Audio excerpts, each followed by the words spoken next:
Wow.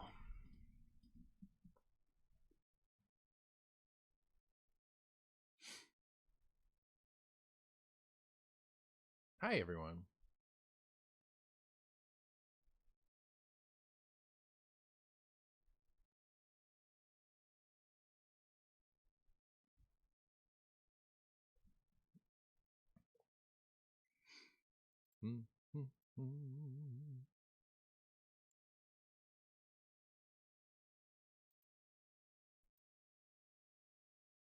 Guess that's enough out of that.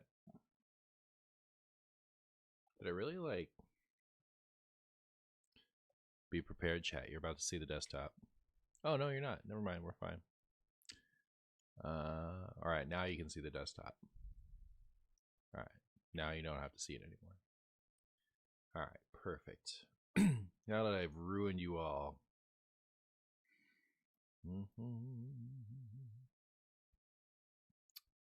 So, select all, delete. Yeah. I should probably do that. So, let me do this. Let me mark the time so it's easier for me to stuff. Start of review.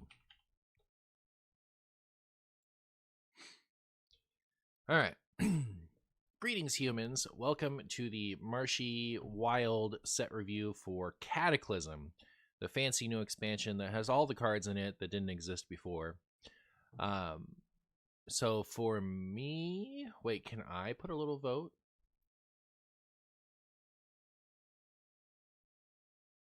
How'd that work? Did it like take my vote and then add it to the average? Is that all that happened? All right.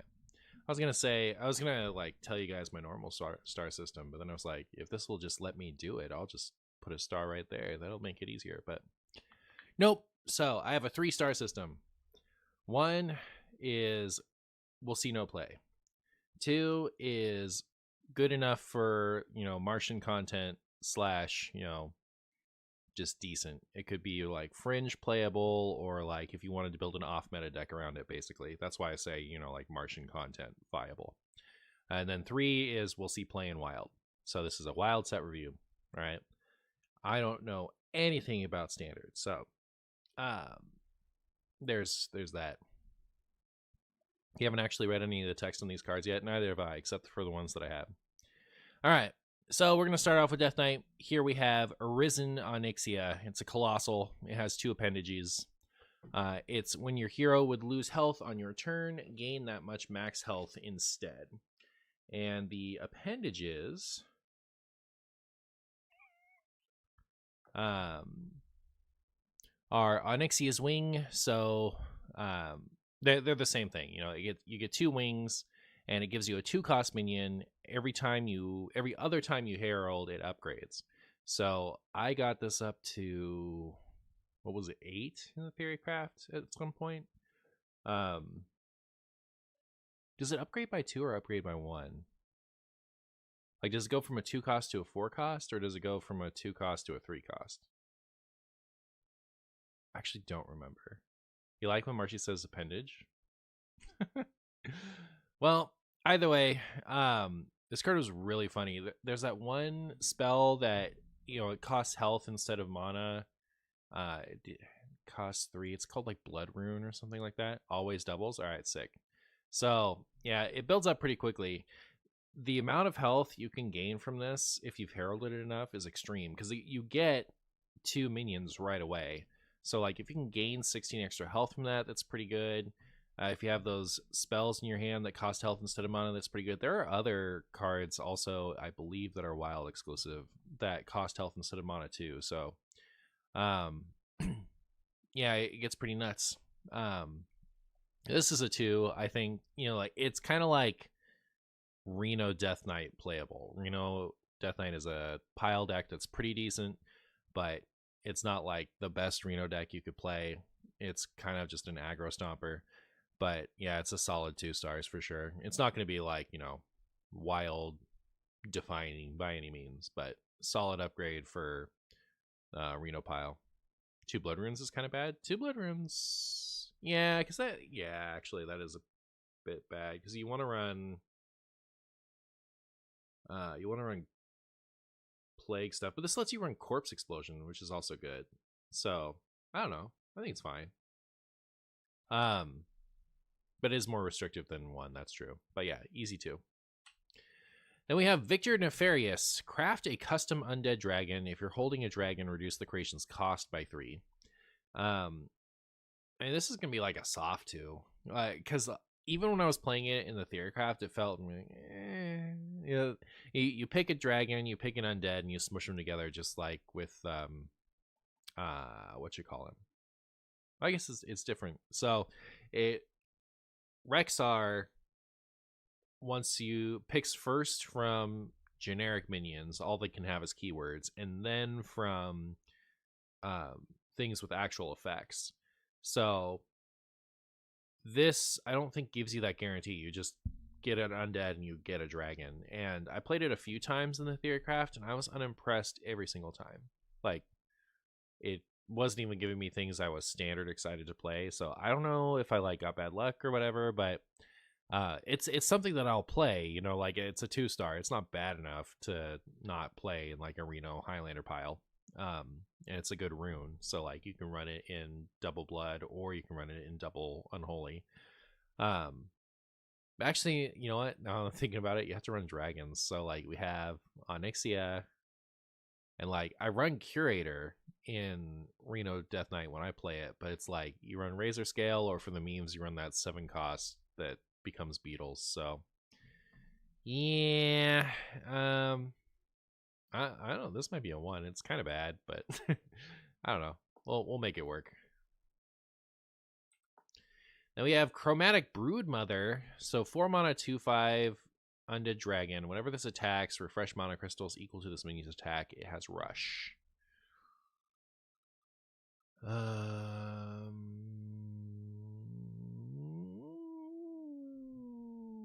This has to be something. I mean, like, it's such weird runes though. So isn't a bunch of the hand buff stuff in blood? Like, so we got one from this set, this neutral, right? So you give minion in your hand or battlefield attack equal to this minion's attack. So you can like, double dip with the hand buffers. But I forget what you have to basically run this in rainbow, right? Like there's not a lot of hand buffing that's happening outside of blood. Imbue support, I guess. I guess. I think hand buff is like BBU combo runes, if I remember correctly. Yeah, like how am I supposed to make the full advantage of this when I can only run 1 blood rune? So I think that's gonna really get in its way, honestly. Like,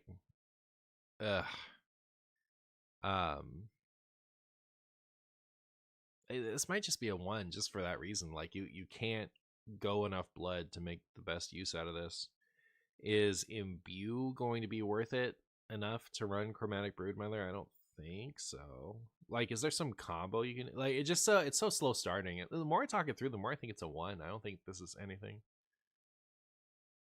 I think only on release hand buff was blood. Like, is there better hand buff than that? And I know there was there's the one that like gives something minus health and gives something in your hand plus. Is it if it kills it? It's been so like hand buff has been so bad in DK for so long. I just kind of like forgot about everything. I've never played with any of it. Yeah, that spell is blood. Yeah, so you can't use any of the stuff with this. That's you can't use the wild hand buff stuff. The puppeteer is blood unholy, so like I guess there's that. So yeah, I'm gonna give this a 1 actually. It's sad like the runes crippled it. Gruesome Nightmare, 3 mana, 3/3. Give a minion in your hand or battlefield attack equal to this minion's attack. Doesn't this live or die with this? Give a minion in your hand. Oh, you get to choose. And it can be on the battlefield, too. Hey, wait. Hold up, chat. Hold up. Hold up. This is not purely a hand buff card. It's not a dragon, though. It's just a beast. It's also not an undead. It looks like it should be all of those. Isn't it stitched together? Or is that like a collar? Man,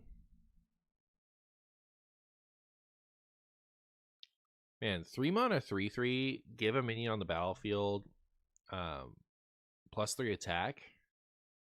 Like, not that long ago would have been the Giganuts, wouldn't it have? Like, not that long ago, I think. Anyways, this seems like a fine card, and Death Knight needs more than just a fine card. Like, you put this in Hunter, and it's something, right? Like a beast with that effect? Couldn't that be okay? I don't know. Maybe not. I'm gonna give it a 1. Then we have Chow Down, 8 mana, 2 Unholy Runes, summon 5 5/4 Undead Drakes, spend 8 corpses to give them Rush. Gosh, that seems so solid to me. It's like having 2 more copies of Lord Marrogar for like even DK. But you know, so like I can give it a 2 for that. You know, like even DK likes to curve to 8 and then have the big one-sided board clear. So this gives Marrogar to double blood or double unholy blood. Living to 8 mana and wild, it happens more often than you think. Yeah, and we got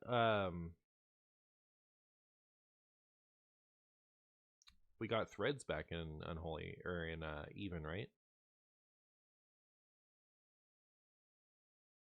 So yeah, I think it's cool. I'll give it a 2 for sure. Then we have Talanji's Last Stand, 5 mana, 2 unholy. Give your minions Death Rattle, summon a 4-cost minion.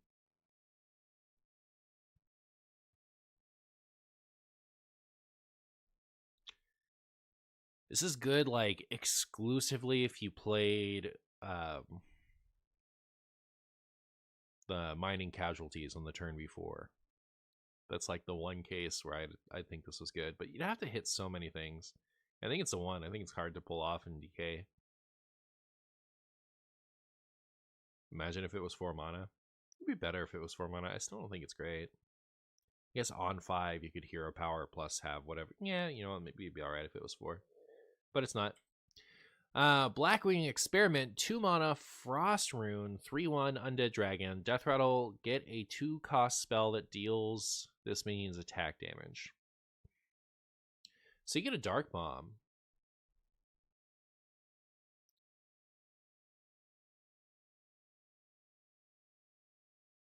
Death Rattle, get a Dark Bomb? And it's Frost too, if that matters. Huh. And it's an undead, and it's a dragon. Is Imbue DK coming together? Is it coming together, chat? It's an even cost card if you've ever seen one. Is it good enough? 2 for 3/1, Death Rattle, get a Dark Bomb. I don't actually think it's that bad. I think it's fine. I'll give it a 2. Solid value. I think probably what ruins this more than anything else is the fact that it's Frost, but like that'll change with time, right? Like the more we get decent Frost things, you know, then you know Frost and a Reno DK shell can start to add up, and this will be great in that it's like a hit for your curator, and like it's something you can play on too that then gives you a removal spell. Reads Arena to you? It's better than that for sure. I think it's like an Arena pile. I think this is a really solid card. I'd run it. Imbue DK might be a deck of all time. Is this probably a solid Imbue DK card, but you know it's only as good as Imbue DK is, which I don't think is very. I'll give that a 2. I mean, yeah. Experimental animation, 6 mana, 2 blood runes, Herald Onyxia. Deal 4 damage to all enemy minions. So when you Herald Onyxia, you get this guy. Does it go from 1 to 2 health? Like it goes from a 1/1 to a 2/2 to a 4/4.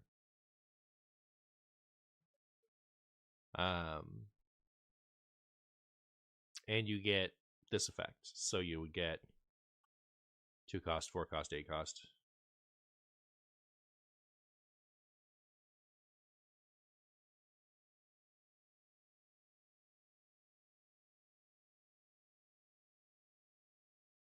Well, I mean, so do you? If you're gonna Herald, it's as good as Onyxia is, right? Because like if you're gonna Onyxia, you're gonna play this too. And 6 damage to all enemy minions isn't bad. It's not good. It's fine. Could be worse.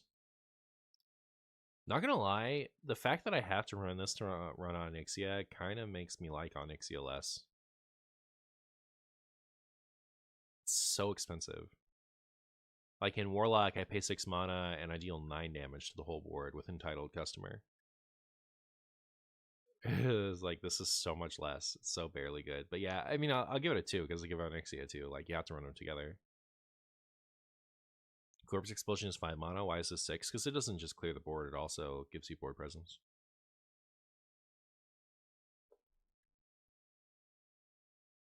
Alright. Then we have 4 for 2/5 Lifesteal Battlecry Herald Onyxia. So this is also something you'd want to target with hand buffs and stuff. Oh my goodness. Oh, that is awful. So like, if we're playing this in Wild, what are we doing with it? Like, what are we doing to give it more stats? Nothing, right? Like, it's not worth it. We just put it in a Reno deck and like play it. So it's just gonna always have 2 attack. We could run Bungus. We can run this guy and like draw this off of Curator, and then we have it. But like, if we're gonna run it as a Highlander deck, you're only running 1 of this anyway. Probably don't run it as a Highlander deck. How are we giving this more attack reasonably? Did that one Festival of Legends card get reverted? It did, right? The one that gives something bonus attack for as long as it stays out. Like, do we want to run all that for this? Oh, we can run this. But yeah, I mean, again, I give it a 2 just because if you're gonna run Onyxia, you're gonna run this, and I plan to run Onyxia. Rowdy fan, yeah. Command Claw, 2 for 2/2. After your hero attacks, give a random friendly minion +2 attack. Isn't this like super solid? This would be a 3 from me, I think, if Death Knight had anything. Right? Isn't this decent? Am I lying? Am I stupid? Like, if you could play this in an aggro deck, this would be the nuts, right? But DK doesn't have it. It doesn't have the mass of stuff.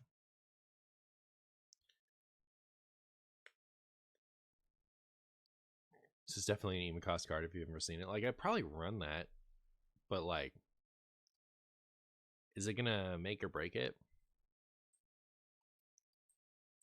I think this is the best card of the set, like of the DK set.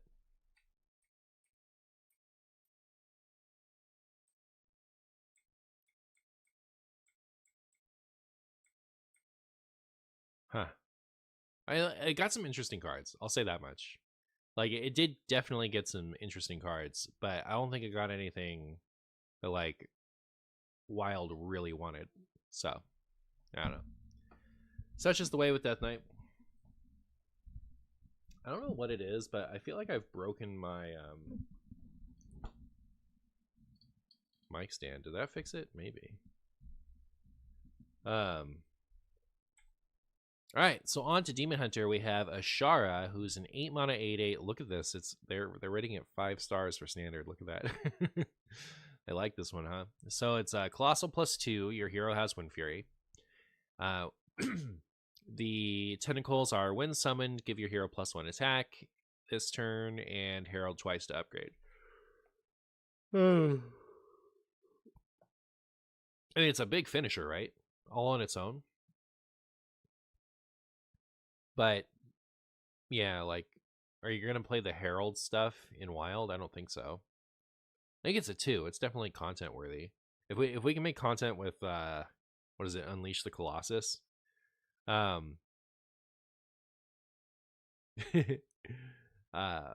can make content with this, but yeah, having to run all those Herald cards, I don't think is going to be good for it. So it's a soft 2.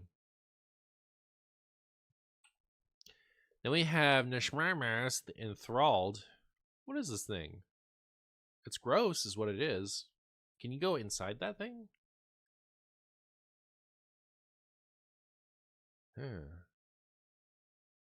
Alright, so it's a 3 mana location with 5 armor. You deal 1 damage. After you cast a Fel spell, reopen. So, Death Rattle, you summon Chumbo Guy. And Chumbo Guy is 6 for 6/6. Well, I mean, like, it costs nothing. It just summons it. But after you cast a Fel spell, get a random Naga. It costs 1. So you can get a random Ashara. And that seems pretty cool. I mean, this is pretty solid, too. I think it's fine. Like, even the Scythe DK deck, for example, runs a ton of Fel spells, so.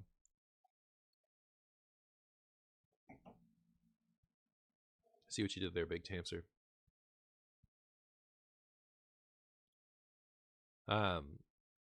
So yeah, and then you get a bunch of like value out of that. So yeah, that's probably where I'd put it. But it's not like amazing for Wild, but I think it's pretty solid. Now we have Malevolent Mutant, 3 for 3/4 Naga. Choose a Fel spell in your hand, get a copy of it. Choose a Fel spell in your hand, get a copy of it.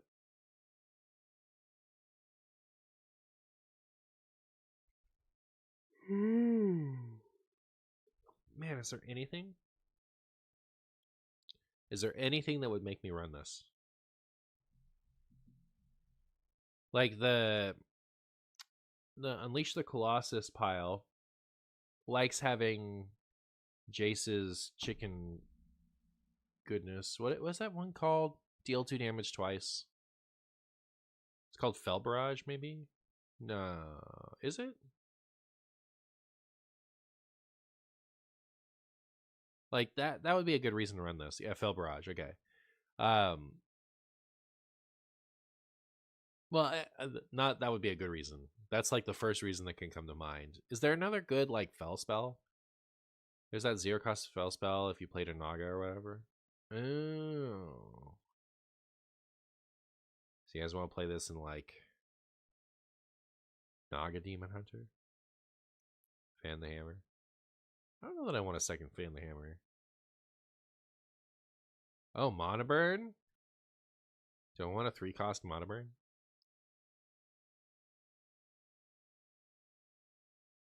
This is interesting. I mean, it's like barely a 2.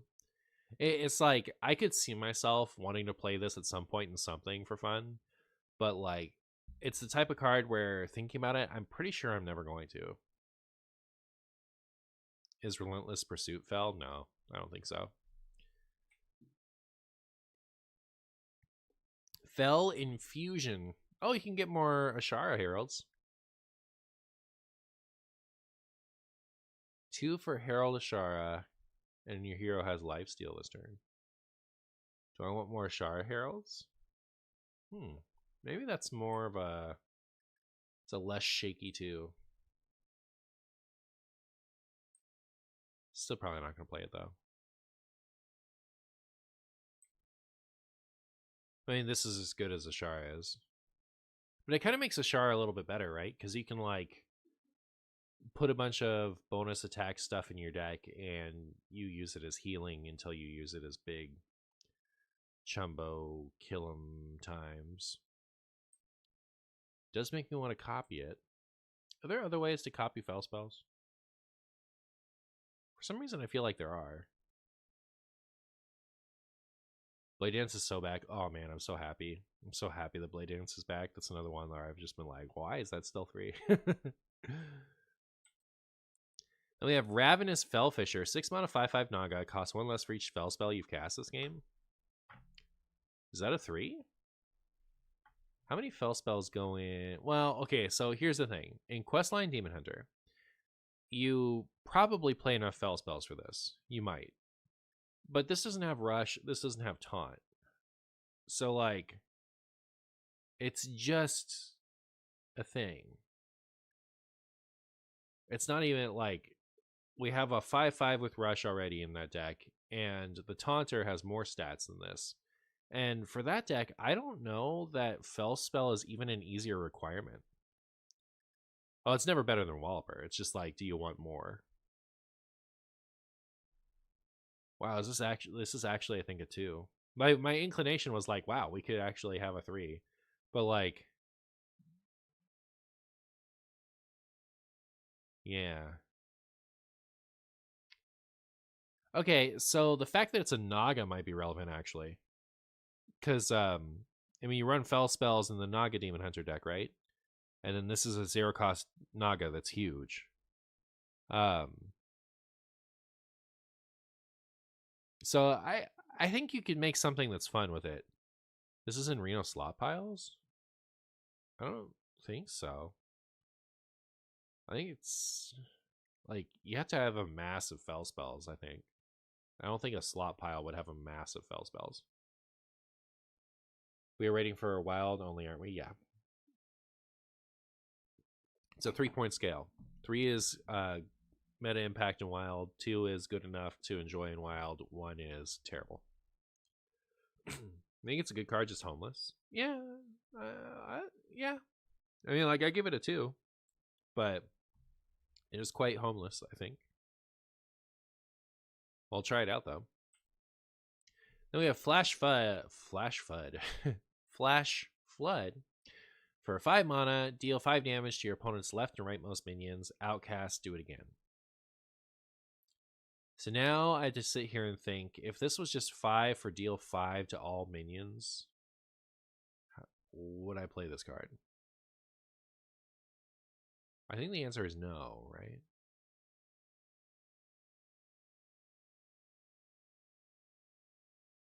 Like, especially because it has to be Outcast to do more. You can also deal 10 to 1 minion. Oh, yeah.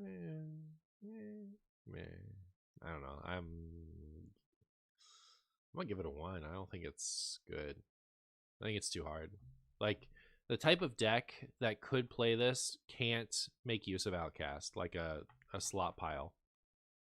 Can't make use of Outcast because they have too many heavy minions. So, like, this is never going to be in the right position. And the type of deck that could use this well, which would be like Outcast Demon Hunter, doesn't want it. So, I think it's awkward.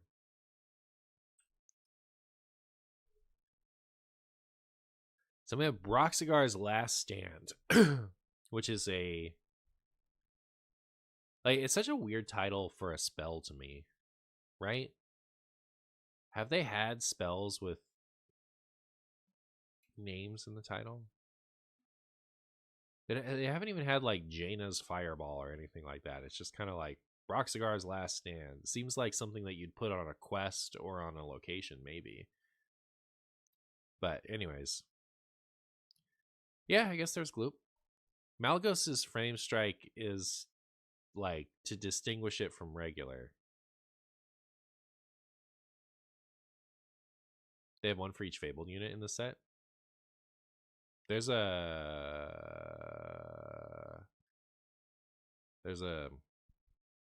Reform card. What was the one from the last thing? Oh yeah, Talanji's Last Stand. Yeah. Try not to think about that card. It sickens me.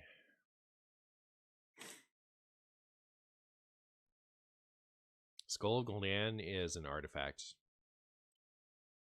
I guess I see how if you don't follow WoW, you might make that connection, but it's different. Reform Ladder was from the last one. Anyways. So 2 mana, deal 1 damage to all minions, draw a card for each that died. Isn't that phenomenal?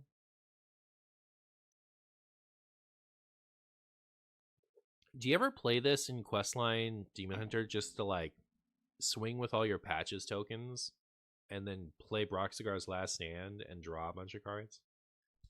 Is that good?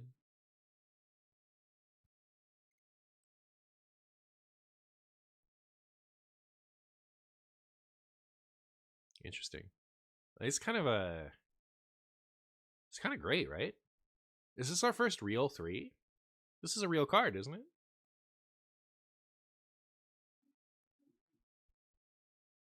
I'm gonna have faith in it. I'm gonna give it a 3. I think that card's gonna see play. You could almost run it in Pirate Demon Hunter too, right? Almost. Probably not, though.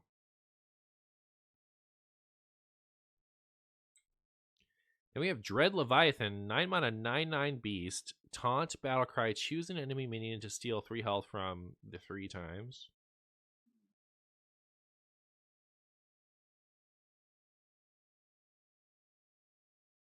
Why is this a Demon Hunter card?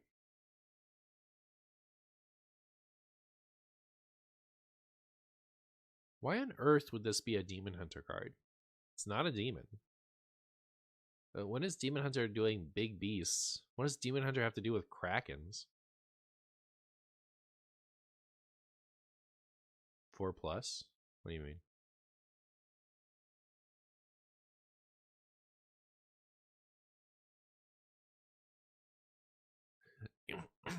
So here's the thing, though. Like, in another class, I might actually play it for fun.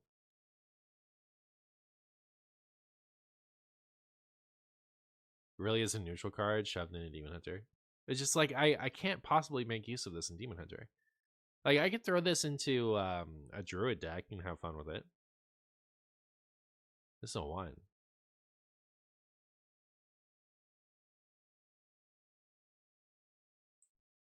Alright. Armored Bloodletter. 3 mana, 3/1, Naga, Rush, Herald, Ashar. That seems like a fine Herald card. Yeah, it's good. It's a 2 because Ashar is a 2. 1 mana. Okay, Sigil of the Seas, 1 mana, Fell Spell. At the start of your turn, summon a 3/3 Naga with Taunt.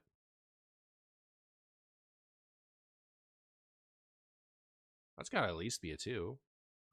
So it's a 1 for 3/3 Taunt. It's like kind of dormant, but you also get to activate Fell Synergy. What would I put it in? I don't know. Whatever silly Fell deck I was making for sure. I don't know. I'll give it a 2. I think that could be something. Is it good enough for an aggro deck? It's only 1 mana.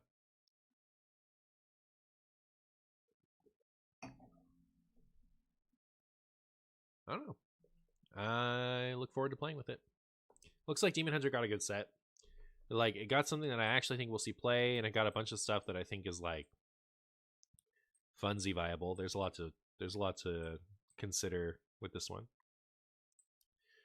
On to Druid, we have Bungus Fang. So it's a 6 mana 0/5 Colossal 4. After one of Wicker Flang's legs gains stats, this gains them too. So you summon 4 of them. So this becomes a 4/9. Even if it's, I was about to say even if it's unheralded, but it's not in a herald class. So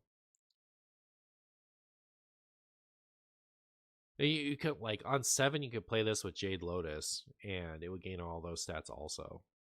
It's kind of cool.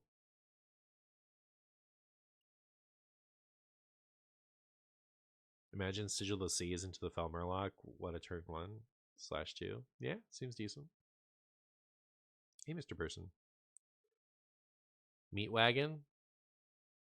You want me to Meat Wagon this? Yeah, maybe. It's cute. I mean, I give it a 2. I don't think it's gonna be that good, but like it costs 6. That's playable, right? Like, it doesn't. Like, it's not like this costs 8 or something. Like, you could run it as top end and something with a low curve. Egg collar draws it too. I don't know that I want to draw it. Like, I don't know if it's that important. I would run it as a late game bomb in like a go wide deck. Man, it's cute. I think it's an easy 2. All right, I remember this one being like having marshy content written all over it. So, 8 for 4/12 dragon. All right. Battlecry, fill your hand with random dragons. If you spent 25 mana while holding this, they cost 1. I'm just going to run Dragon Druid with this, and it's going to be spectacular. It's going to be so fun. It's a high 2. Like, I think it's like, it's scraping against the edge of wild playability. It's just the fact that it gives you random stuff and requires you to spend that much mana beforehand. I think it's going to keep it from being amazing, but like, it's a solid bomb for a Highlander card, right? A Highlander deck, right? I think it's fine. So, whether it's like a Renathal Dragon Druid or a Highlander Dragon Druid, I think either way, this is solid. So, I'm happy with that one. Looking forward to it. This is maybe the one I'm looking forward to the most. We'll see. All right, Brood Watcher, 4 mana, 4/5 dragon. Battlecry, get 2/3/3 whelps with taunt. If you spent 8 mana while holding this, summon them. So if you spent 8 mana while holding this, people are only rating this a 3? Is this really not good? Like in standard? How are you not gonna get value out of this? It's so much stats for 4 in standard, isn't it? How is this only rated a 3?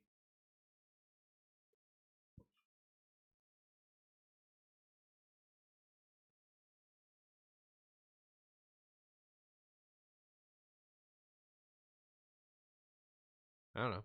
Anyways. So I think a lot of ramp is gone.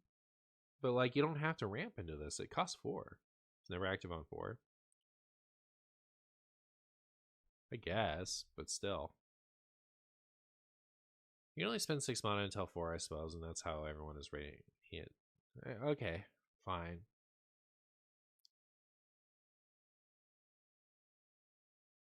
Huh.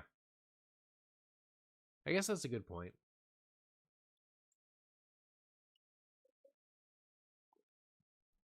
I think it's pretty playable, though. I'll give it a 2.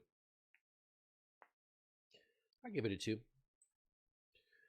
Ashar's Triumph. 1 mana, shuffle 5 random minions into your deck that cost 8 or more, double their stats. Well, this is a 1. It could be fun. Neat. But it's not even like 5 legendary minions or anything. Oh, no, it's cost 8 or more. Huh. All right, well, it's a 2. Okay, because like it's marshy contentable. Like, I'm gonna do this. I'm gonna do this. This looks funny. Just run all the ramp cards and a couple of Ashar's Triumph as your win condition. I'm doing it. I'm doing it. Did I drink wine? I would never drink wine. This is Dr. Pepper. All right, I'm just fancy. I'm doing it. I'm excited for this. It's gonna be fun. All right, Wildwood Circle. 3 mana, shatter, which means when it enters your hand, it splits into 2 bunguses, and you have to make them kiss, and then you get a card. Although you can cast the halves, right? So it starts off as 3 for summon 2/2 treants, and 3 for. Wait, like these, it's like Soul of the Forest is the card, and then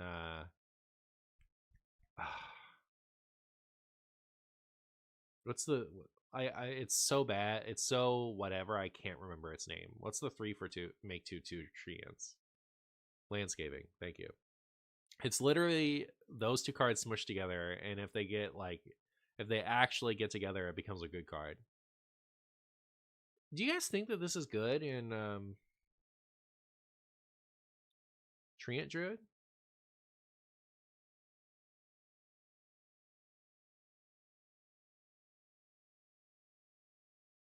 I think, because like you can empty your hand with that deck. You can make these casts. The Treant looks funny. Treant Druid can dump your hand. Easy peasy. Should I be... Shatter is the most bungus keyword ever. Does that kill it for you, Collateral Fish? The Soul of the Forest half is pretty good. That's the other thing, too, is that, like, it gives you... It's 2 cards. When you draw this, you get 2 cards. Like, we don't even have to think about making them friends. Like, if you just draw this, you have 2 cards in your hand, as opposed to just having 1. I'll say it's a 3. Even when you empty your hand, it's not really worth it for that deck. That deck's game plan is way too quick. I'm gonna have faith in it. I need to have faith in something. I'm gonna give it my my 3 of faith. Fellwood Treant, 2 mana 2/2. Battlecry, gain a temporary mana crystal. If you spent 4 mana while holding this, it's permanent.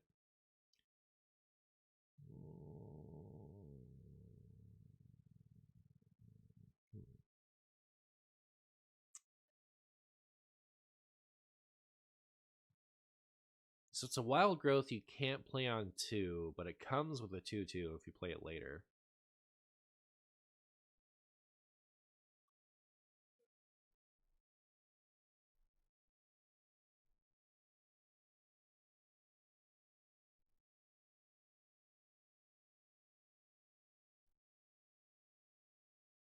This isn't good for Treant Druid, is it? Oh, you can always gain a temporary mana crystal. So it's either... Oh, interesting. And it is a 1 mana Treant. Alright. Yeah, it's a 3, isn't it? You're right. I completely ignored the first line. I was only thinking about it on a permanent scale. So you, like... Huh. So it's either a 1 mana 2/2 or it ramps you. This is really good, isn't it? It's a 3. Easy.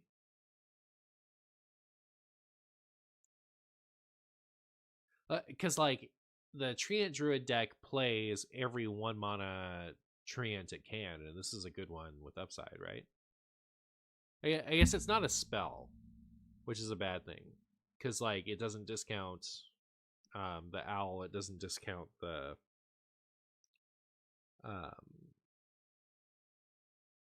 Arcane Giant if you're running that. Maybe I'm a little less high on it, actually. Maybe this isn't great. It's kind of bad for Treant Druid current build because it interrupts Floop. But probably if you played a 40 card Treant. It can be active turn 1 if in the opener. I mean, it can be active. It can't be playable on turn 2.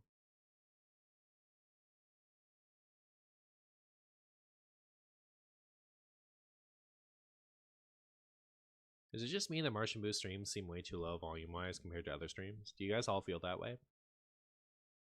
Who else feels that way?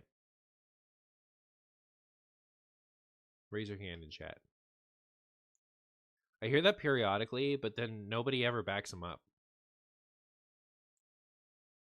You had to turn up the volume. Yeah, actually it does look low on my end. How's it now? Is it better now? Is it better now? Is it better now? Is it good enough now? Is it not? No thoughts? Better? It's still low? It's the same? It's not the same. I can see that it's not the same. Have you thought about becoming an opera singer? Only just now, because you believed in me. You don't notice a difference? How about now? It's weird to change these things like halfway through a recording. I'm gonna let you guys deal with it for the time being, but then hopefully before my next recording I'll remember to explore it further. Better now? Perfect? Alright, well I guess I better mark it. Mark that I messed with it. messed with volume, so I don't like turn the first half up too high in the editing and then whatever. Anyways, I'll give it a cautious 3. And move on. Moss Binding, 2 mana for summon 2 1/2 golems. Spend all your mana to give them +2, +1/+1 for each mana spent. It's a hot potato card.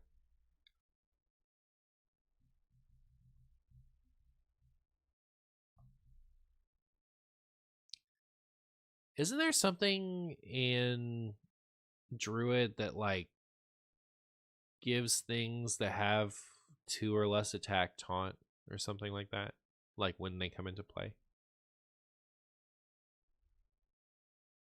Busted with Guff, busted with Elite Taurian Champion, hot potato support. Yeah, all right, that's a 2. We get to do hot potato again. How many more cards like this do they have to print before I cut the trees? Why couldn't they be treants? True. Would it be good as a treant? I mean, like, as a treant, it would be really good, huh? Yeah. Well, first of all, you couldn't have it at 2, right? Because treants always have to be 2/2s. So you'd be making strictly better landscaping.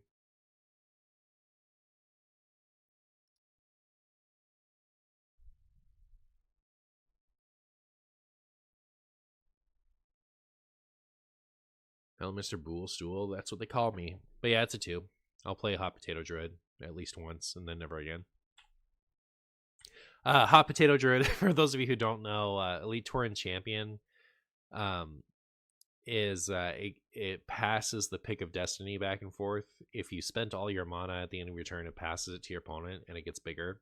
And the first person to not spend all of their mana takes the damage from the pick. So I would play Guff and whatnot and get like a ton of mana, and I can always spend all my mana because I was running Ibis and the Forbidden Ancient and the Forbidden Fruit, and now this is another thing I can play with that. So that's all. Iridescent Flitterwing, 5 mana, 4/5 dragon, elusive. At the end of your turn, give your other minions +1/+1. I mean, no, it's not good enough. Like the use case for this is getting to 12 mana Dragon Druid and playing it alongside Scale of Onyxia. But yeah, 5 is too much. It's like, I don't know what I need this to be. I need this to be like a 2 for 1/2 or something. So I give it a 1. Then we have Crystal Spine Cub, 1 mana, 1/2 beast. Whenever you spend your last mana, gain +1/+1.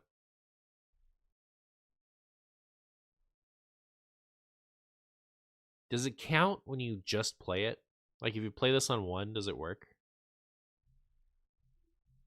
So if you play this on 2, play a 1 mana thing, and then innervate and play another 1 mana thing, it could be juiced.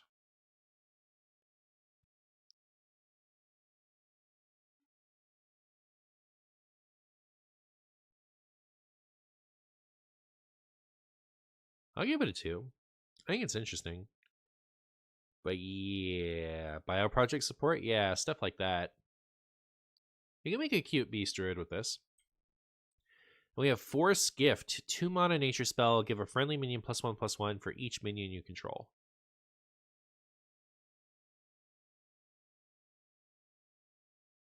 So 2 for give something +7/+7. And they're rating that as a 3 for standard. That seems fine to me. It's crazy. I need to play more standard. It's crazy to me the things that don't see play in standard. What's the last stand in here? Oh, it's Ashara's Triumph, not her last stand. Interesting. So the first 2 got last stands. This one got Triumph. Huh.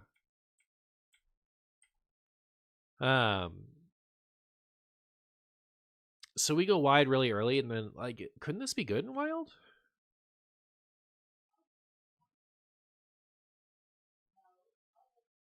I think this could be good and wild, right? Like, you can run an aggro deck or a maybe treant. But like, it's easy to get a bunch of stuff. Like, how much stats does this need to give before you're happy with it in an aggro deck? Like, if this was just give a minion +4/+4, would you run it?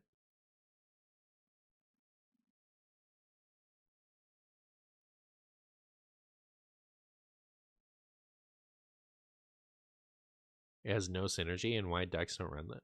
Don't want this? Why wouldn't they? Like, I don't know.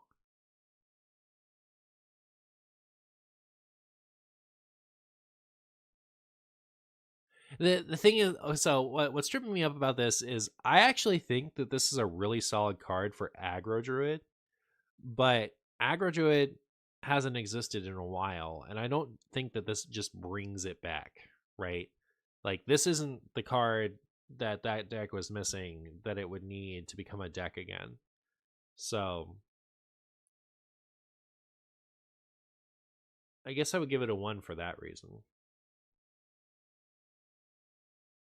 But yeah, like, if you're consistently making a solid board in the first, 3 turns of the game, and then you just got to like have your ship's cannon stick forever at that point.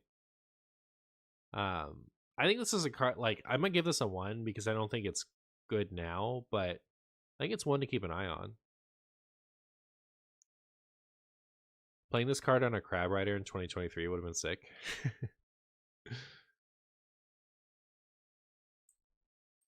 All right, so Druid got a couple interesting things. I mean, this is a good Marshy set. Like, there's fun stuff for me to do. I got Potato Druid support. I think this card's interesting. Like, unironically interesting. And this is going to be a great video. And that's going to be like, this is going to be showing up in my Reno Druids for the foreseeable future. So, yeah, it's a good set for me. And then I'm going to take a second. I'll be right back.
All right, on to Hunter. This is a card of all time.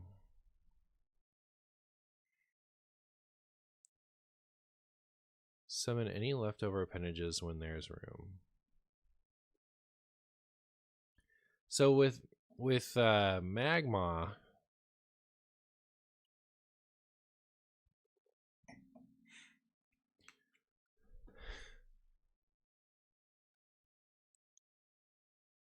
you could you could play it with the bunny that gives Beast's Rush.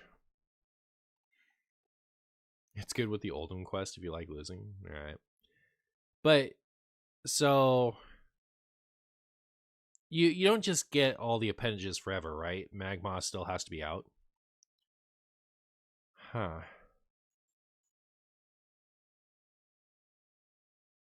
But it does fill your board. Oh, and you can timeline accelerator it. Man, you can timeline accelerator this. You could play this on 5.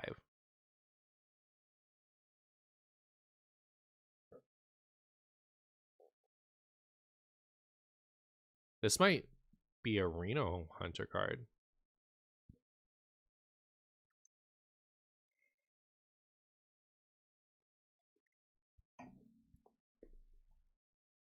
I'm gonna guess this is a 3. I think this is wild playable. I think this is a Reno Hunter card. So this just locks your board. You guys are so pessimistic. Not every deck is Hostage Mage.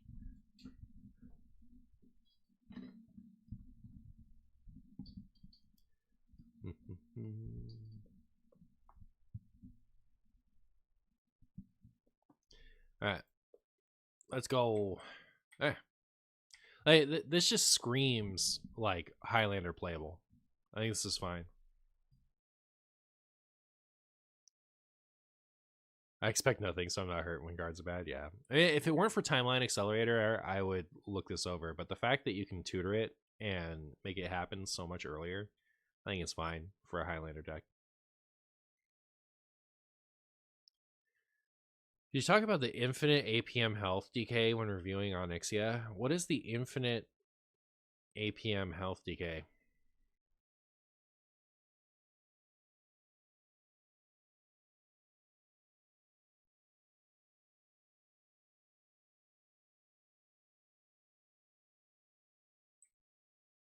All right, then we have Abyssian. So 7 mana 6/6 Battlecry. Your dragons have rushed this game. While in hand, play a dragon to become a 12/12 dragon. Umbra, Sourfang, Onyxia. That sounds like a deck of all time if I've ever heard one.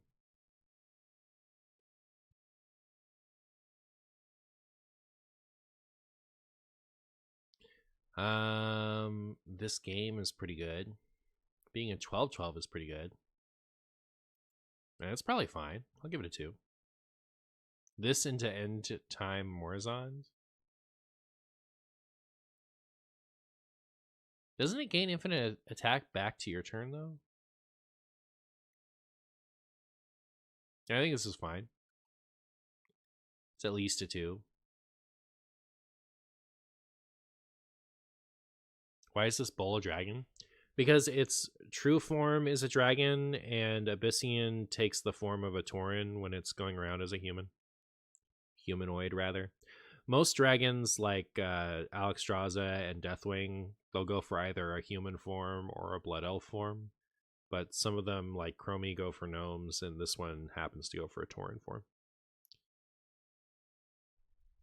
You were rage baiting? Oh, okay. My bad. Evanscale Scout, 6 mana 4/4, Battlecry, deal damage equal to this minion's attack. Is 6 mana 8/8, deal 8 damage good? I mean, it would have to be so consistent. It could be though, right? Like shooting ahead to find actual dragons. I don't see any. The hunter dragons are like way outdated, aren't they?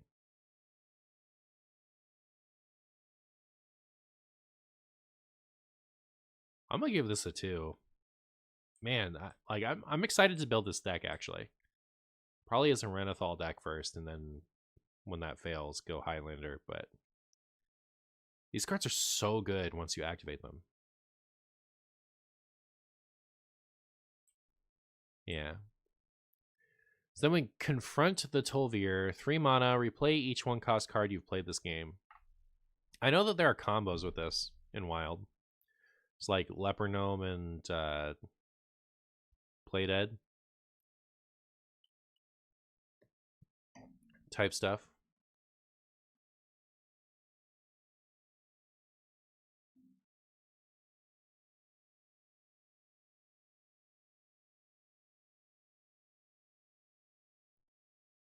I think this card's a 2. It might be a 3. I think it's something. Odd Questline Hunter support. Elwyn Boar. Nazmani Hunter.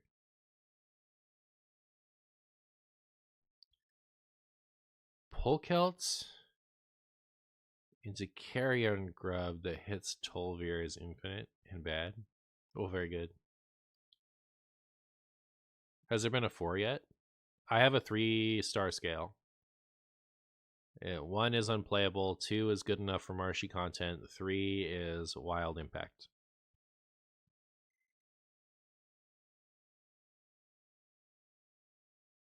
Spell Hunter with a weapon legendary.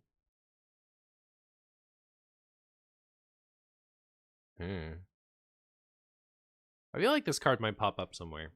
I'm gonna give it a 2. I thought the Playdead Leper Gnome thing was kind of cute, but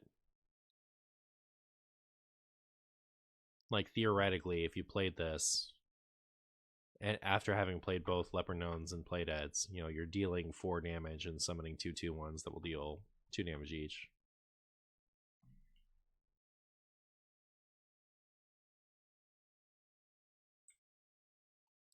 Alright, so then we have Stone Talon Striker. 3 mana, 3/3, taunt. While in hand, play a dragon and become a 6/6 dragon. They like this in standard. Look at this. Gosh, what are our 1-cost dragons? I should just have Hearthstone open so I can look at these things. I don't think we have a lot of 1-cost dragons that we want to play in Hunter, right? So we have the one that gives +1/+1 and gets +1/+1 if you're holding a dragon. That's a great one. You have Mistake. Yeah. Are there any others? That's all the cheapy ones.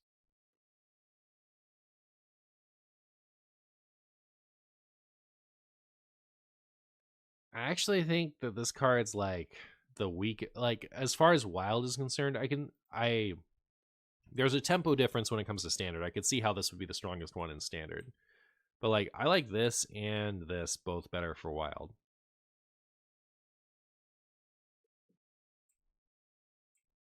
Like I just feel like this doesn't have a lot of impact, whereas like when you actually activate these things, they're both really good.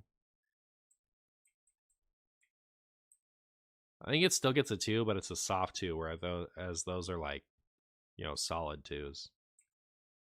Then we have Tolvir Carver, 3 mana, 3/3, 3/2. Battlecry, choose a card in your hand at the start of your turn, reduces cost by 1. Alright, what are we doing with this? Chat, what are we doing with this?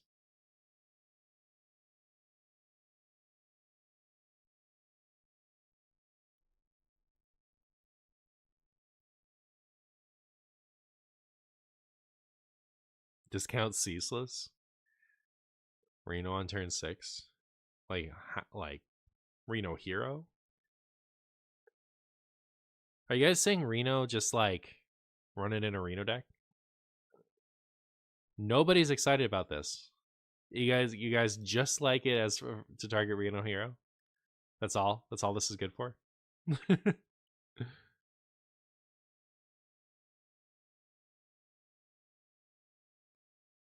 Discount Rhino for OTK. That's what I was looking for. Stuff like that. Not gonna lie. Okay, so first of all, the fact, like, if this was a beast, oh my goodness, right? That would be solid, but it's not. But like, you could play this in Beast Hunter and then set up your OTK much more easily with having discounted the Rhino. Like, if you like, from someone who's played a ton of Harpoon Gun with the Rhino, even getting it down to 3 mana is a huge game changer as far as like what you can get going. I don't know. I think it's a 2. I could definitely see myself doing something with it. Knuckles? It's not a beast. It doesn't have to be. It'd just be better if it was. Because you're playing it in advance. Not really playing it on the Rhino turn.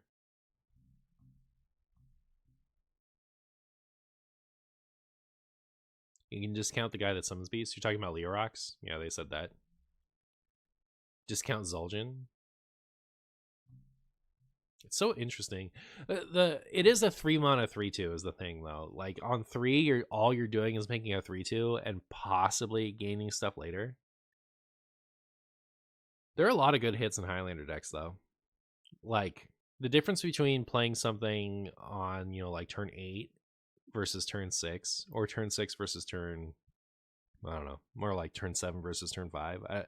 I could see playing this on 3 in a Highlander deck and then just having some power play happen a couple turns early. I don't know. I'll give it a 2. Discount the Hydra from GVG. Oh, Gazrilla.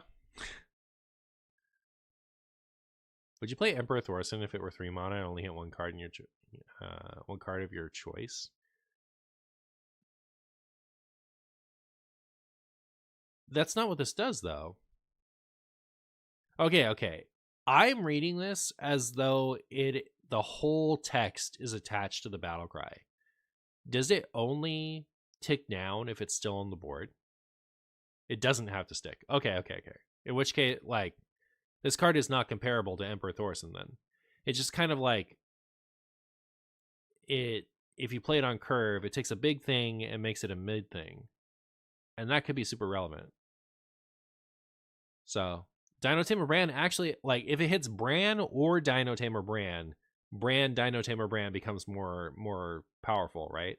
So I don't know. Like, there's stuff you can do with it. I feel like I'm surprised that nobody has more faith in this, but maybe it sucks. Who knows? I'm gonna give it a 2. All right, Earthen Roar. 1 mana, set an enemy minion's health to 1. If you're holding a dragon, pick another. My first thought is, why has tracking not been reverted? Is there any reason tracking can't cost 1 or can't cost 0?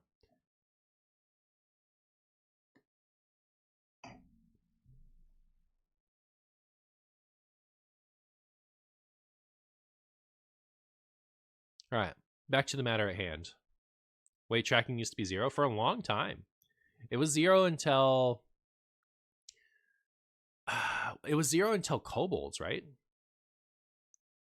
Oh, not tracking. Sorry, Hunter's Mark. I was thinking of Hunter's Mark. My bad. Hunter's Mark is the name of the card I was talking about, not tracking. Tracking has never cost 0. Yeah, Hunter's Mark could cost 0, right? Why does it still cost 1? This is just strictly better. Hunter's Mark. They nerfed it in Rastakhan. I think they nerfed it the second time in Rastakhan. I think the first time was in Kobolds. Maybe. It got nerfed twice. It got sent to 1, and then it got sent to 2. Can you... No, wasn't it in... Yeah, it was Rastakhan, right? That it went to 2? Hunter's Mark? But it got nerfed 2 times, and then it was reverted to 1 when it rotated. Tracking at 0 can only be played by Druids and Warlock because they are special. Oh, okay, fair enough. Anyways, set an enemy minion's health to 1. If you're holding a dragon, pick another. Am I even excited about this? I don't think so. It's a wombo combo with Wound Prey.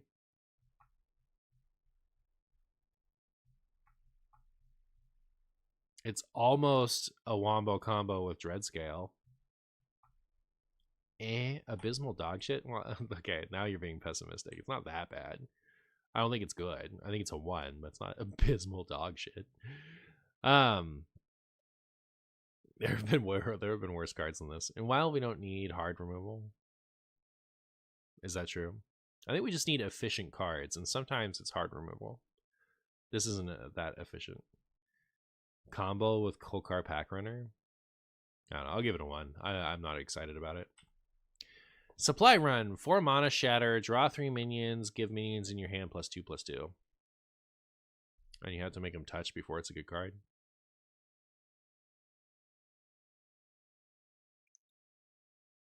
If this was just 4 mana, draw 3 minions, give minions in your hand +2/+2, I would think it was solid. But you have to make them kiss first.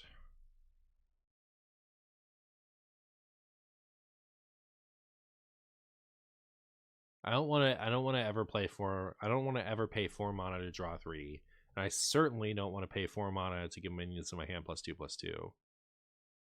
Like, for 1 more mana, I can also hit my deck in my battlefield. This surely goes in Reno Hunter? I think it's awful.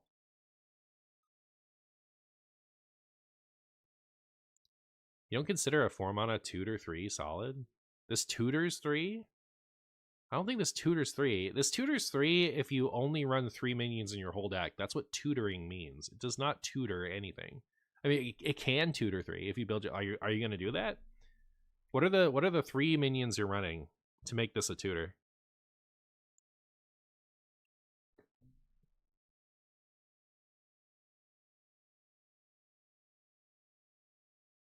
Four mana, draw 3, ain't it?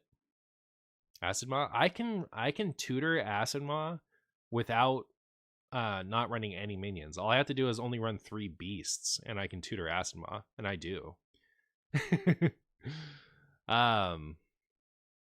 The beast guy, the 2 for 1/3, that's a tutor. This isn't a tutor. This is draw. You only draw minions, but it's not a tutor. And like 4 mana for draw 3 minions, that seems so bad. Like so bad. You were talking about tempo. This is worse tempo than the other thing. The other one at least comes with a 3/2. This comes with nothing. Is this good in low curve aggro? I don't think so. It's so expensive. 4 mana for draw 3 and wild. They don't even like this in standard. Look, in standard, they think this is 2.5 stars. I don't know. I think this is a 1. I think this is awful. That's my hot take of the day. All right, Sylvanas' Triumph. 2 mana, deal 3 damage. Ooh, they like this one in standard. 2 mana, deal 3 damage. If you've played another copy of this, hit all enemies instead. So the first one is 2 for deal 3, and the second one is 2 for deal 3 to everybody. It's very cold take. Chats is off. All right, thank you, Philanthrope. Filtrophobe. I don't know why I just butchered your name like that. My bad, bro. Questline Hunter? I guess. I mean, it's a better, like, I haven't actually, like, seriously sat down and tried to cook up a Questline Hunter in a long time. So, like, I don't know what the quality of the spells is these days. It's, as far as my memory serves, this is better than, like, half the spells I would run in Questline Hunter. So, yes. What's the good way to copy this thing? Is it worth copying? With the Naga? So, like, Pupil?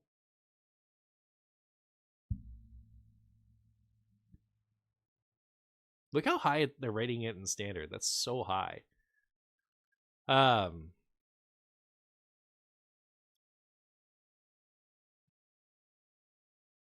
is Rangari Scout? Make me look things up. Rangari Scout.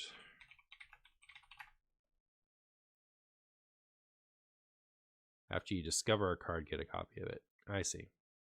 Please, anything but Questline Hunter? Alright, you can have unnerfed Demon Seed.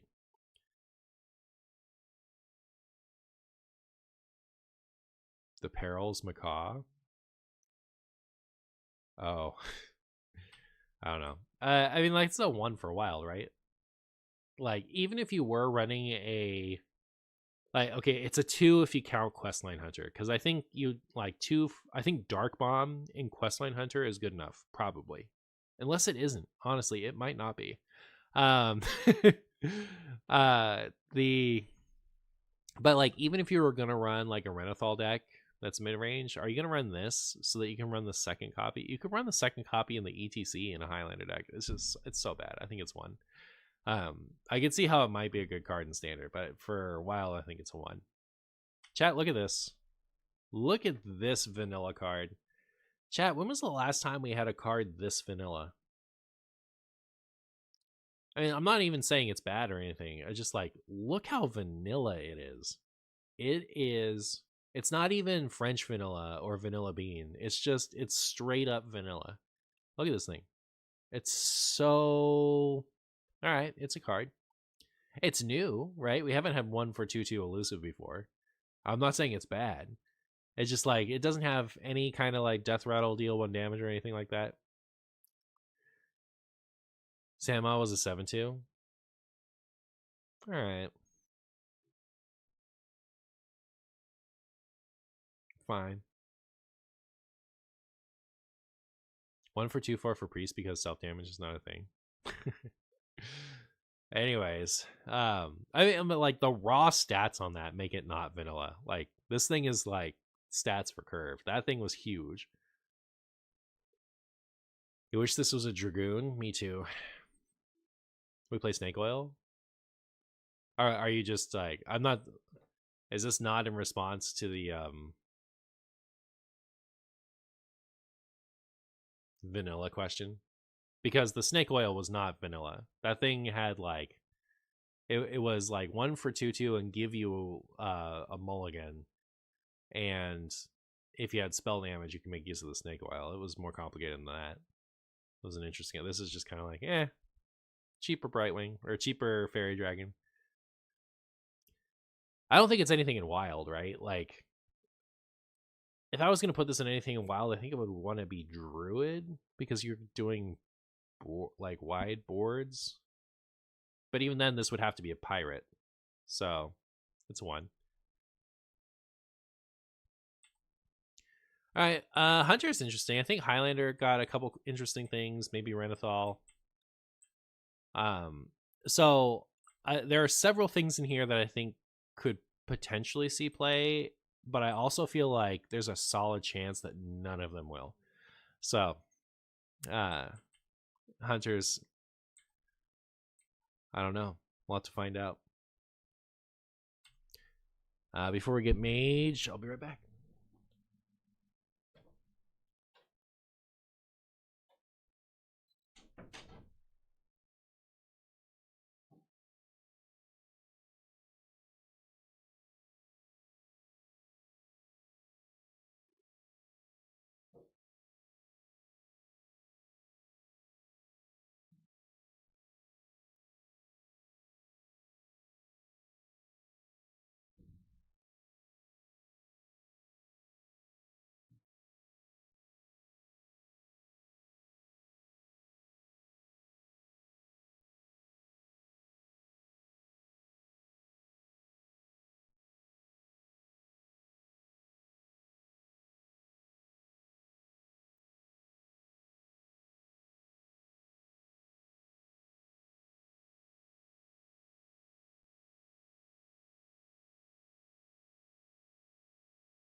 Chair doesn't seem impressed with this Colossal. Oh man, look, standard players don't seem impressed with this Colossal.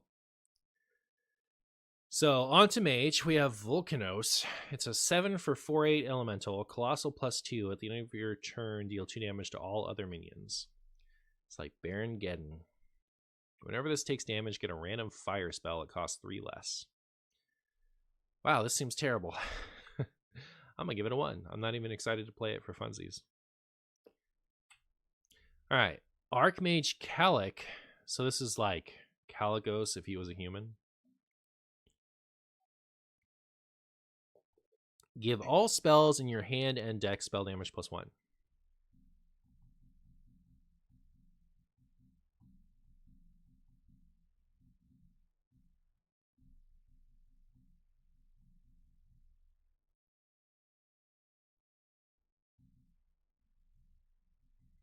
Eh?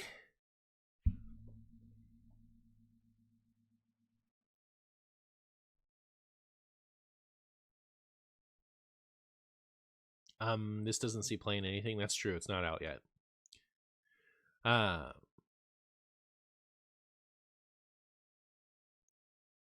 Calic makes me want to play standard, which is some of the highest praise I can give a card. Not good enough for Wild. Fair enough. Yeah, I can't really think of anything because like you'd want to play this, then draw a bunch of spells. So it's like Questline Mage. It like everything you're doing would just be Questline Mage, right? In which case you don't need this. You would just play the questline. So yeah. I mean, I guess it's a 1. Like because like the deck I would build would just be Questline Mage without the questline, in which case, why am I doing that? Just play the questline. Brand on 3, this on 4. Yep, it's the nuts. Yeah, I'll give it a 1, I guess. And we have Unstable Spellcaster, 4 mana, 2/5 elemental, spell damage +1. If you dealt damage with a spell this turn, summon a copy of this. Do I want 2 2/5s with spell damage +1 if I've dealt damage with a spell? Ooh.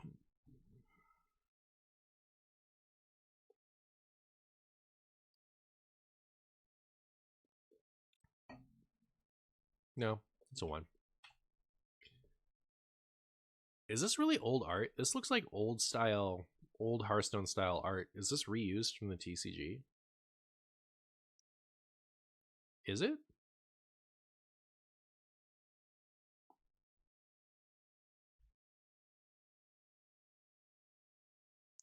It's called Blackstone Hubscore. And I'm getting it because it tastes okay and it's like a bargain. I think the bottles normally go for 12, but they're for 6 near me. I haven't even looked at this yet, like the text. I'm still on the art. Does anyone know? Is this reused WoW TCG art? Because it looks like that type of art in Hearthstone, doesn't it? Doesn't it look like, you know, the 2015 and earlier art? You don't recognize it. Anyways, I miss when Hearthstone art had this style, like was less cartoony. Conjurous Specialist, 3 for 3/4. Battlecry, choose a spell in your hand, split it into 2 random spells of the same cost.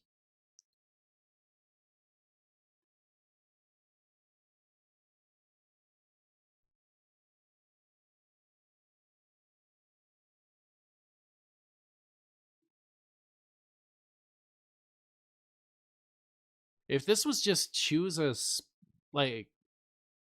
if this was just choose a spell in your hand and get 2 random spells of that cost, I would still think this was awful. Why does it have to delete the first one? That's a 1. That's like, why are Mage cards always so bad? It's like Mage gets 1 infuriating card, and then they get 9 completely unplayable Terabad cards. It's Conjurer's Calling, but bad. It's Conjurer's Calling, but like, I guess like they're trying to invoke Conjuration. It's so terrible. All right. Okay. So here's what you do. You choose a spell in your hand, and when you cast it, you instead cast 2 random spells of the same cost. That's Conjurer's Calling, but for spells. This is just awful.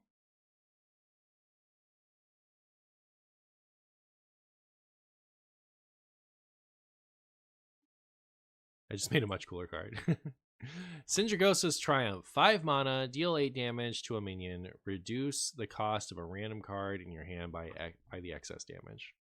So I was thinking, like, wait, Sindragosa was a fabled card? It was. It's just unplayable. And it was the only thing you got for reaching the end of the reward track, too. It's crazy. I didn't see any play in standard, right? It's just awful the whole time.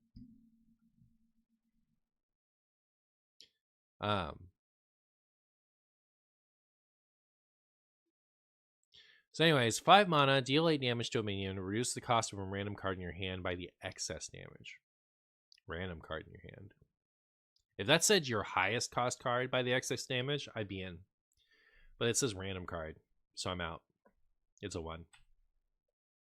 Arcane Flow, 4 mana, arcane spell, shatter, deal 4 damage, deal 2 damage. This is like a worse version of that hunter spell, right? The corrupt one.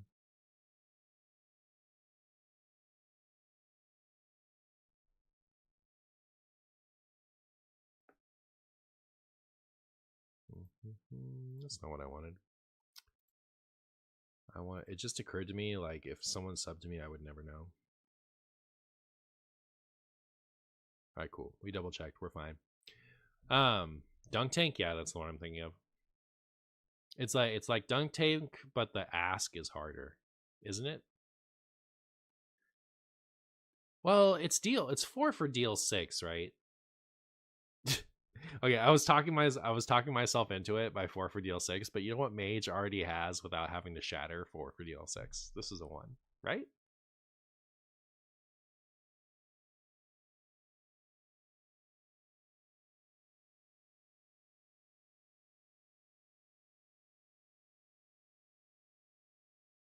You missed the Dunk Tank, Yasharj, OTK. I know, me too.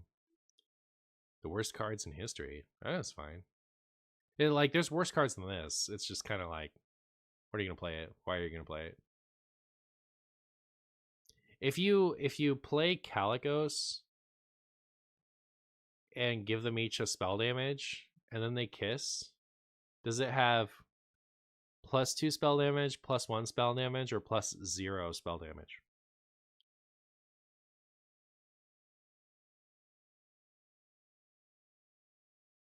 Because it becomes a new card. I could see it having 0 spell damage.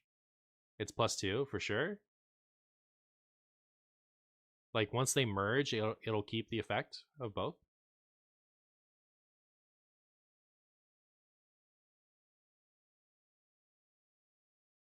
Cute. It's a 1. Raincaller. 2 mana elemental, 1/4. The first time you deal damage with a spell each turn, gain +2 attack. I'll give this a 2. Isn't this cute? Oh, the first time. I'm out. First time each turn, I'm out. Nope. No, thank you. It's a 1. I was thinking, like, we could snowball this out of control, but it's the first time each turn. Meh. Strictly worse? It's not strictly worse. It has more health. And it gains double per spell. It's not strictly worse. It's different and worse, but it's not strictly worse. There are situations where it's better. It's important that we get it right. Strictly means there is no case where the other one is better. And there are cases where this is better. Spellweaver's Brilliance, 10 mana arcane. Summon a 6/6 dragon. Cost 1 less for each damage you've dealt with spells this turn.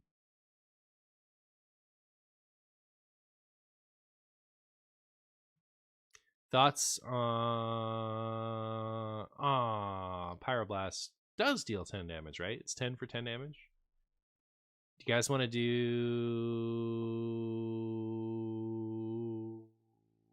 Pyroblast into this? Thoughts? Can't you just... like, it doesn't say to the enemy hero. You could just Flame Strike and play this down. Isn't this the nuts? That's in Mage, though. Mage wants to freeze boards. It doesn't want to clear them.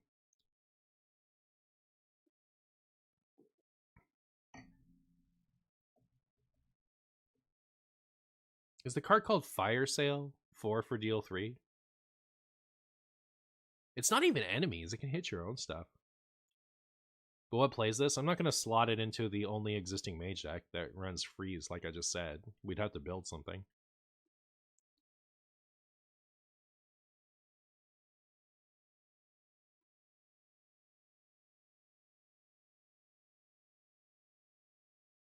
Let's go with the 3 mana spell from the last set. What was the 3 mana spell from the last set? Big Spell Mage? I wouldn't play this in Big Spell Mage.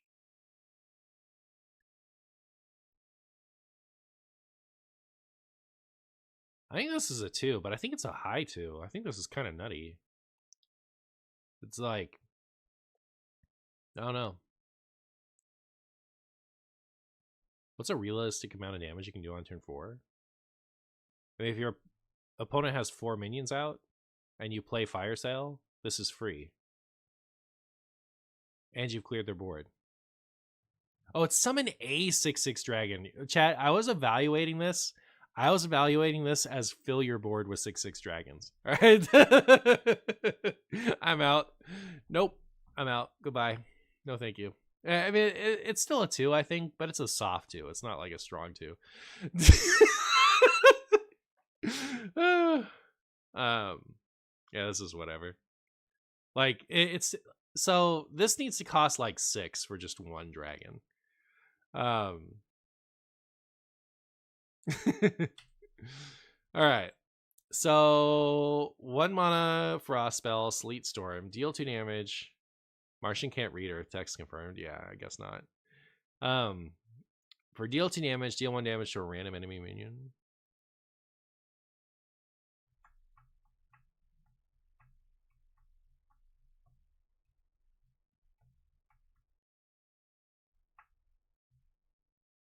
I'm trying to think of when I would want to do this. So, I mean, I guess it's meant to combo with this, right?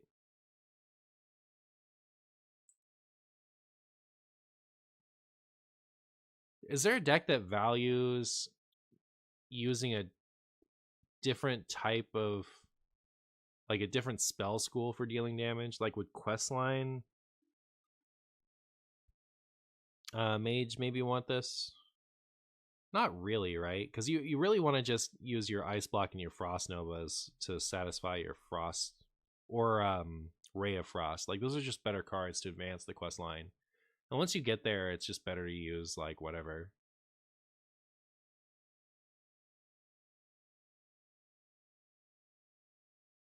But like it's how many Frost spells in Mage deal damage? You have a Bolt and Ice Lance. Is Ice Lance it hits a frozen thing, and this doesn't freeze.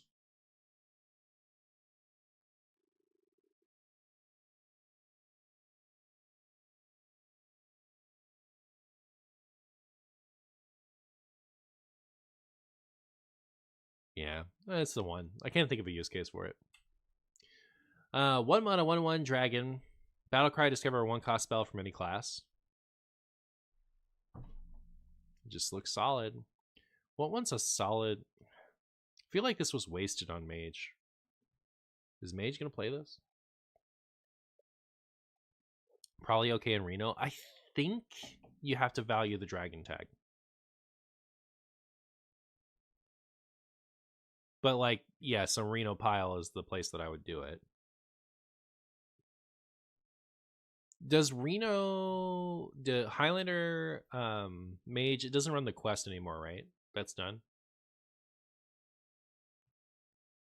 Because like this would be a really good Highlander quest mage card. But I don't think it does that anymore. It's become it used to be quest mage and Highlander quest mage, and now it's hostage mage and Highlander hostage mage. So yeah, I mean, I could definitely, I'm gonna give it a 2 because I'm not confident it'll see play. It's like, does Highlander Mage really want to play this? It might. It's kind of okay, but like,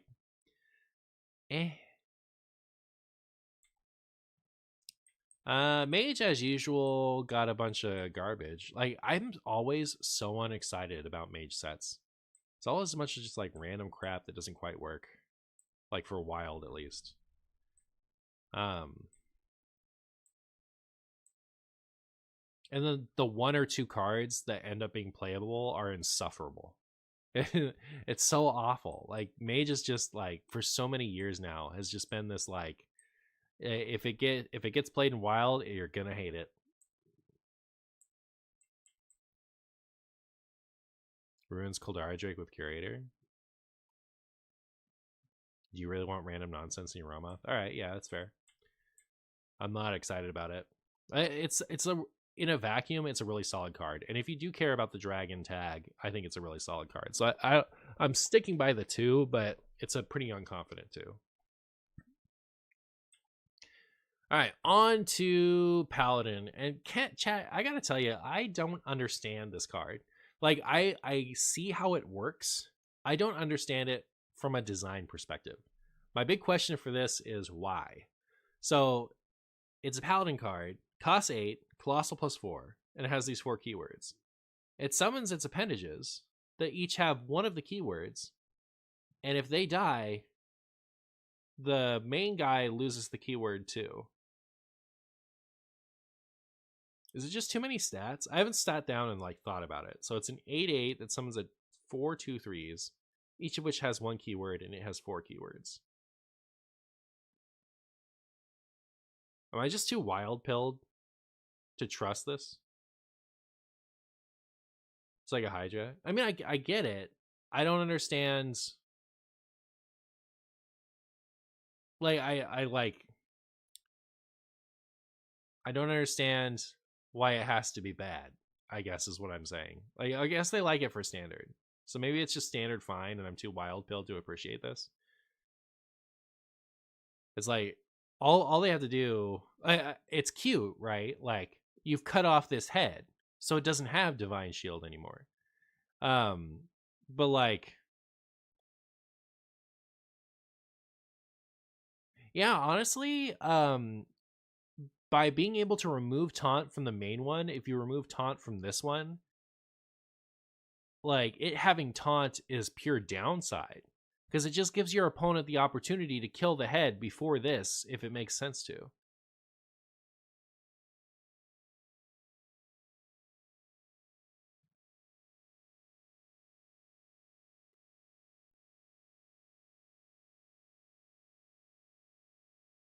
I don't know, maybe it's juiced.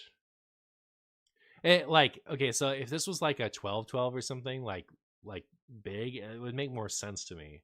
But it doesn't feel like it's disgusting enough to have like so much downside attached to it. Is all like, that's what I'm wrapping my mind around from a design perspective. Like, I understand it's a Hydra and they're making it so that if you cut off the head, it loses the advantage of that head. But that's not the part that's confusing me. It's like, why did they make it have these downsides when it's just vanilla? But I guess it's a lot of stats and a lot of keywords, so it's fine.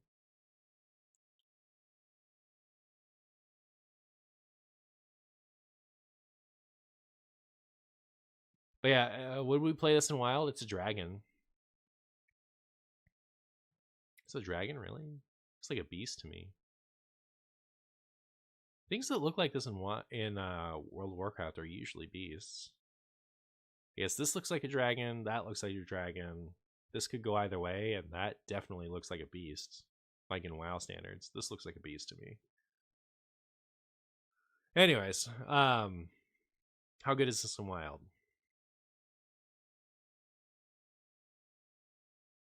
So as an aggro deck, you trade into the mini taunt to get rid of the taunt. Then you trade into the lifesteal to get rid of lifesteal. And then you just go face and ignore the rest of it.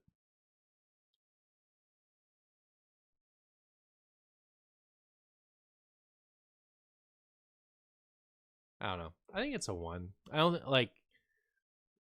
There are better dragons to run in Paladin, and you have like a tutor that you want to run. So this just makes that tutor worse. It wouldn't be completely embarrassing in WoW, but it's extremely replaceable. I think, yeah, it's a very okay card. Yeah, okay, I'll give it a 2. It's fine. I could see it popping up, I guess. Then we have Nozdormu, Bronze Aspect. So 5 for 4/4. At the end of your turn, give. Why do the other ones? Is this the only one that's randomly showing up as a humanoid? If they were going to do the humanoid versions of these characters, why wouldn't they just make them all humanoid?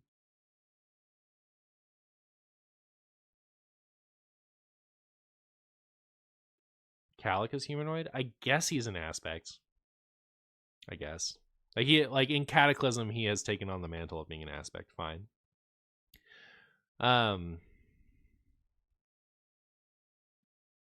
Well, then also give me Thrall. All right, Thrall was the Earth Warder in this in Cataclysm.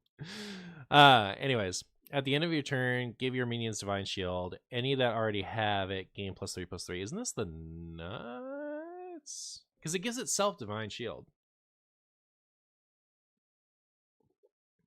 And you can run the Chalice, the drink.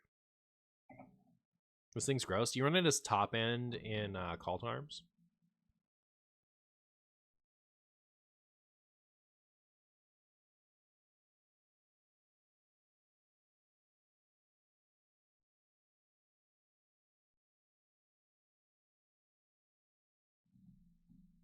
Yeah, I think this is a 3. Isn't this disgusting? Turn 4 call to arms, turn 5 this, turn 6 win. Yeah, I think this card is filthy. Is this the strongest card in the set so far?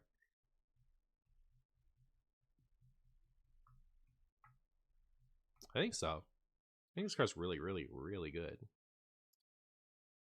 This card's getting nerfed so fast.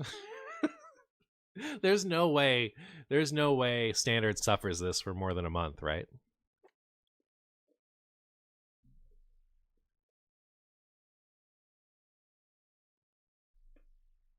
Anyways. 5 for 3/3. At the end of your turn, summon a dragon with stats equal to this minions.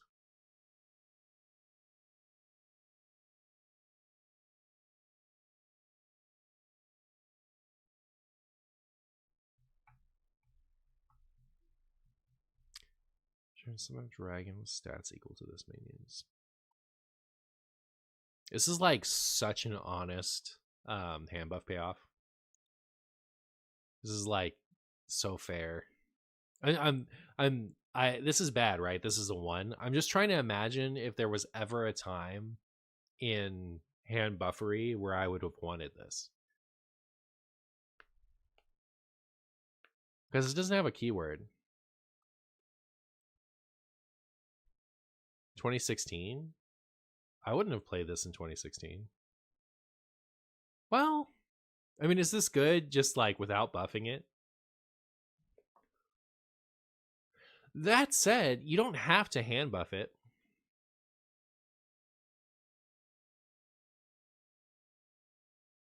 I don't know. I think it's a 1, but like, I don't know. It's kind of funny. I was just trying to imagine like a time when it would have been good. This isn't a dragon. The prominent character in this picture is a dragon, so I just assumed it was a dragon, but like it's not one. It's the orc. It's not the dragon. It doesn't even have a minion tag. Oh, I'm so out. All right, flight maneuvers. 4 mana, shatter, summon 2 4/2 drakes, give your minions +1/+1 and divine shield. Ugh.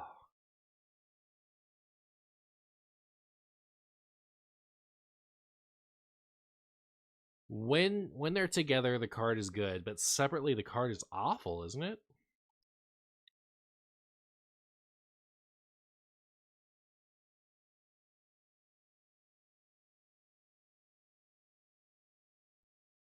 So like the Treant card, it's like together the card is great, and separately the card is fine.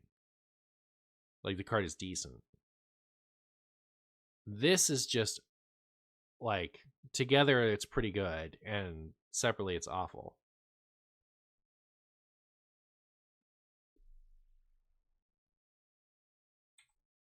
Yeah, I'm gonna give that a 1. I don't think it's worth playing. And like, if I'm gonna give all of my minions Divine Shield, you know what I'm gonna do? I'm gonna play Nas Dormu. All right, Gelbin's Triumph. 1 for get a random Paladin aura. It lasts an additional turn.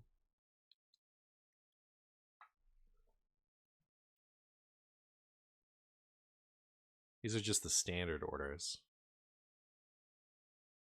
And you get it, you don't play it. Your minions' end of turn effects trigger twice. Oh, is that in this? And I just haven't gotten to it yet. I was like, I've never seen this card before. At the end of your turn, you know, no.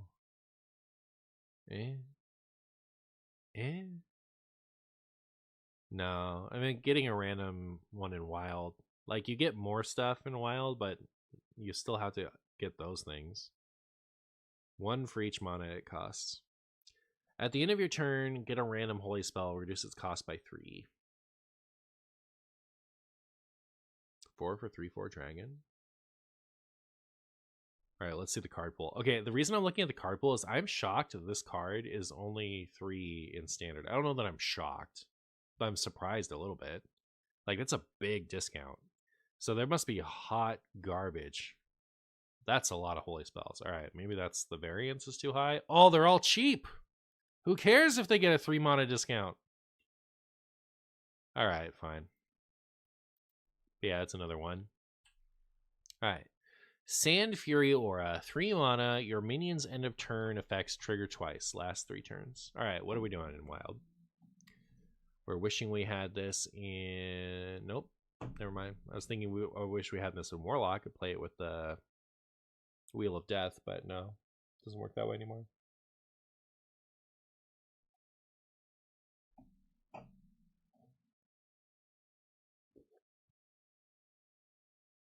Oh yeah, you could combine it with Naznormu.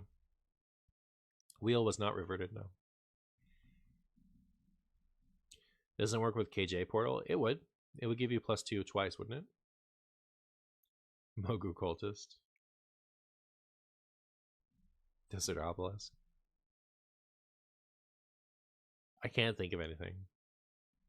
Like, Naznormu would obviously be really good, but like, do you really need to put the like? It's good enough on its own. You don't need to.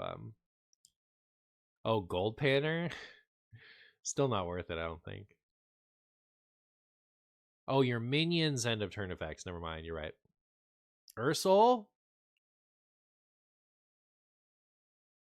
What does Ursol do? Minions, you're out. Yeah. Gosh. I think this card is good in like any other class. Not any other, but like if other classes has access to this, I think this card would be nuts. Merch seller. It'll make me look up a card. I don't know what merch seller does.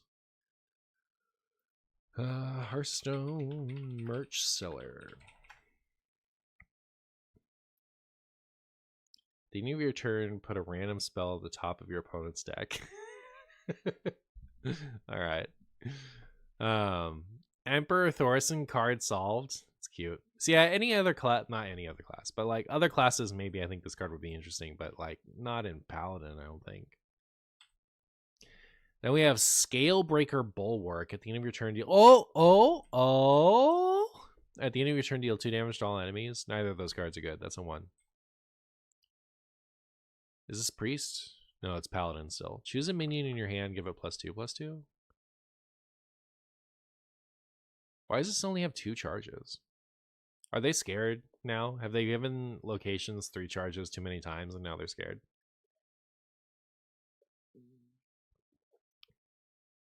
This should either draw a card or it should give a minion in your hand +2/+2 3 times.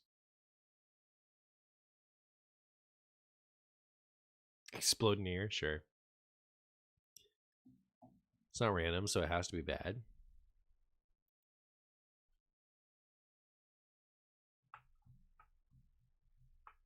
I can't think of anything where like I really value it having extra stats in hand. Like honestly, I think this card would be better if it targeted a minion on the board. Because then you could wait until something sticks and then buff it and go face.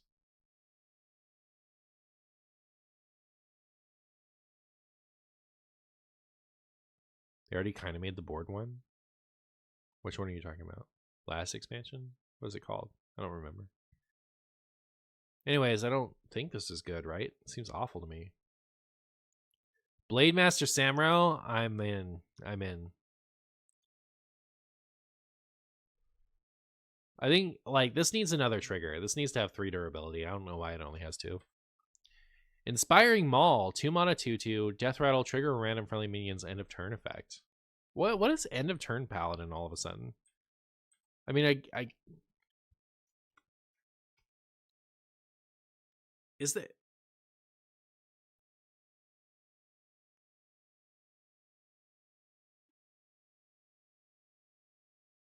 is there anything? Gosh, make me fire up Hearthstone. Hold on, chat. We're gonna get to the bottom of this. We're gonna find something in Wild. Maintenance alert. That won't do.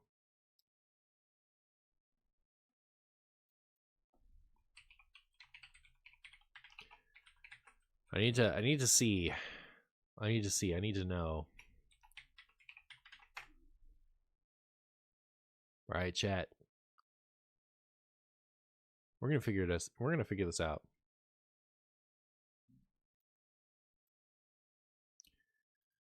Stay a while in Chungus.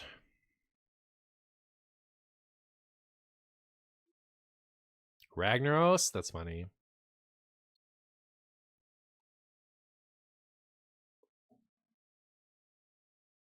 This seems like a bunch of Mungus that's waiting to get support in the mini set or rather class set. Maybe.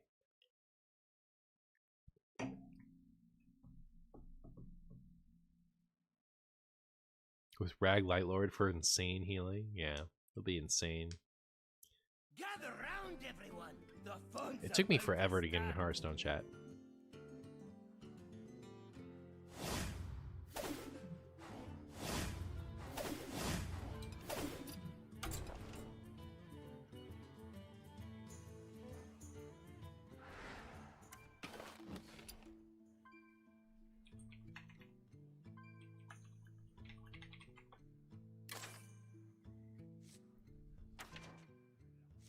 At the end of your turn, you can get another sunscreen, you can get a Silver Hand Recruit, you can give something +1 attack. You can give yourself an extra trigger of 3 health. Yeah, I can't believe we used to try to play this. You can draw 2 more cards. You can recast a random holy spell you cast this game. You can get another sigil. You can buff your hand again.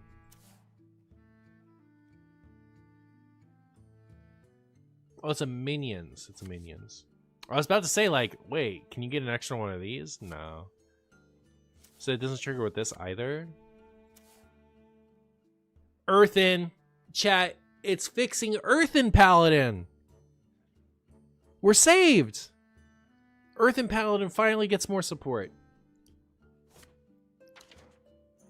Wow, there's nothing. Actually crazy. It's literally Ragnaros. You can get some extra adventurers. You can draw an extra card. Draw an extra card this way. Give another friendly minion +1 attack.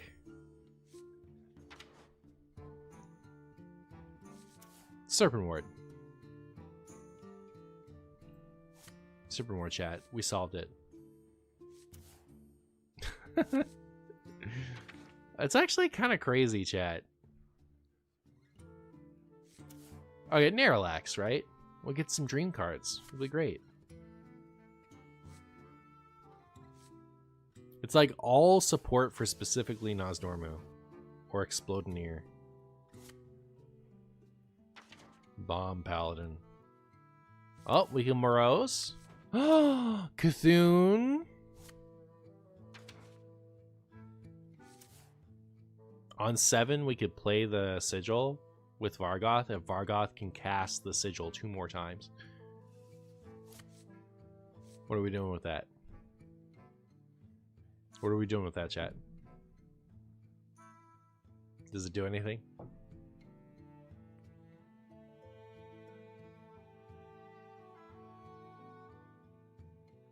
No.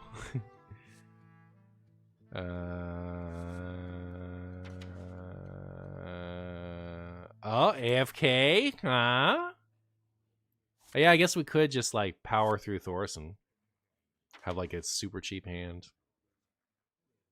Incendious.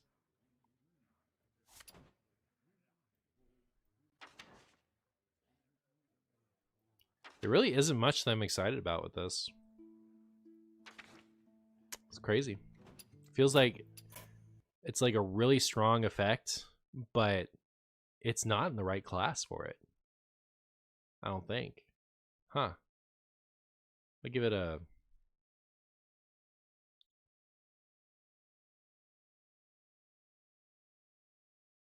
I might give it a 1. Right? Like, what are we doing with this in Wild? Nothing?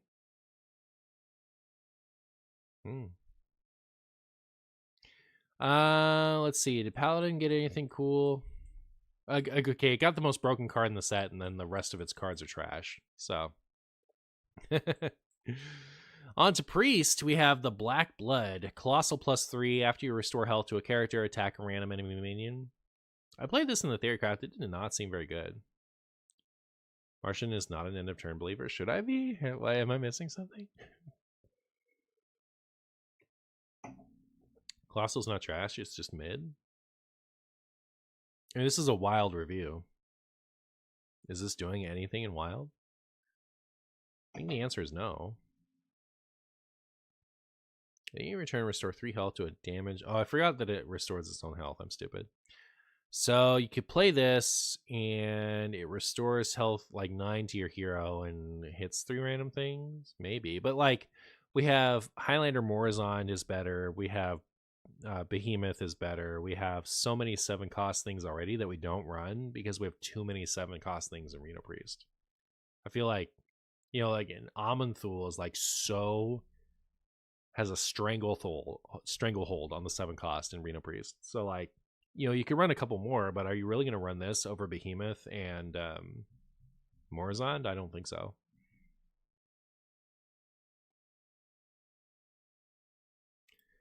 So yeah, I don't know. I don't like it. This is a 2. This is going to be a funny Martian card. Not really, I guess.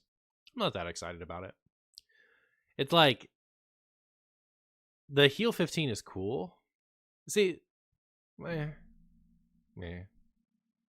heal 15 is cool, or like the deal 15 is cool, but like it's not enough to kill an opponent, and it doesn't hit the board too. Like if it healed to full and then it did 15 to all enemies, then you're getting a board wipe out of it. But 15 damage to the opponent, Brand plus Reno, I guess. I mean, that's cute. But how often is that going to happen? Very rarely, right? It's going to be so hard. Original Alex plus Reno OTK. See, that'd be so cute. It would be so cute in Druid.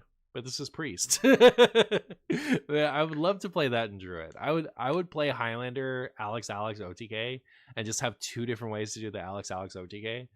Or whatever. I don't know. It's cute. But yeah, I don't know. I wish it was all enemies instead of to your opponent. If it was all enemies, this card would be so fun. Play this on 7. Gosh, thinking about it, setting your health to 15. It's actually pretty bad, frankly. It's actually pretty bad. Because, like, it doesn't heal you that much. It sets your health to 15. So, like, you have to be super low to play this. In which case, there's probably a bunch of stuff on board that will kill you. This is actually, like, this is a 1, I think. Like, I don't even want to make Marshy content with this. I feel like I'm gonna try something. But, like, it's gonna be one of those ones. Like, it has a high likelihood to be one of those ones where I, like, I play it and lose for 50 minutes and like start to hate all of my life's choices and switch to another deck. You know those days where I have an idea and like the amount of losing I'm doing with that and like not even getting close is just like infuriating me, and so I switch. So yeah, I think I'm gonna give this a 1. I think it's pretty bad. What's worse, this or Mogu Cultist Warlock? I'm so sorry, Galpal puns, but I have to give it to the Mogu Cultist Warlock. But Priest Aviana? If I have Priest Aviana online, I don't need this. I will kill anything else. You can combo with spells that set your health to 40. And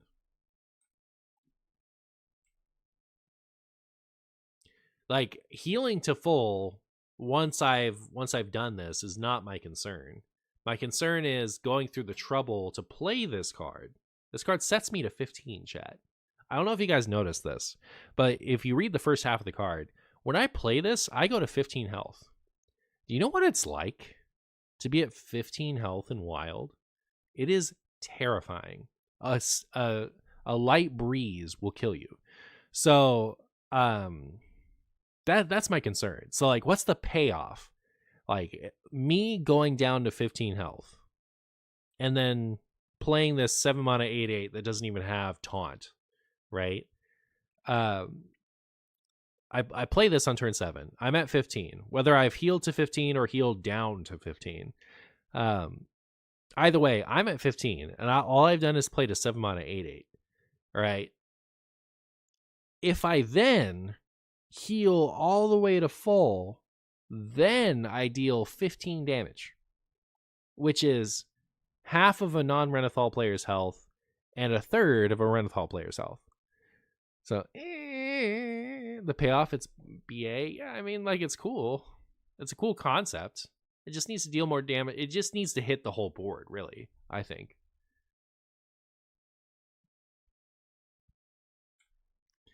Here's a card. So Medivh's Triumph, 5 mana, deal 4 damage to all minions, cost 1 if you control a legendary card, holy spell. The fact that this is a legendary card is ridiculous. So, like, if your quest is active, this is active. And you know why that's good in Wild compared to Standard? In Standard, you play the quest just to activate Medivh's Triumph. But that quest in Wild is good. It's like decent. It's not like, you know, a tier 1 deck, but it's a fine deck. And now that deck gets 1 mana clear the board. It gets 1 mana Twisting Nether. Like, I don't know. The what is that stupid quest called? Does anyone know the name of it? Works with Sphere. I don't care about stupid Sphere of Sapiens. Get out of town. Like, the quest starts in your opening hand.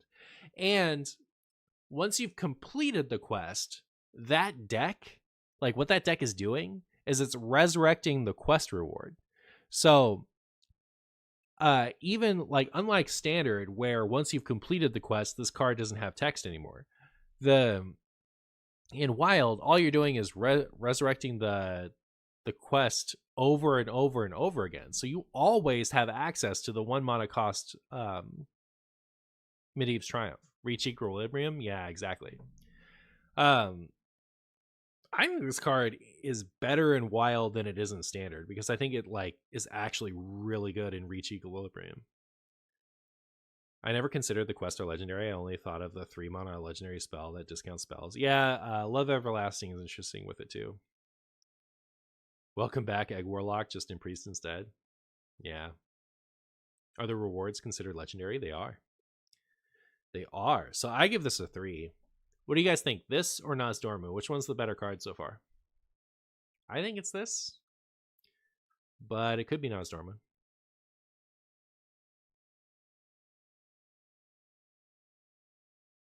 This card's insane.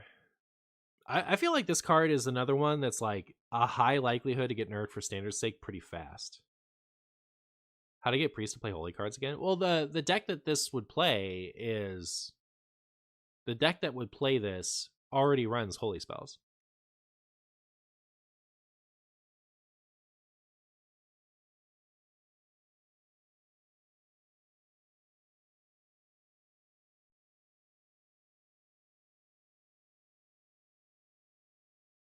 Feels more guaranteed to be good, yeah. Anyways, really good card. Next we have, okay, this card is really interesting. So Cleansing Cleric, 4 mana, 4/5 Draenei. Battlecry, your healing effects restore 2 more health this game. So what's cute about this card is Devouring Plague triggers this every time. So if you've played this once, your Devouring Plague heals 8 more. If you've played it twice, it heals 16 more. It's pretty interesting. It also has, like, you know, it has synergy with all of the other heal to deal type effects. So, like, it's pretty cool as a card. It costs 4, which makes me wonder if, so, like, there's other heal to deal support in this set. Like, and when I say that, I mean, like, turning your healing into dealing damage. There's other support. I don't know if this goes with that. I don't know what that deck's going to look like, but it's interesting. Also, Spirit Lash. Oh my goodness. Man, Spirit Lash with this is disgusting. Like, this is a healing card that can go in Shadow Priest, because the spells that are nasty with it are shadow spells. Imagine this in Demon Hunter. Yeah, you're excited for this card. It's really interesting. I think it's a borderline 3. I give it a high 2 confidently, but like it's a borderline 3.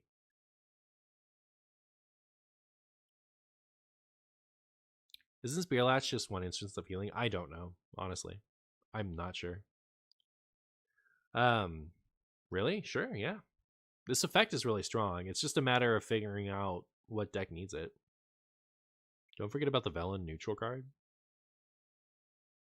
All right, I won't forget about it. Just for you, I'll always remember it. You hope this gets buffed to 3? It's really interesting. But yeah, so like, I don't know specifically what I would do with it, but it's going to be interesting, I think, at the very least. All right, then we have Schism. So it's a 4 mana shatter card. Give a friendly minion +2/+3 and elusive, and summon a copy of it. Ugh.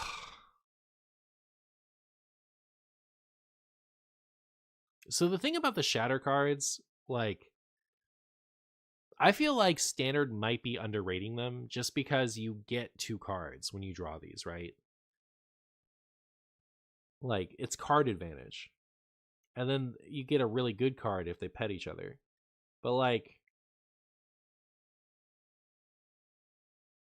it's so little wild potential. What do I want to copy with this? I think the answer is nothing. If I really wanted to copy something, this is good before and after it shatters, right? But I can't think of anything I want to copy.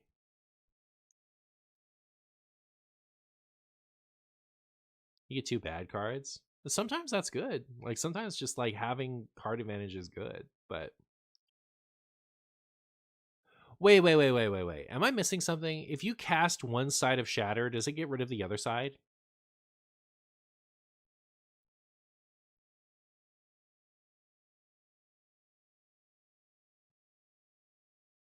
No, you keep both? Okay. Because then it would be awful. Good night, Gal Palpuns. But yeah, it's a 1. I can't think of anything that would want this in Wild. I could copy freaking guy. Who's the kills you after you Raza Anduin Spawn of Shadows? It's not worth it. This card is interesting. So it's a 3 mana for 3/8 undead, lifesteal, and Battlecry deal 4 damage to this minion. So it's a spider tank. It's a lot. It's similar to what's power creep on what you call it? Injured Blade Master, because Injured Blade Master was a 3/7, right? This is a 3/8, and it has a minion tag, and most importantly, it has lifesteal. So that 4 it deals to itself heals you, which is really interesting. I don't know what would play it though, because it's like 3 for 3/4, heal 4, and lifesteal. Is that good? You think it seems good for Arena Priest, really? Because you're not taking advantage of the health lost in Arena Priest. It's just kind of like a moderate heal, and then it leaves you with a spider tank with lifesteal. Is it that good? Oh, Blade Master's a 4/7 fair, yeah.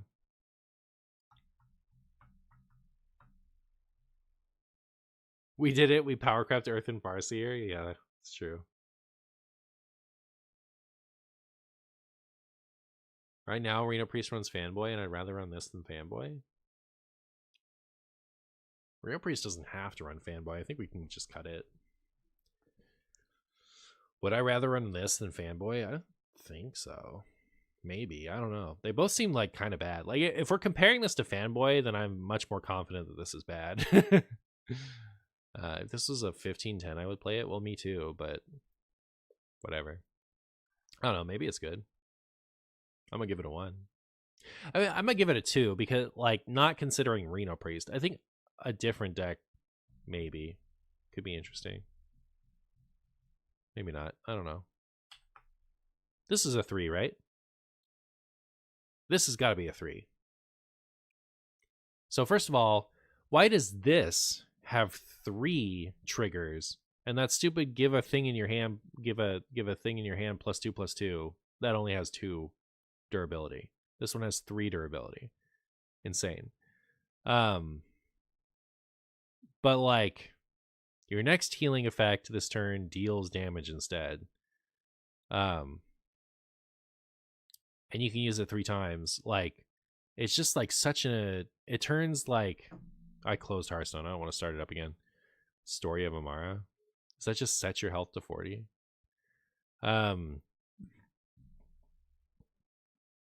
Like there's that one card, gosh, what is it called? It's 2 for heal 8 from a damaged character. So like you get a mind blast that deals 8 instead of 2. Tree of Life.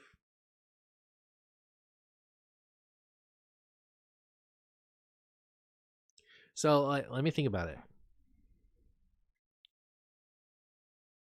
Restoring your health to 4 to full, does that give you infinite healing, or does it heal for your max health total? Because if it healed for your maximum health total, you could armor out of the you could armor out of dying to Tree of Life and just kill your opponent.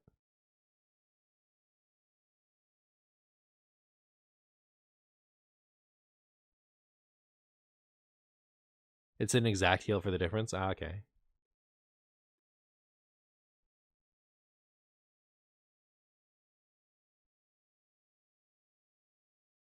But yeah, I mean, this card is disgusting, right? Like, there's so many amazing cards you can run with this. So, Circle and is it Gift of the Naru? Is that the 1 mana heal 3 damage to all characters and then draw a card if any are still damaged?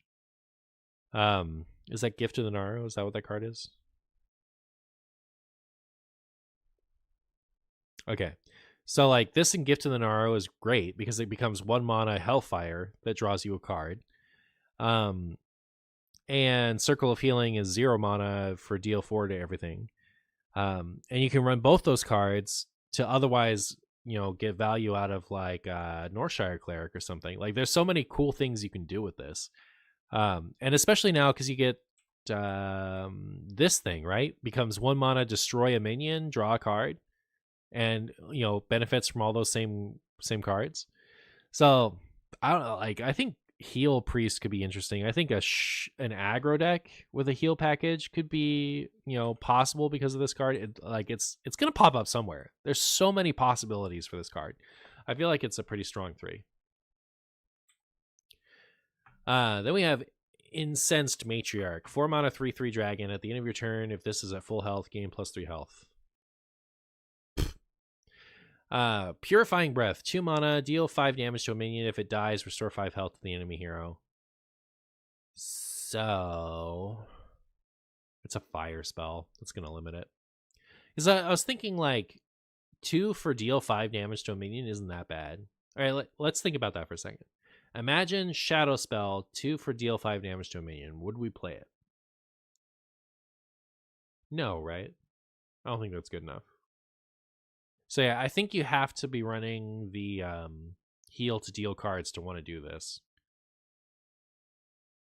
I think this is a 1, because I don't think the heal to deal cards want to play this. I think they want to play other stuff.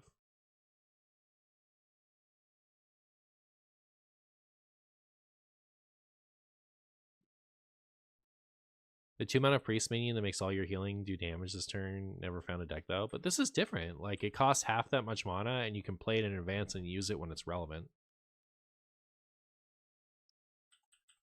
It's a 1, but it's sad. Yeah, it's like kind of almost there. Mend, I think, is similar. I think this is a 3. This is really good. It's like a deck that would play Power Word Shield just for the draw would play this, but it also goes really well with heal to deal effects and cards that want you to heal. It doesn't go well with overheal, right? Mend is up in Nazmani Priest. Yeah, exactly. So it's like it's got a really high floor. But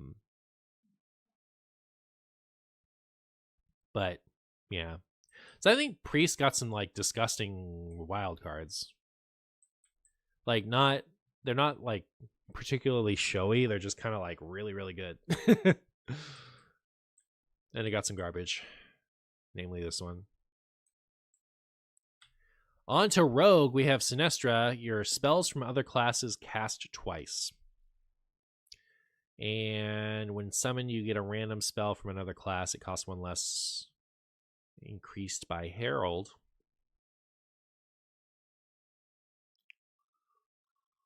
So I had a lot of fun with Imbue Druid or Imbue Rogue in Wilds, and I think that this fits into it fine. So I think it's a 2. I think I would make some fun content with it. But otherwise, because the fact that you have to run the whole Herald package for this, I think makes it kind of trashy. Like you wouldn't want to play this for its own merits, right? You would have to run the Herald stuff. So yeah, I'll give it a 2. It's a low 2. Then we have Bungus. We have the Sarlacc Pit. 5 mana, 5/3. Battlecry, devour 2 random cards from your opponent's hand, then go dormant for 2 turns. Death Rattle, return them.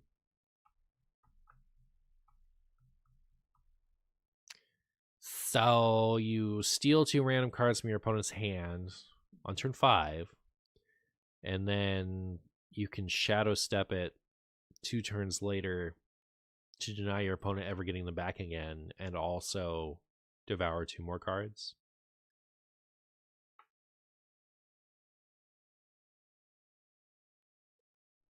This card is awful, isn't it? And this card like super, super, super bad. This makes opponents uninstalled. Does it? I guess. I mean, like the people with the lowest to the ground thought process on Hearthstone, I think it frustrates them. But like, maybe not. I don't know. Maybe I'll hate this card when it's played against me. But like, okay, so one of 2 things happens. Either I get my cards back in 2 turns because 3 health is not that much, or my opponent is like shadow stepping to delete them forever.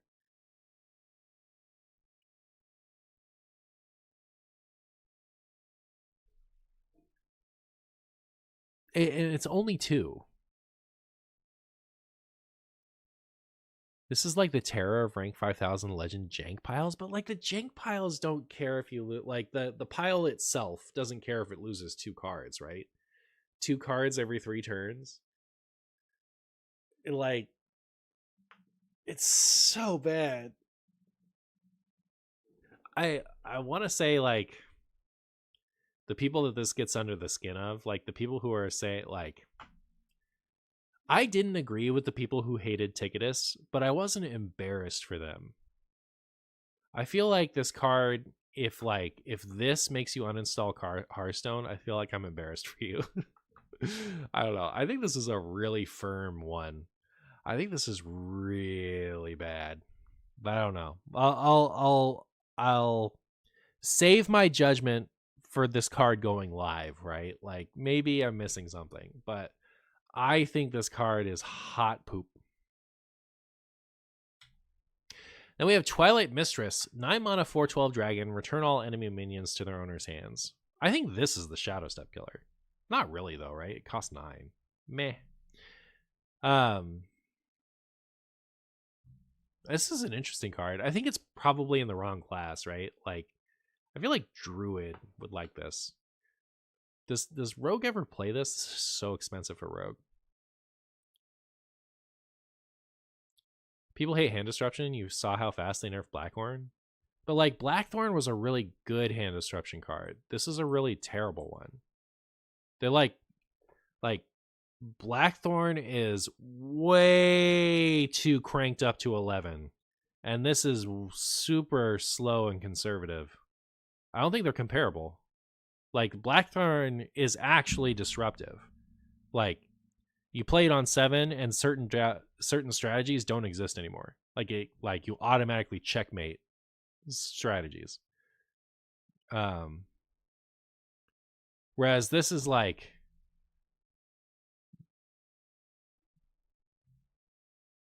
I think that like Blackthorn is very fair criticism. This is terrible. This is awful. It's actually so bad. I don't know. They're not comparable. I don't know what to say about this. What am I doing with it? What am I doing with it in Rogue? It's a really interesting card. I just like in Rogue 9. So it's so expensive. I guess I give it a 1. Then we have Maniacal Follower. 3 for 3/1 stealth, Death Rattle Herald Sinestra. It'll be as good as Sinestra is, which is very soft 2 to me. Chaos Supplicant. 4 mana 3/5. After you cast a spell, cast a random spell of the same cost from another class. I played this. Hi, I'm on a Polyphora Force.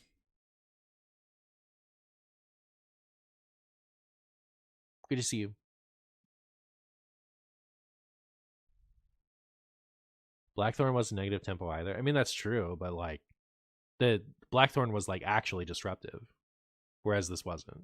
It's like I just can't get past that point. Like I don't think that they compare. Like they nerfed Blackthorn really fast because it was too strong at what it did. But anyways, I played this in the Theorycraft and I thought it was abysmal. I thought this was like just awful.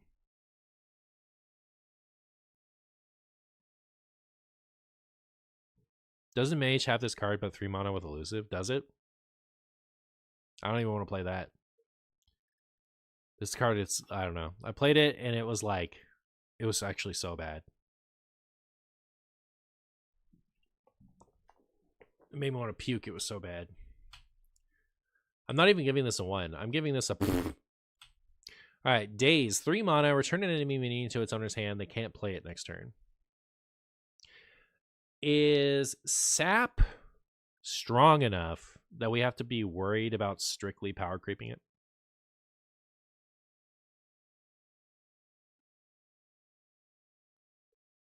Like, is there any reason this couldn't have cost 2? It's worse than Sap, right? Like, the fact that it costs 3 makes it unplayable to me. But if it was 2... When I saw this, I thought, why can't Sap be 1 mana? Me too. It's like, Prep? What about Prep? I'm not going to play Prep with this. I might play Prep with it if it was 2.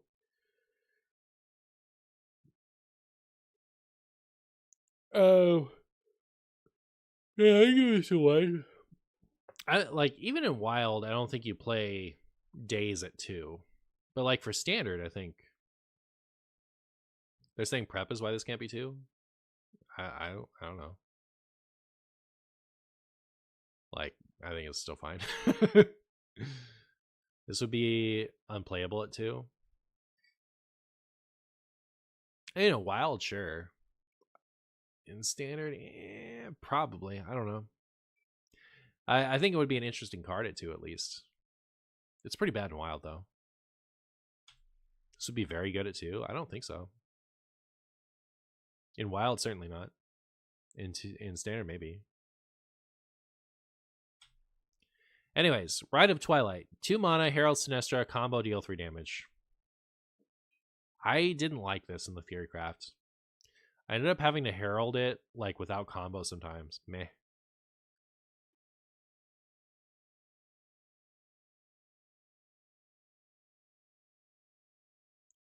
A gentle reminder that you die to a board of minions, not to darkness.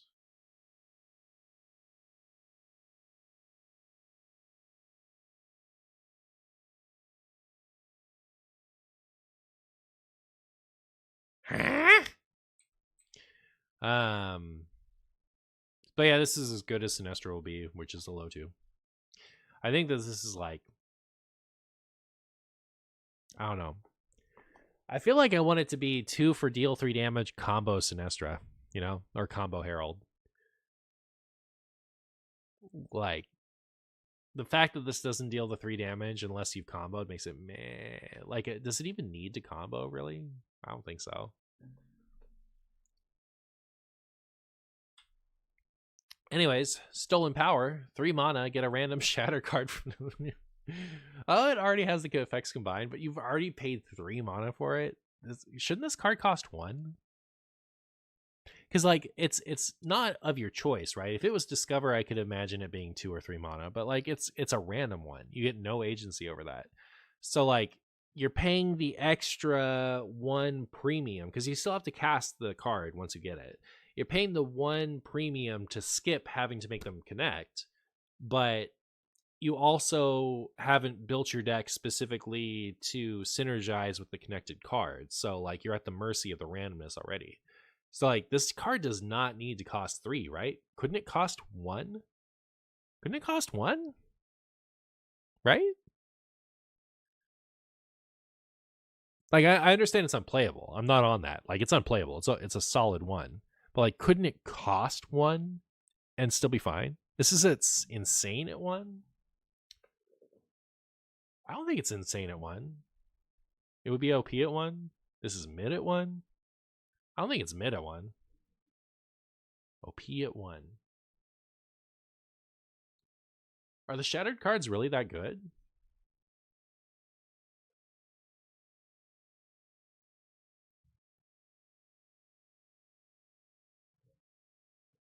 This is sometimes insane at 1. This is 1 mana at 1. This is medium at 1. I can't tell, honestly. I guess I could see it.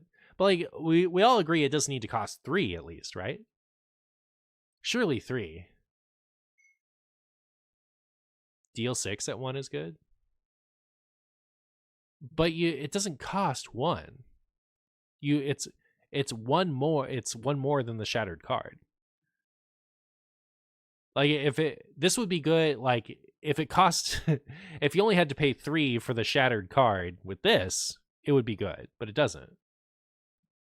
But prep, but prep. The Shatter cards are pretty good. Are they? I don't know. I'm so out. I think this card is trash. And like I'm not convinced that it's not that it's broken at 1. But I could see it. Like I could see it being too good at 1. But at 3 it's like certainly just way too conservative. Then we have Garona's Last Stand. 2 mana, tradable, destroy a legendary minion. There isn't a deck where I would play this in Wild. It's a 1. Then we have Agent of the Old Ones. 1 mana, 2/1 demon. Battle cry. Choose a card in your hand to transform into a coin. Now, I heard that this card was going to be insane. So what I want you guys to do is while I go use the restroom and refill my wine, I want you to tell me what this does that's broken. Because I don't see it. I'll be right back.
Oh, sorry. I was like sitting here laughing at all of your funny jokes.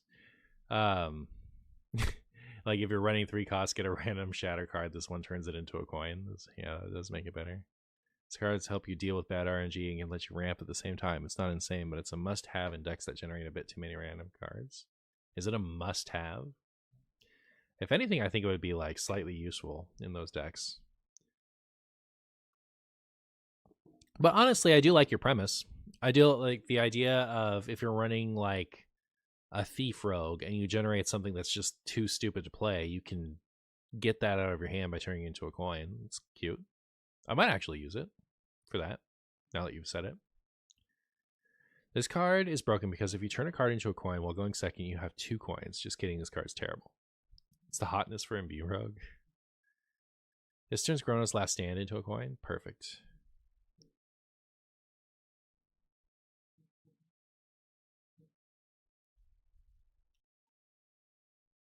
Hand space is limited. Sometimes you generate cards that, yeah. I like it for that. That's cute. By the way, I was thinking about it while I was using my restroom, as I often do. And I do think that this card would be very strong at 1. All right. One is probably too much. But 2, right? 2, it could be 2.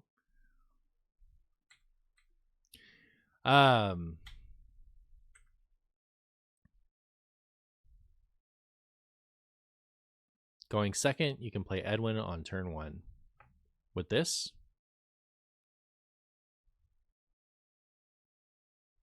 it's not get a coin. Wait, what? How does this help you play Edwin on turn 1?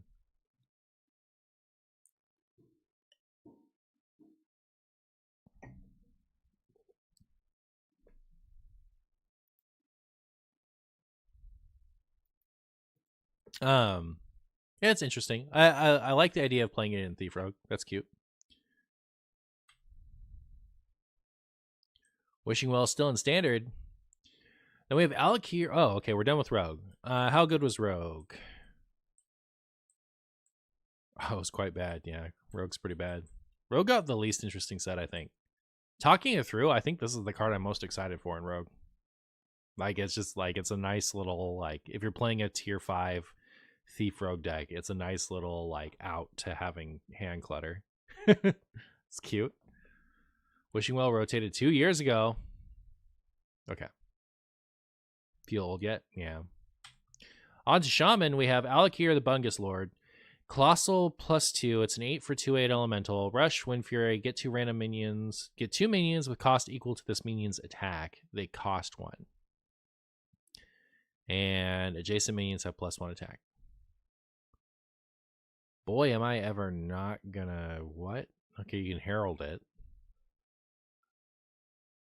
I'm not gonna play this in wild. I mean, I will. I'll give it a 2. It's gonna get it. It's gonna get a Marshy video for sure. But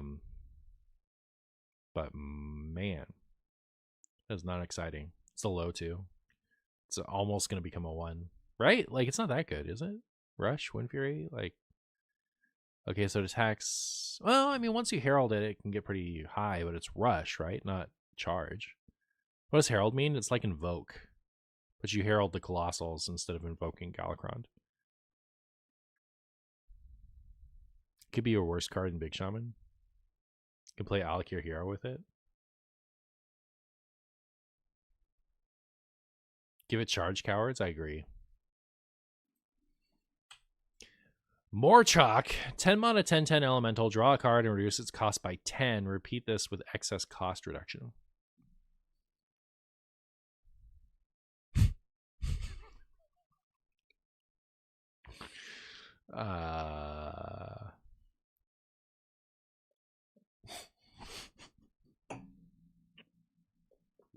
This card is like super bad, isn't it? Okay.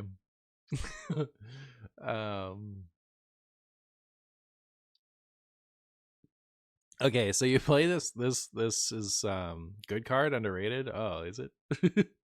For wild? We're playing wild, by the way. The card's good in standard? Do they have like elemental cheated out stuff in standard or something? Why would this be underrated? Isn't this like just objectively terrible?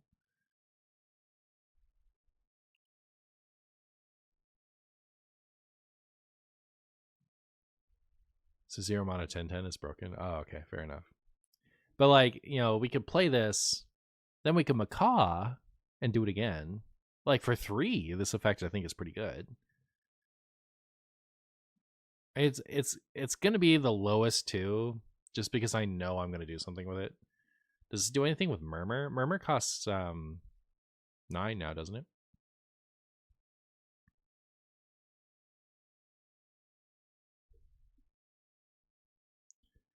People see reduced cost and the mana cheap brainworm kicks in. Ah, okay.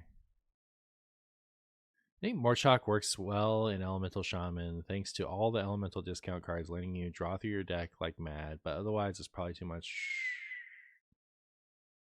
Are there more discounts in this set? Is that what it is?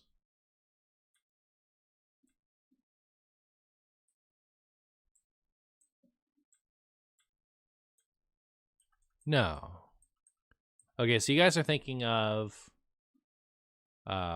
Stone by Stone. Oh, the other one. Stone After Stone. And what's the other one? The other one's from your hand, right? Those aren't going to make this playable.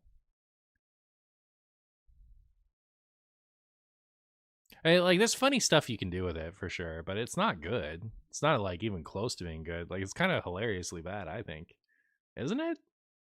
It's so expensive. Give it like Taunt, Rush, and Lifesteal, then we can talk.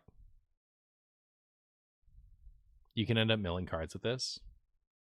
All right. Ascendants. 4 mana, transform all friendly minions into ones that cost 1 more. They summon the originals when they die. That's kind of cute. I mean, it's like 3 years too late, right?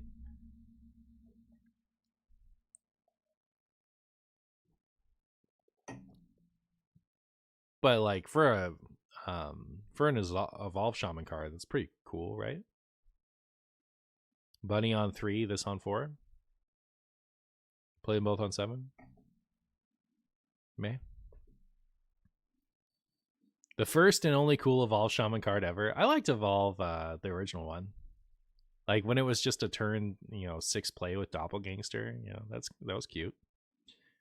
And there was also less there was less of that level of random at the time. I know that like Doom in the Tomb put a lot of people off to Evolve as a card, but like when it originally came out, it was Doppelgangster and that was it. Like you would play those 2 cards together and that was the extent of the synergy.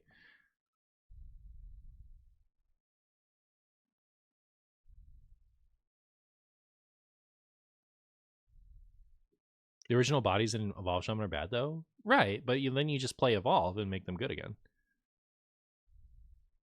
You don't see the big deal about this card? It's not a big deal. It's too expensive. I'm saying this card's 3 years too late. This is a 1. It's really bad. Cost 4. It's way too much. It's just like, if we had this some years ago, it would be cute.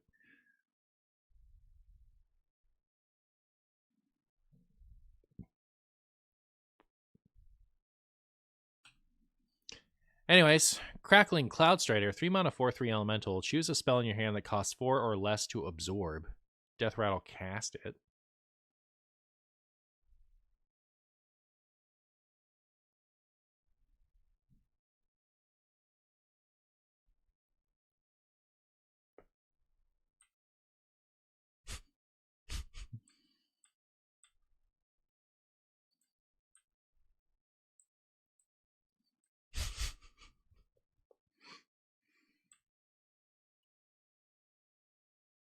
I guess. Oh, man. It's kind of funny. It's like, what 4-cost card are you cheating out with this? And like, it's not like this is a hunter card, right? Imagine it was a hunter card. You do this, and then you can play dead and get extra value out of it. Meh. I think it's a 1, but it's funny to think about. I can tell I've had as many wine glasses as I have. I'm starting to get a little silly. 9 mana, draw 2 cards, cost 1 less for each time a friendly character has attacked this game. Wouldn't that be a great pirate shaman card? Each time a friendly character has attacked this game. This is probably fine in shaman.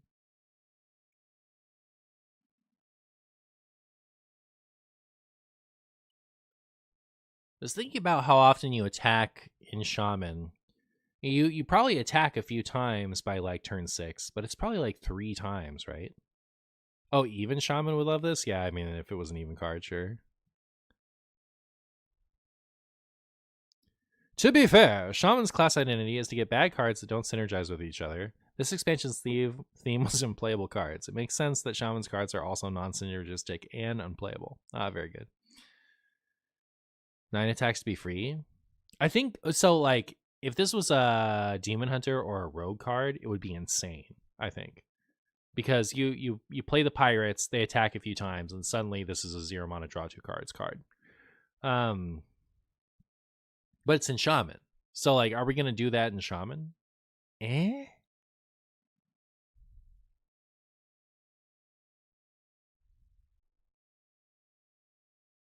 If they reverted Sigil of Skydiving, you'd see it. Yeah. I mean, I think it's a 2. I think this card, I think, will show up eventually. This is going to be in something someday. Probably. But I don't think that day is today. Ritual of Power, 2 mana, Herald Alakir, get 2 1/1 elementals with Rush. And Heralding Alakir gives you bonus attack stuff. Interesting. I don't know. Pretty decent. It'll be as good as Alakir's. It goes with this, right? Oh, we have the fishing spell. That's 3 attacks right there. Yeah, maybe. I don't know. Maybe that's not such a low 2. Like, you could even like build your deck a little bit more with it in mind, and maybe it's okay. We'll figure it out. Card is kind of nuts. We'll figure it out someday. Taunt, Battlecry, Herald Alakir. The Herald thing will give it some attack. This feels like it should be a totem, right? It's a 2 mana 0/3. This should be a totem. There should be Skywall Sentinel Totem. Don't you think? No? This card is actually just kind of good. Is it?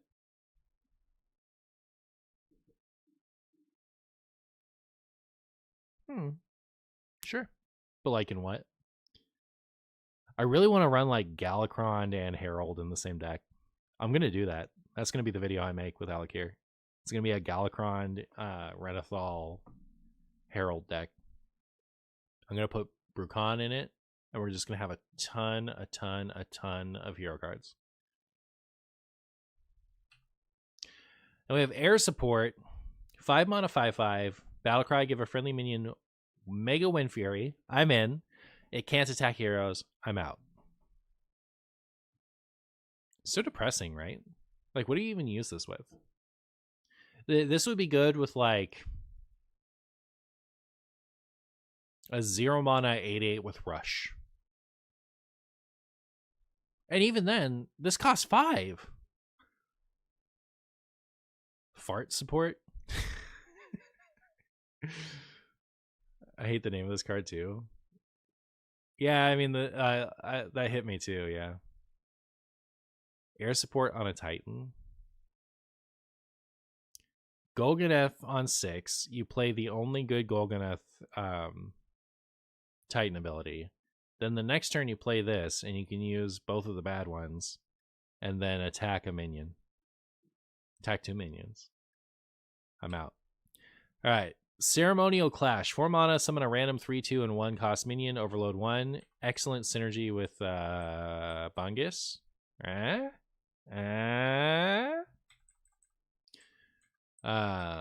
a 1. 4 mana, 7/7. Death Rattle, unlock your overloaded mana crystals, overload 3. Gotcha. So it's a 4 mana 7/7 Overload. I wish this was in the opposite order. So for two reasons. One, the Death Rattle unlock your overloaded mana crystals becomes relevant after you read the overload part. But also having Overload 3 at the end of this almost makes it feel like the Death Rattle, like the Overload 3 is part of the Death Rattle. They should have switched it. Anyways. For a card that is a 4 mana 7/7, I actually think that this is pretty decent. I think it's probably better than Flame Wreathed Faceless. But like Flame Wreathed Faceless hasn't been good in 5 years, 7 years. How long has it been? It was good in Wild still, but like not for long. Probably like 5 years, right? This guy really wants a minion tag. I think it wants the minion tag specifically to be totem. If it was anything else. Is Faceless 2 Overload? It is.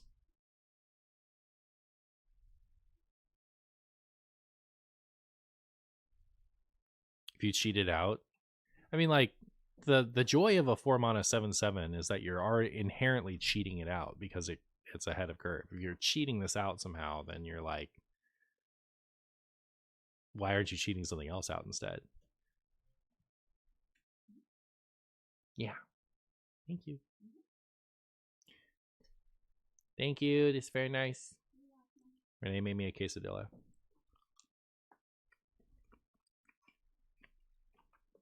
That was pretty good.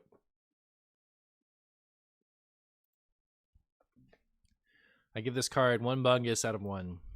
All right, so that was Shaman. Shaman got maybe their Colossal, a card that looks like it should be good but might not be, a card that would have been interesting 5 years ago, a card that's trash, and that's it. Unlucky. What kind of cheese? I actually don't know. Some kind of cheese. I'm going to sit here and eat this before I go on to the next card so I can enjoy my quesadilla without... Oh, it's Mexican style cheese. Mexican style blend shredded cheese. Monterey Jack, mild cheddar, queso, quesadilla, and asadero cheeses.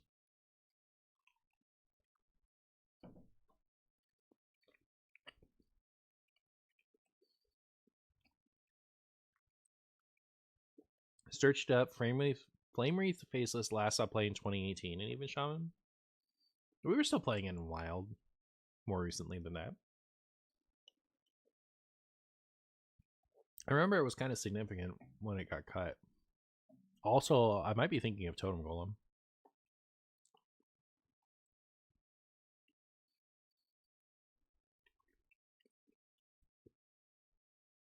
You're going to make a new Evolved Shaman in spite of it not being good, right? Sure. Maybe.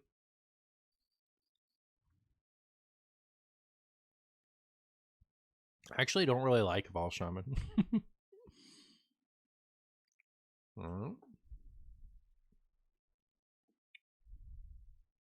Totem Golem getting cut from Even Shaman was like...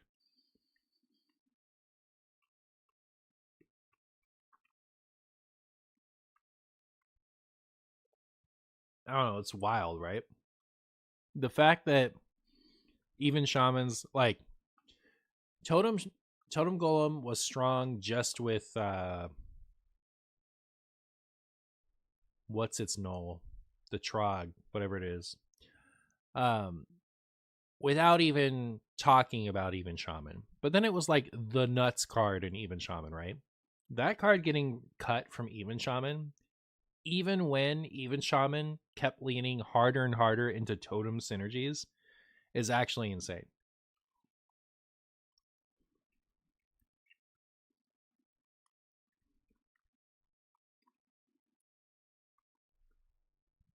That would have been Chisel plus Ankar? I think so. Probably. Like, that's like... That is power creep. When Totem Golem gets cut from Even Shaman, that's when you know power creep is happening.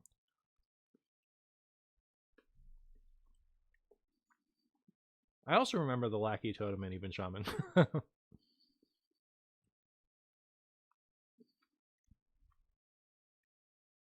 Sorry, I have to enjoy my quesadilla. Even Shaman is in my top most hated Decasamente. What? Of all time because of bots? I was going to say,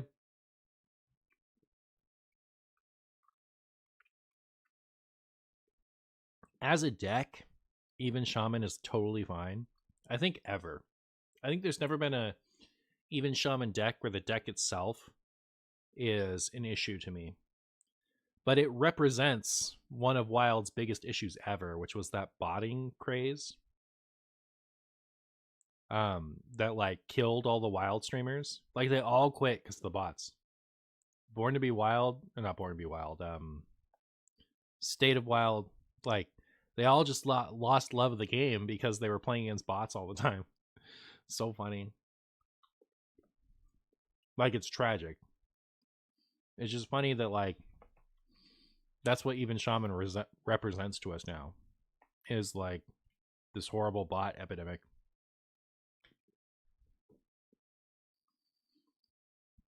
The State of Wild officially died to Reno Lone Ranger. That's fair. That's fair. That was around the same time, right? It was like bots leading into Showdown. Reno Lone Ranger is such a stupid card.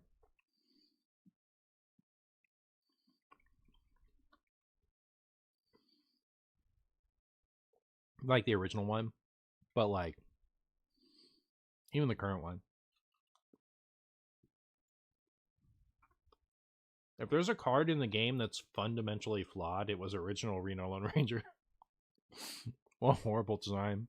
What an absolute mistake. I try not to be too mean when I criticize things, but like Reno Lone Ranger is such an obvious problem.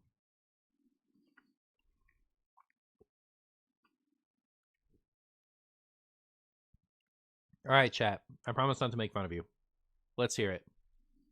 Give me your original Reno Lone Ranger fan justifications.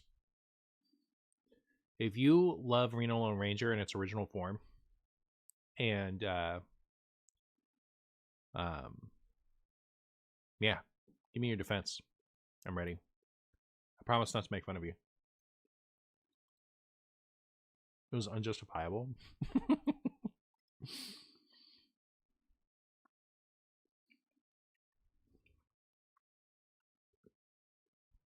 Reno Lone Ranger is probably holding back mid-range more than anything else in Wild. And that's like current Reno Lone Ranger, right? It's not even the original one. The original was such a disaster.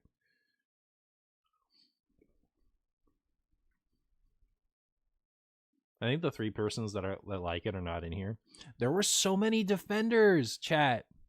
When he could destroy the people like, I just like that I can destroy the Juggernaut. I think that's a problem. The fact that the fact that it can remove dormant cards, where the whole point of dormant is that you know like the point of dormant is to play around removal. The fact that it hits dormant is so stupid. Put Reno back to 10. The fact that it's still the best Highlander card at 8 with this newer effect, it's just such a strong card. It's crazy. OG Reno Lone Ranger is almost as bad as OG Titan Yogg to you, honestly. I think that's completely valid. I think that's completely fair. It might be how I feel, honestly. I think the Reno Lone Ranger card makes me more frustrated when it's played than Yogg, but the Yogg meta was less sufferable to me. Does that make sense? Like, I was miserable during Yogg meta. That was like, Like, playing Hearthstone was not fun. But, like, playing against Reno Lone Ranger, once that card is played, there's, like, the spike of frustration is so much higher. Yaga's base? Nah. Yaga, I don't know.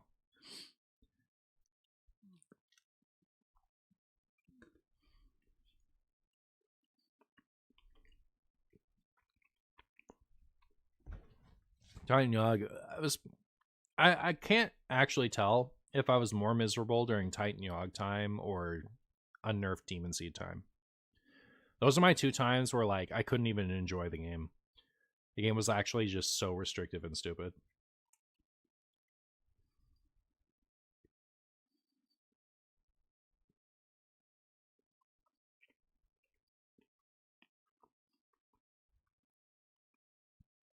Miracle Rogue having Yogg was a nightmare. I thought that the Druid one was worse, but they were both bad. Darklear Seed.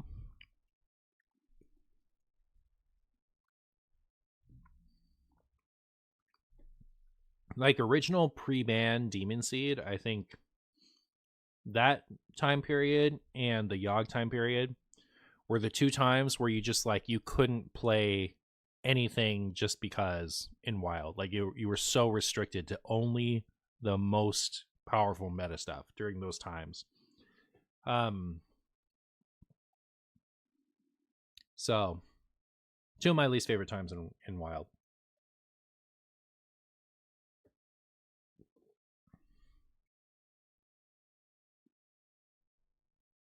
You're glad Darklear is dead? You like the new Demon Seed better? Darklear Demon Seed is not what the joy of Darklear. The joy of Darklear is pre-Demon Seed. And I am very bittersweet that Darklear is dead. Very bittersweet. I would give up Demon Seed in a heartbeat to have just Darklear back. And I think you would too if you'd experienced it, Guapo. I think you would have loved it.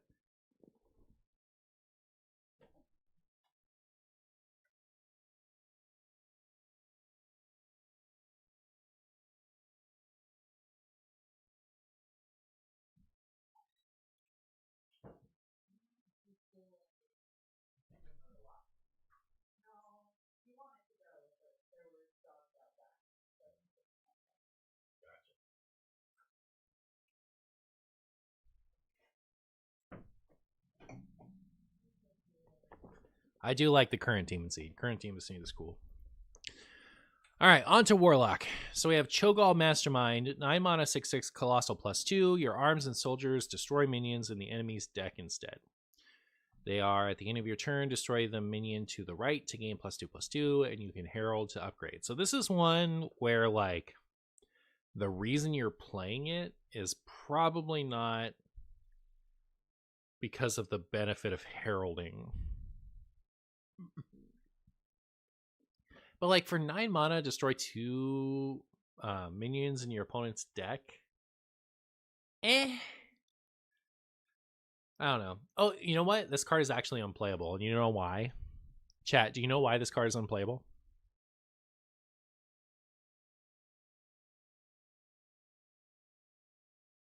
Because it costs 9. Not because it costs too much. Specifically because it costs 9. Don't say Symphony Sargeras? Really? Do you have that little faith in Symphony Sargeras?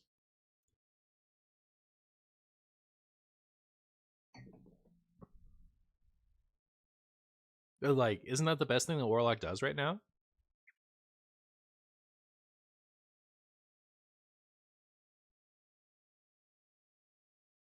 Anyways, this interrupts Symphony Sargeras. And, like, you know, it's not like it does anything that strong anyway. It costs 9. To be honest, Boris and Wincon and Reno is better than Sarg. Maybe. I don't know. Either way, for 9 mana, you're destroying 2 minions in your opponent's deck. I know that there are people who will do that. I will not do it for just that. I might. But, like, if I'm going to put this in my deck, I'm going to put all the heralds in, and then Then what, I guess? I don't know. This card seems kind of bad, actually. Like, once you kill Cho'Gall, the arms are just bad, aren't they? I mean, you could build it so that you're destroying the egg and whatnot. People did that in the Theorycraft. I'm going to give this a very soft 2. I mean, Herald kind of meets a baseline for me, right? Like, good enough to be a Marshy video. You know, this, like, technically meets the requirement. Hey, there's a little Cthulhu in the background, by the way. Do you guys see it? In the background of the card, you can see Cthulhu's eye. It's funny. But yeah, I don't think it's very good. Malilak. 7 mana, 7/7 dragon. After you discard a minion, summon a copy of it.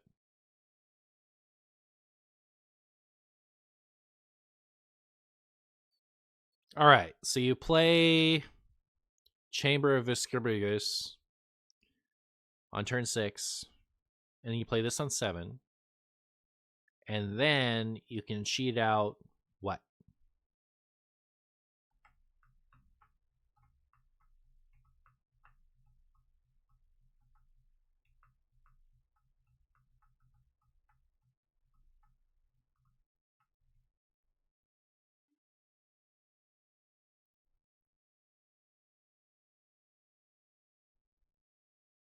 Cheat out Cho'Gall. All right. Duke. All right. Duke of Bellow, 4 mana, 2/2 rush, has +2/+2 for each card you've discarded this game. Okay, so 4 gets in the way of Soul Barrage. Do I think that this card would have been good when Soul Barrage cost 5? Probably not still, right? This card is so good, you think so?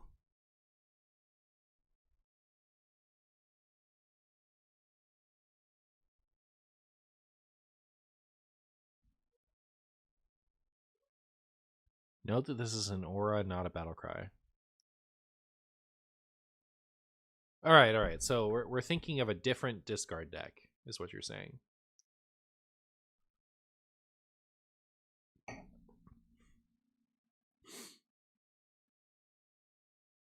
Do we ever make Disco a 40-card deck and run this? I mean, you guys are way higher on this than me. All right, how much? Okay, if you Solarium, you're already at an 8/8 with this.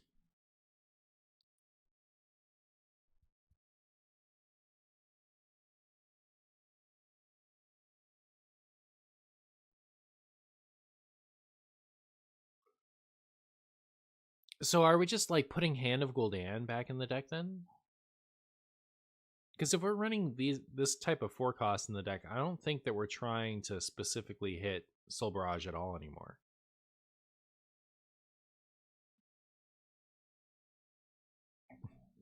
Why is he holding his hog? I guess he is. This is a 4 mana Tiny Knight with Rush. I guess it is. Can't Soul Barrage from this. I think you would still run them both, wouldn't you? Surely. You just wouldn't build the deck to specifically discard Soul Barrage. You guys like this, huh? Alright, how... you Soul Barrage on 1. You... Expired Merchant on 2. You Chamber on 3, and you play this on 4. Best case scenario. This is a 12/12.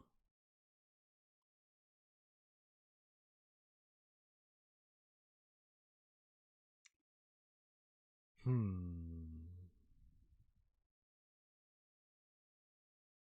mean, I'll give it a 2. I'll be excited about it. Sure. I think it's going to be a very different deck. So, it's an 8/8 in that scenario. Solarium is worth 3.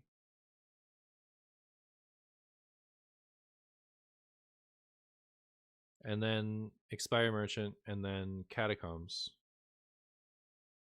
And it has 2/2.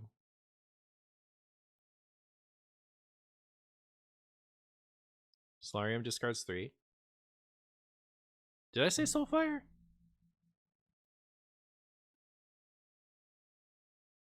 I'll believe you, but I think I said Solarium. And if I said Soulfire, there you go. Anyways, moving on. You said Solarium? Thank you. Thank you. All right. I was I was pretty confident I'd said Solarium, but there you go. Could also be Death It Happens. So Curse Change, 2 mana, take control of an enemy minion until the end of their turn. It can't attack this turn.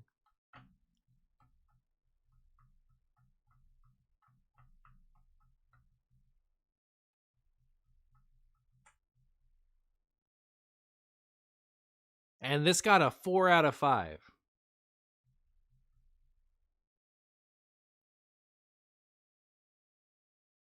Standard players 4 out of 5 this card.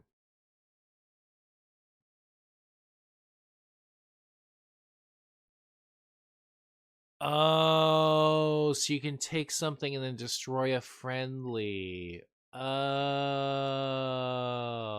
okay. Not gonna lie, that's actually huge in WoW too, isn't it? Like in WoW, we have like Dark Pact, and we have corrupted tentacles of corruption. Wait, isn't that actually kind of good? Wait a second. Is this wild playable?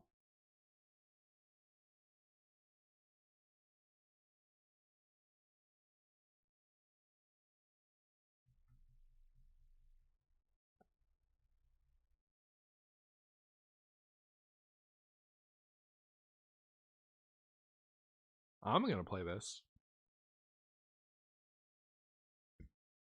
If someone plays this on your Nazmani, you're taking a break from Hearthstone.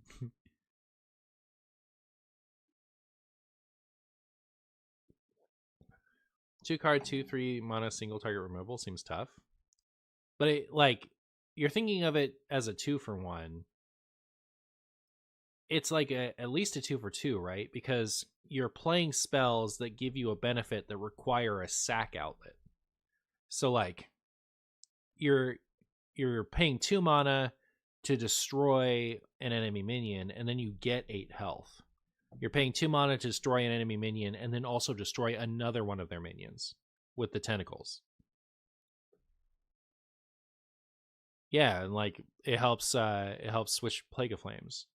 It's not just a 2-for-1. It like Warlock has cards that require a sack outlet, and this destroys an enemy minion and also fulfills the sack outlet. Can you use Titan abilities? I don't think so. I think the Titan ability is function as attacking, which is why Wind Fury works with them. So this says that until the end of their turn, not your turn. Yeah, you can just play it as like a really bad red card.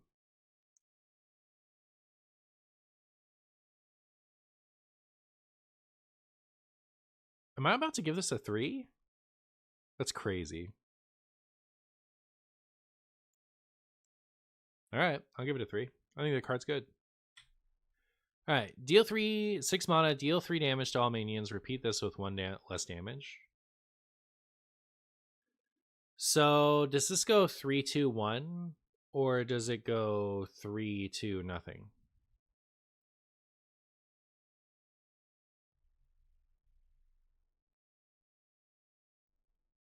Okay, if it goes 3-2-1, then it's interesting.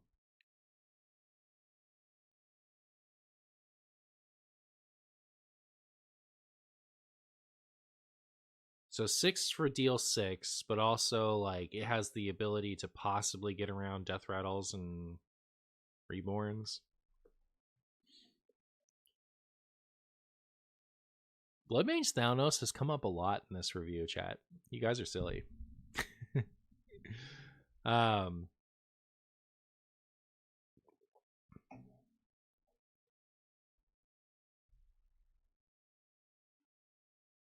I don't think this is wild playable. I think it's pretty bad.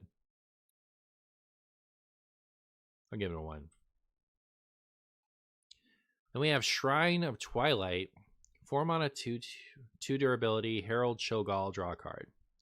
Heralding Cho'Gall gets you a Bungus. Like, you have to really care about stealing stuff and destroying it. I mean, like, it's a like I think it's a good Herald card, but then you're playing Cho'Gall, so in a Cho'Gall deck, obviously it's good. Rafam's Last Stand. Here we go. 3 mana, deal 2 damage to 2 random enemy minions. Upgrades each turn. Oh, so it's like the schemes from way back when. There he is. He's on the left. Oh, he's there a few times. Rafam's Last Stand. Deal 2 damage to 2 random enemy minions. Upgrades each turn.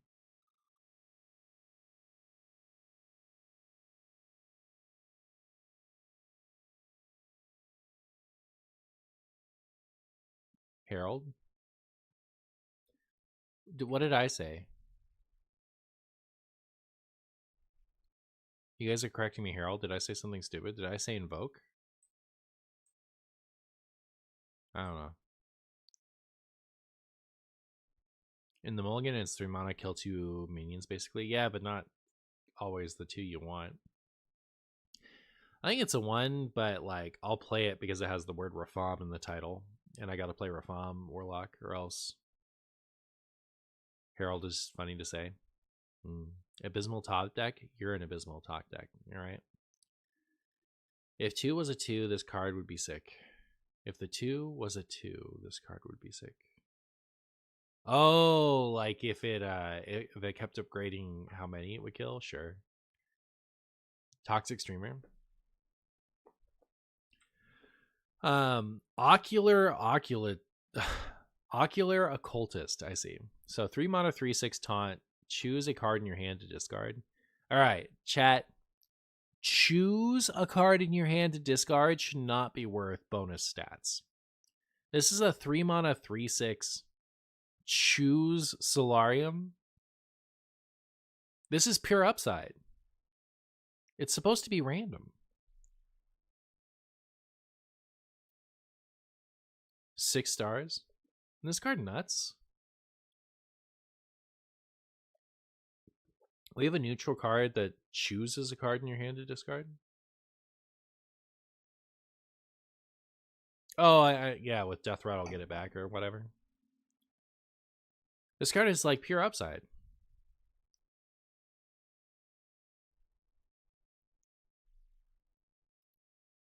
Yeah, it's a 3. It's nuts. Disposable. How many, like, so we have Chamber of Viscidus, which is already too much agency over the discard mechanic. But like now we have this and we have the neutral one. At what point do we stop running random discards in Discard Warlock and just run the good ones?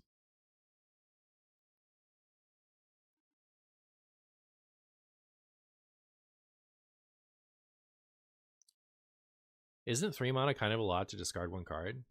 Well, it's a 3 mana, 3/6 taunt that comes with a 3/4 or a 2/5 taunt. Or deals 5 damage randomly to the enemy. All of those are worth 3 mana. Or draws 3 cards. All of those are worth 3 mana. I think we're about to see a complete overhaul of Disco next expansion. Word. Alright, Disposable Acolytes. 2 mana. When you play this or discard this, summon 2 random 1-cost minions. This isn't good enough, is it? This card seems like bad egg. Or like...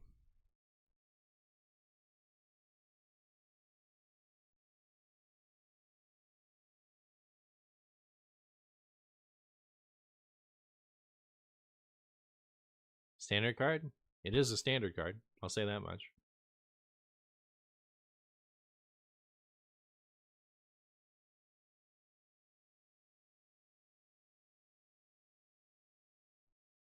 Surely this is better than Spider? Really? You think so?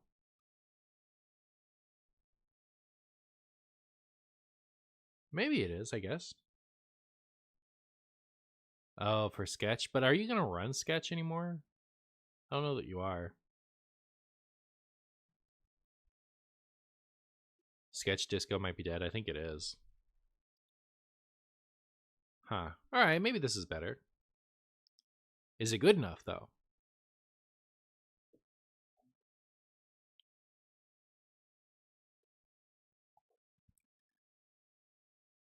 Do you run them both?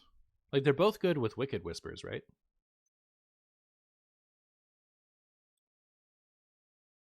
Spider is better and does not see play in wild. Well, it doesn't see play in wild because you can't run Wicked Whispers anymore.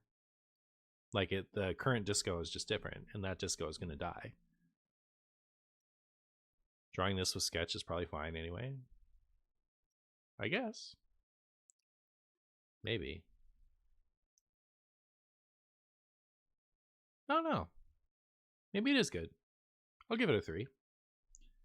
I'll believe in it. All right, Shadow Sworn Disciple, 2 mana, 2/1, Battlecry, Herald, Cho'Gall, Death Rattle, restore 3 health to your hero. I mean, it's as good as Cho'Gall is. Yeah, Disco got some good stuff, or Warlock got some good stuff, mostly Disco related. On to the last class, Warrior, Ragnaros, the Great Fire. Colossal +2 at the end of your turn. Trigger your Death Rattles. The Death Rattles are deal 2 damage to a random enemy. Herald up. It's kind of bad, right? Why is it rated so high? Is it that good? Hey, thanks for the 100 bits. Greetings, Marshy. I'm sorry to go off topic with this question, but it's not often I catch your stream. If you had to pick any one Pokemon Evoline and were given creative freedom to change the art direction, who would you pick and what would you change?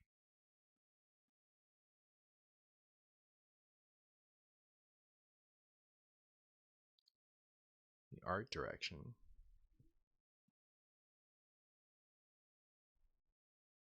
Bonsly, and I would portray him as a badass because he is one. I'm glad Warlock got this OP set. They have been really starved and wild for a while. /S. Based, thank you.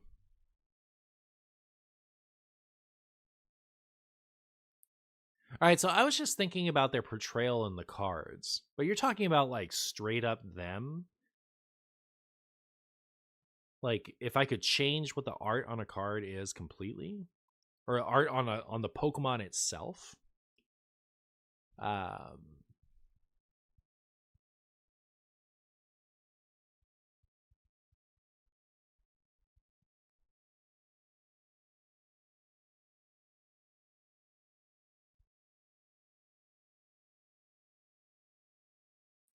Honestly, like, there's megas I would change. Like, Mega Garchomp looks terrible. Mega Tyranitar looks terrible. Mega Houndoom looks terrible. These are all things that could have really sick megas, and they all look awful. I hate the new Mega Lucario.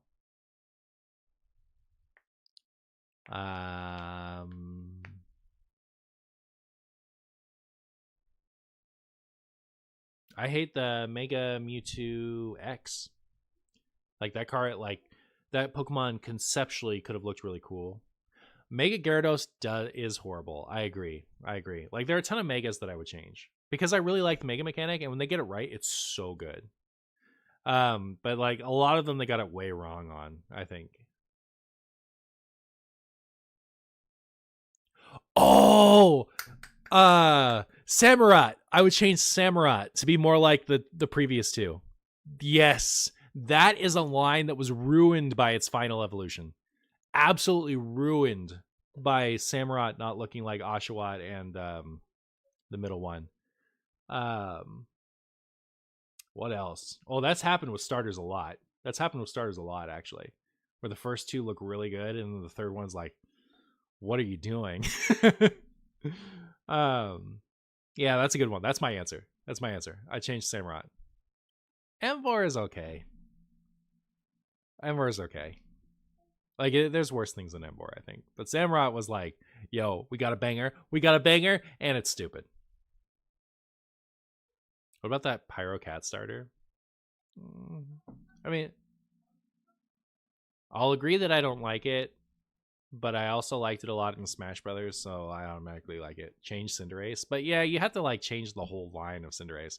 There's a lot of those. Like, I could talk for half an hour about like Pokemon I straight up hate, but then I would just design a different Pokemon. I wouldn't fix them.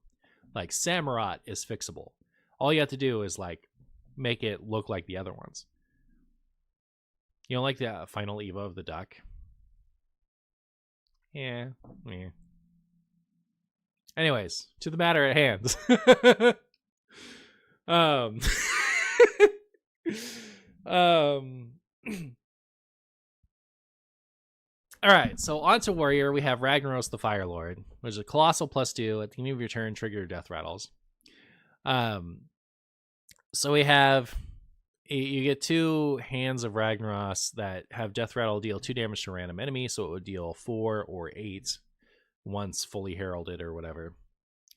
It is currently almost 5 stars for standard. Really? You think this rag is good enough for wild? Really? Chat, am I just crazy? This card seems unplayable to me. In standard. I mean, it's probably fine in standard, I guess, but like, you think he's crazy in wild? What am I missing? What am I missing, chat?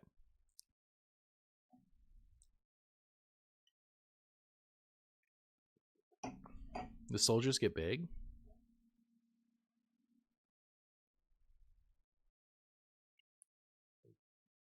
So it's every 2 heralds, right? Every 2?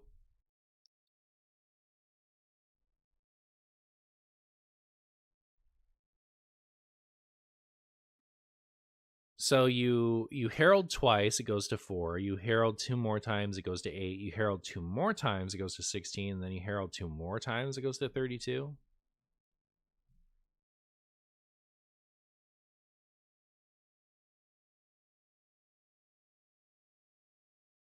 Max is 8. Okay, so it does stop at 8. Okay.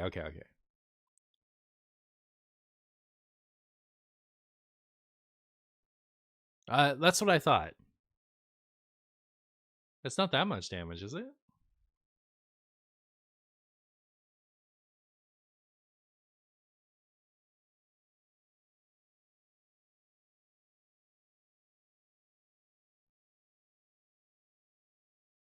Can't play it in Reno Warrior. Gotta build a dupes deck and die to everything. But I'm not seeing the vision. I'm not seeing the vision, chat. Like 4 mana, get 2 of these things. I guess it triggers the death rattles, but like they hit random stuff, so your opponent has to have an empty board for it to go face.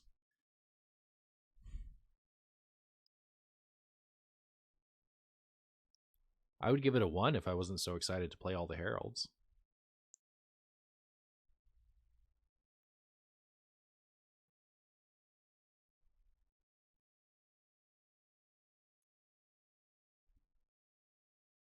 You don't think it's that crazy in wild? I think it's nothing in wild.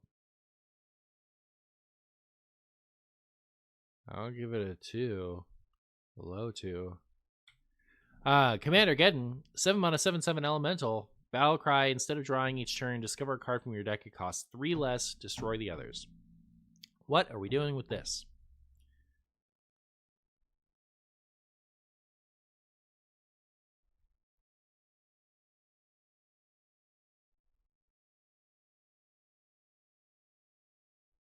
Dust it.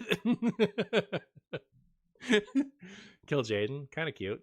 Copy a damage ring for rag. Malorn to get Aviana. Then you cost 1. Then you go Deos plus new rag. You can trigger death rattle 4 times. Alright. I don't know what warrior deck wants an Alaneth. Yeah. It's kind of cute though, isn't it? I don't know. I gotta give it a 2. I think it's so interesting. Is this a frothing card? Like Frothing Berserker? Dead Man's Hand is so back. It's an awful card? I don't think it's awful. It's interesting. Like, it's comparable to Alaneth. Alaneth isn't awful. Does it affect the rest of the game? It is. 7 mana do nothing, though. It's like Alaneth, but your opponent can't Zeph it away. And it doesn't power you into fatigue.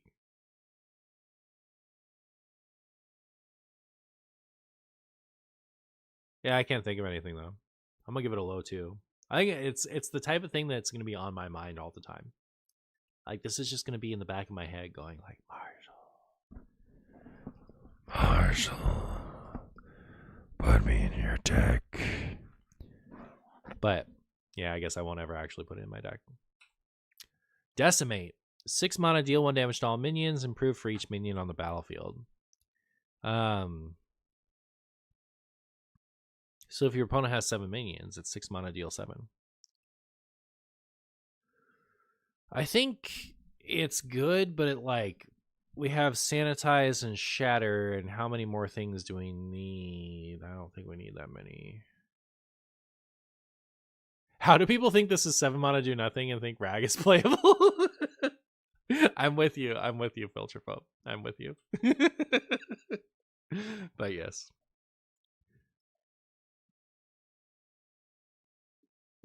And Barov, you know what I think? I think I have reached the point where I'm not going to run Barov in anything anymore. I think Barov's kind of bad. Like, we have so many 1-card removal spells now. We don't need a 2-card removal spell, don't you think? Whenever I play Barov now, it feels pointless to me. I just have it in my hand and I'm sitting there with it, and I don't have anything to destroy the Barov, so it doesn't kill anything. But he has a cool animation. He does have a really cool animation. So far, this set doesn't seem impactful in Wild. What do you think? I found about as many Wild impact cards as I usually do. Sanitize is 10 irreparable damage to every other warrior clear. That's true, but also Shatter. Shatter is freaking nuts, man. I think Shatter is the best clear in the game. Shatter is disgusting. Destructive Blaze. 5 mana, 3/3 elemental. After this survives damage, summon a Destructive Blaze. Death Rattle, deal 2 damage to a random enemy minion. Or a random enemy. This is just better Grim Patron, right? For you, it's between Shatter and Prismatic Beam. Prismatic Beam is very good. I think Shatter is much better, though.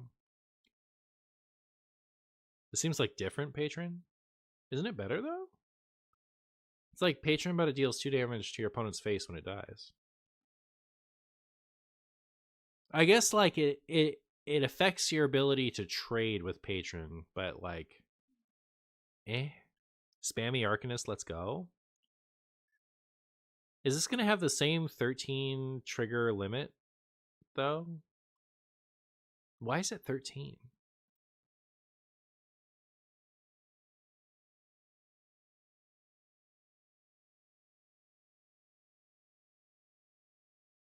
It's cute.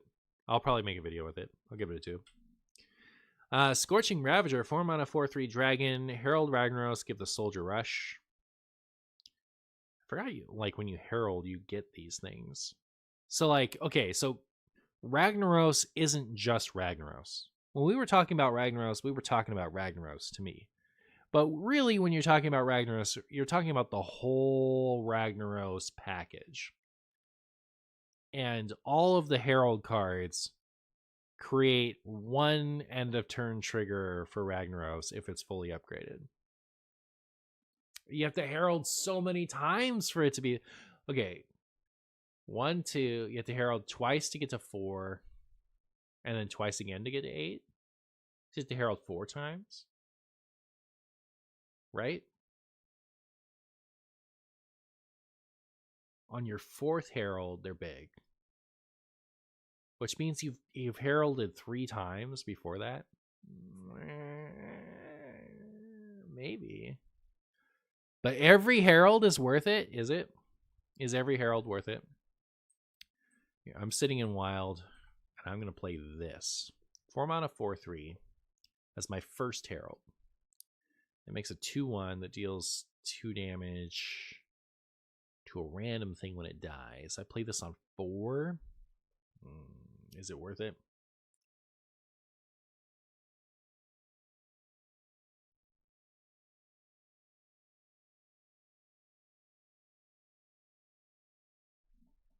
Interesting.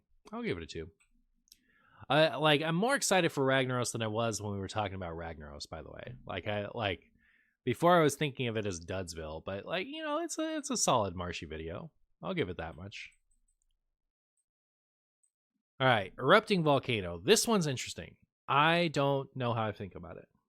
Pretty sure the minions are summoned before the Herald happens. So you Herald twice, you get the first one, then your third gets you the doubled. Really? Is that true? Because if so, then that's sad.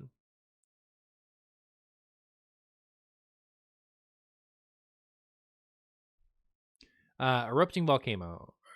3 mana, has 3 triggers. You deal 3 damage randomly split among enemies, and if you've played a fire spell this turn, you deal 3 more. I think this card would be super duper good if it dealt 3 damage randomly among enemy minions.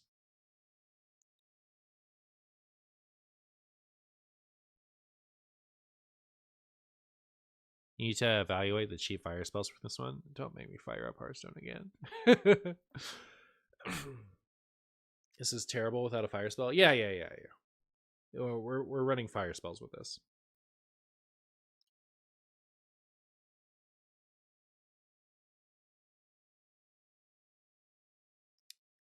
They suck. You looked through them earlier. All right, we'll look through them again, and we'll really give it the old college bungus.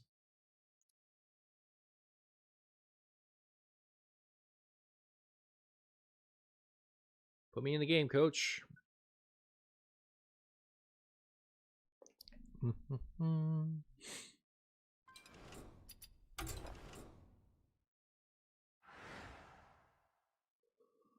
Ba ba ba ba ba ba ba.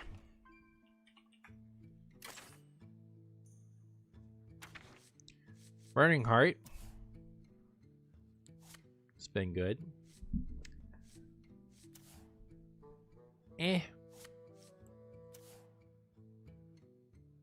That's Cheeks. That's Cheeks. Did this card get nerfed for standard? Why do I feel like this got nerfed for standard? Did it? Am I lying to myself? I don't remember. This? Meh. It did not? Alright. Jam Session is good. Is it good in Warrior? It's mostly a Shaman card.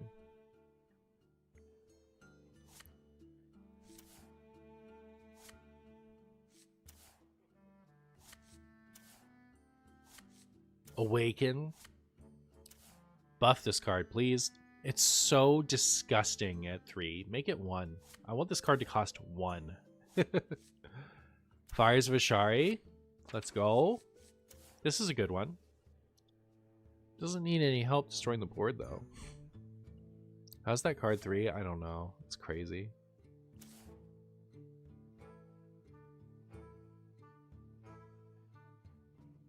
This card's stupid. Light of the Phoenix. That one's good. Molten Breath. Sunfire Smithing.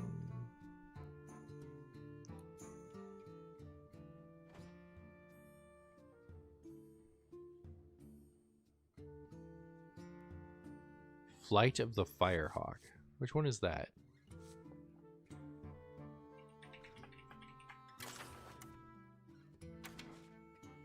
That's a Shaman card. Maybe you were thinking of Embers of the Phoenix.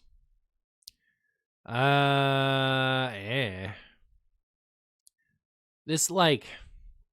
I think if you're running a lot of fire spells anyway, I think this card is probably going to be good. I think if you're not... Like, I don't think it's worth running bad fire spells to play this. But if you have, like, probably... How many fire spells do you think you need to run in your deck for this card to be good? 3 durability is a lot. True. And I'm mostly thinking about this as a way to clear boards. I guess I didn't really think about this as a way to deal damage to face, but it's bad as a way to deal damage to face, isn't it? 4 to 6, 5 to 6, 6. I think we can get to 6 pretty easily. You'll see a card that makes it better.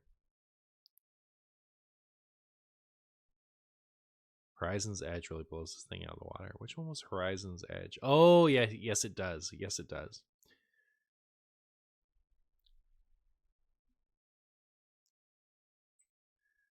Torch. Deal a damage to a damaged minion. Return this to hand with any excess damage. This is a 4.5 for standard. Standard players really like this one, huh? I played it in the Theorycraft and I didn't love it, but I guess it's okay. Oh man, we still have all the neutrals to go through. Oh my goodness.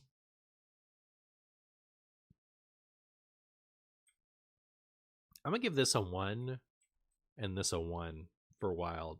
I don't see the vision. Logosh's Last Stand. 5 mana, give a minion, death rattle, summon a random minion from your hand.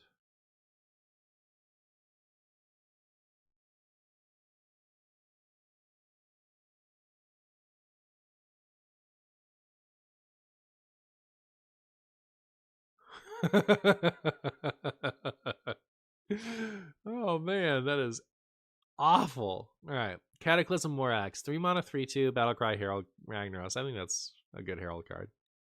Can be an enemy minion. 5 mana, Dirty Rat. That doesn't give you a 2/6.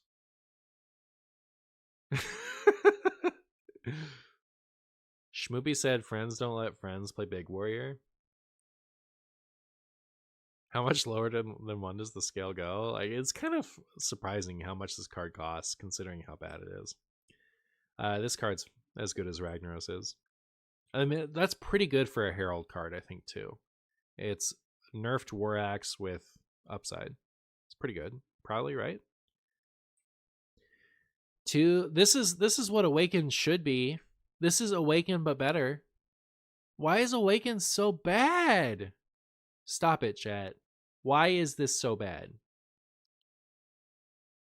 Not this. Awaken is bad. This is okay. This is some years too late. But, like, can we please buff Awaken? It actually upsets me how bad Awaken is. Like, if I was going to pick one card to buff in Wild, I think it would be Awaken. It just bothers me. Why is it 3? Anyways. This is 2, and I still don't want to play it in Wild. And it doesn't even invoke my Galacrons. All right. Warrior got... I am more interested in Ragnaros now than I was after just reading Ragnaros. So I'll say that much. I'm excited to make the Ragnaros video. I don't think it's going to be a wild player, but I do think it's going to be a very fun Marshy video. And then it really didn't get anything, right? Like, nothing I'm that excited about. Do I think Geddon works with Kil'jaeden? Probably, yeah. Because, like, you have a deck full of random demons. You have stuff to discover. Buff Awaken, but not Raza. Well, a revert is different than a buff. Would I buff Awaken instead of reverting Raza?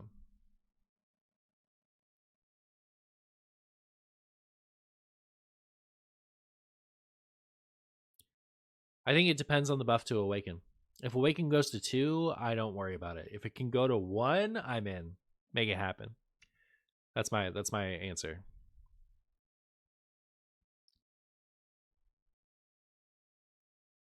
Spammy Blaze is probably a solid WinCon Arena Warrior, to be honest. But it only goes to 13. It only triggers 13 times. Is that enough? Will that kill?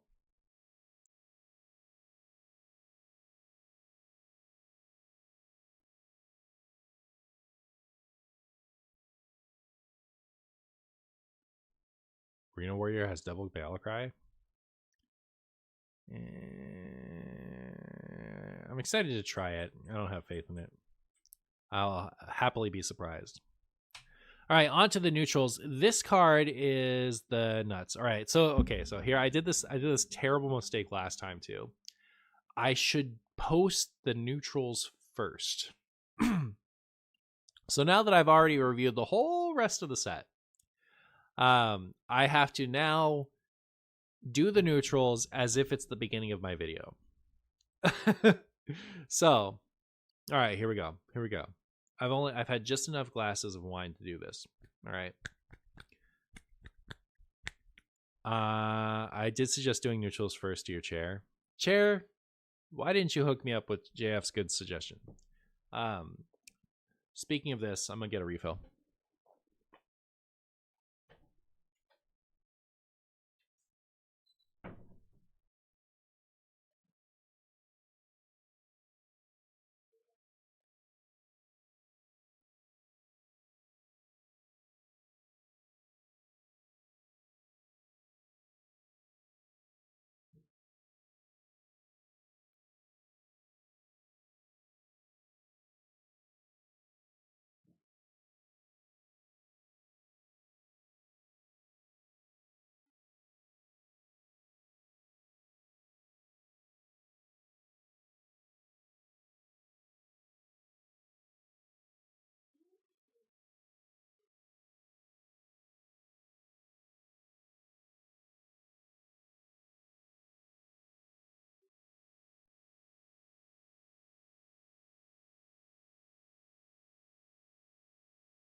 I'm back.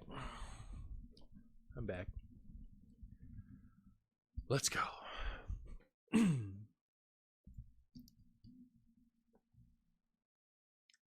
Greetings, fellow humans. Marshboo here. Today I am starting the gosh. I hate doing multiple takes live. It actually just kills me inside.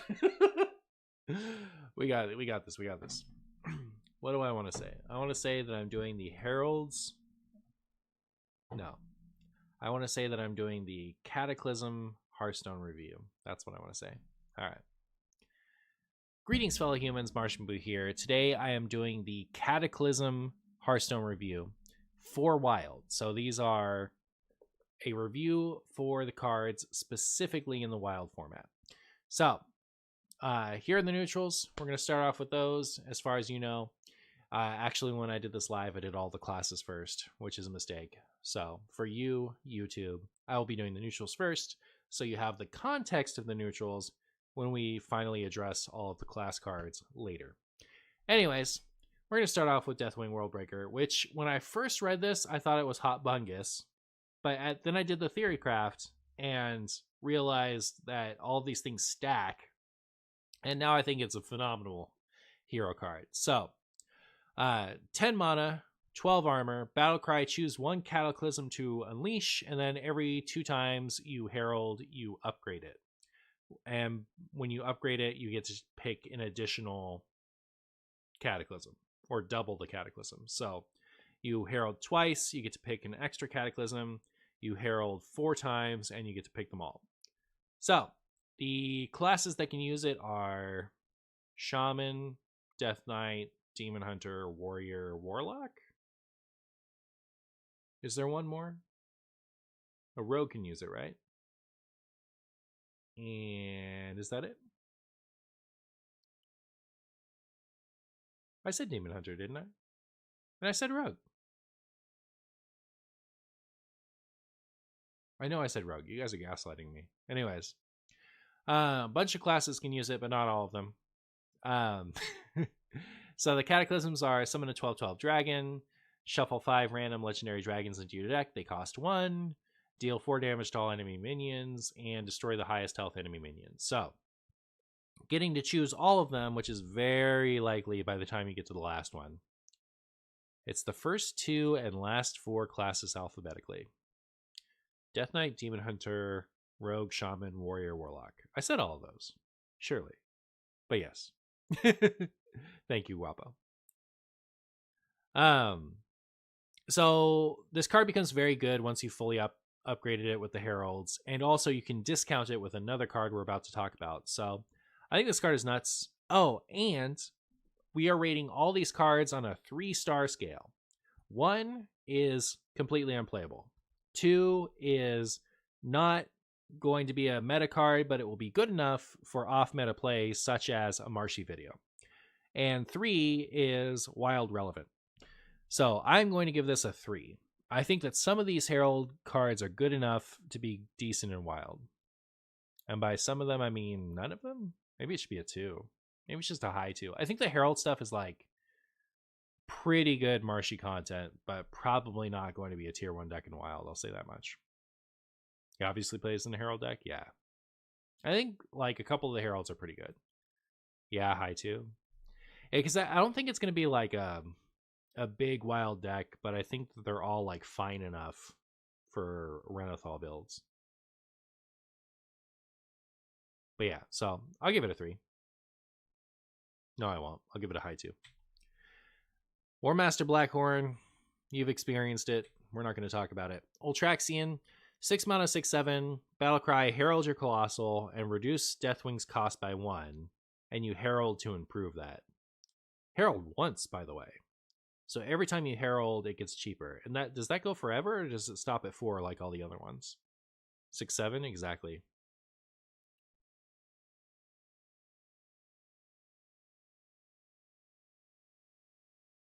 Forever? So it could cost 0? All right, I'm in. I mean, this is as good as anything, right? If you're running a herald thing, you'll run this. Will you run this? Okay, so like for example, if you've already played Deathwing, all this is a 6-cost card that heralds your Colossal. And 6 mana heralds your Colossal is not good. You have to get the Deathwing discount for this, and this never draws your Deathwing. It's not like the other one that would draw Galakron. I'm actually not that confident. I feel like this might not be worth it. I think it's probably worth it in Standard, but like, I don't know. It's probably fine. We'll give it a low too. Vironoth. Alright, so 6 mana 6/6. Battlecry. If the total cost of your starting minions was 100, split 100 stats among minions in your deck. My answer for Vironoth depends on how this card works. Do you have to get to 100, or does it have to be exactly 100? Has to be exactly 100.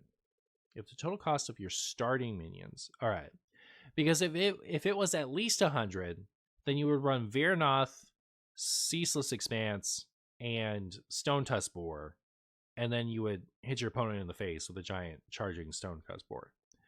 But since it has to be exactly 100, it's like, I don't know. All right. So starting cut, like I'd have to do so much math on that, chat. It's actually crazy. Like, is this good if it gives minions in your deck +2/+2? Because Hunter has that for your hand and your deck and your battlefield at 5 cost. And that card's eh.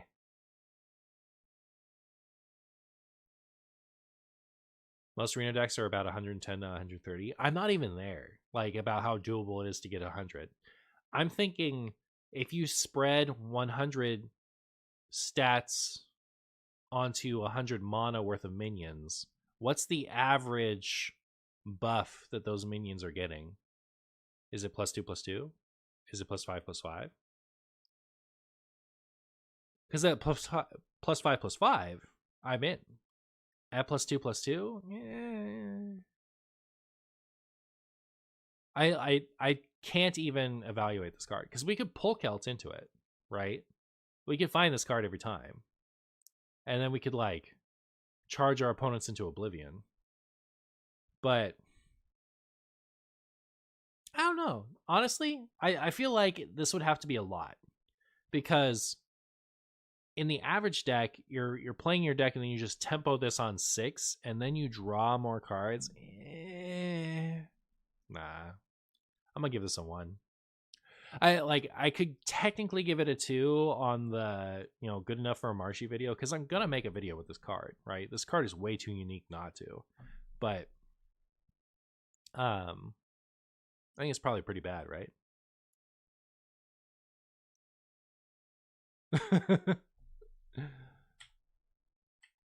Imagine if only Boar left in deck. All right. How do we do that? How do we make only a charge minion left in deck by the time we play this? That's a good question.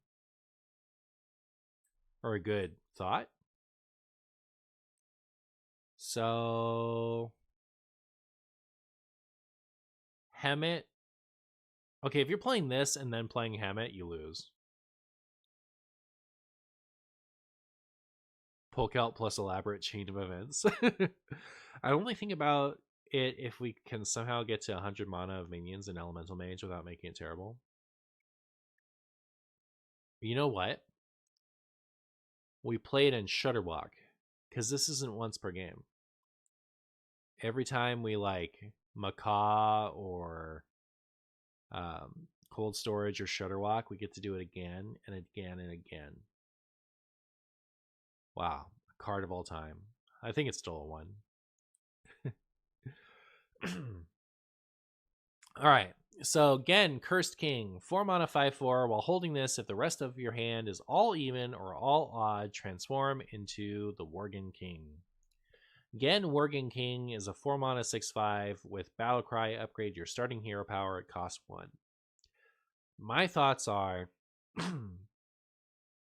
if you're playing an even deck, your hand will all be even, and you'll get the upgraded hero power. Thoughts? So an even warrior, this means you get 1 mana tank up instead of 1 mana armor up. In even Death Knight, it means you get heart garbage, and it's not worth it. What else is good? In even Warlock, you can make your hero power worse.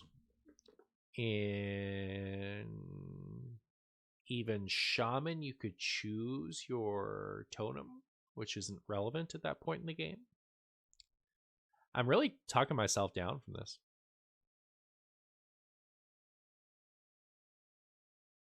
Is this better than just running OG again?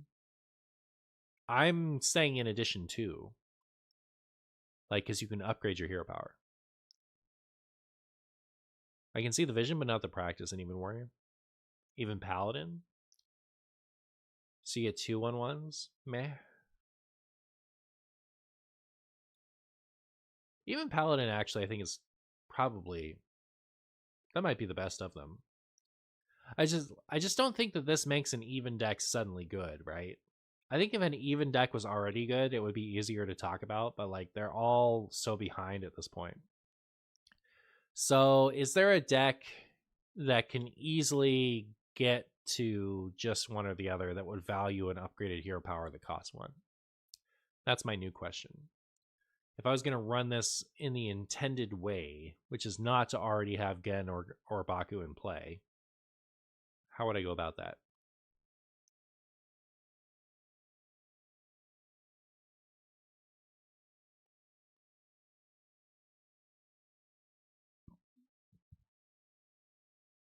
I don't think it's happening, right? I think it's probably not happening.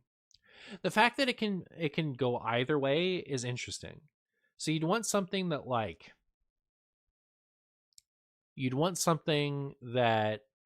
doesn't have a lot of cards in its hand all game. I don't know. It's probably pretty bad. What if you just run in a turbo aggro deck and have a small hand to activate it? Yeah, maybe. But which one? What would play it? Like, I wouldn't want to play that in Pirate Rogue. Certainly wouldn't want to play it in Demon Hunter. Can't play it in Shadow Priest. I don't know. Questline Druid?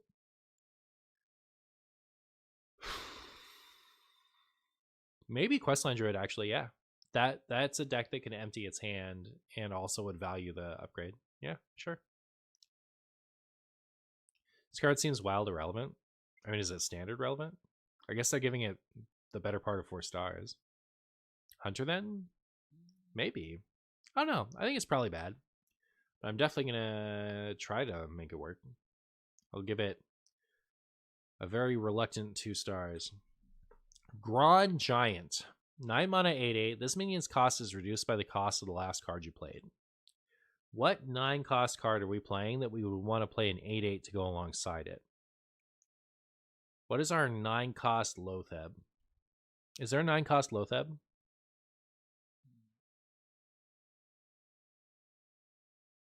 Because you can't even play 2 of these, right? You play Reno Lone Ranger, you play 1 of these, and then the last card you played costs 0, right? So you can't play the second one? The Rogue 4/12? Sure. Ultimate Infestation? Sure. But we're not doing that, are we? In 2026?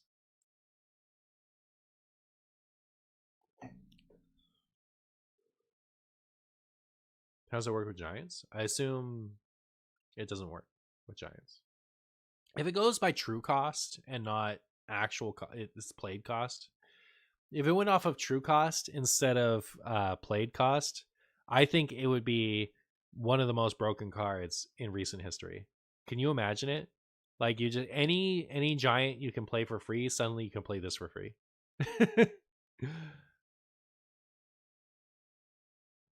It'll still be discounted on your next turn. Is that anything?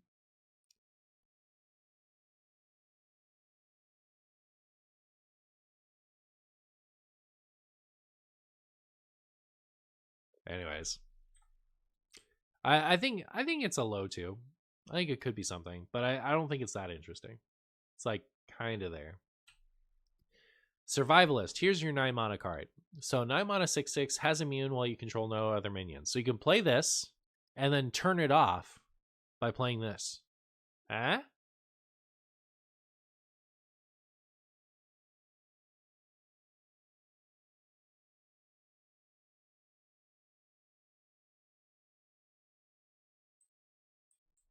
No? All right. This is nothing, right? Is there anything you could do with this?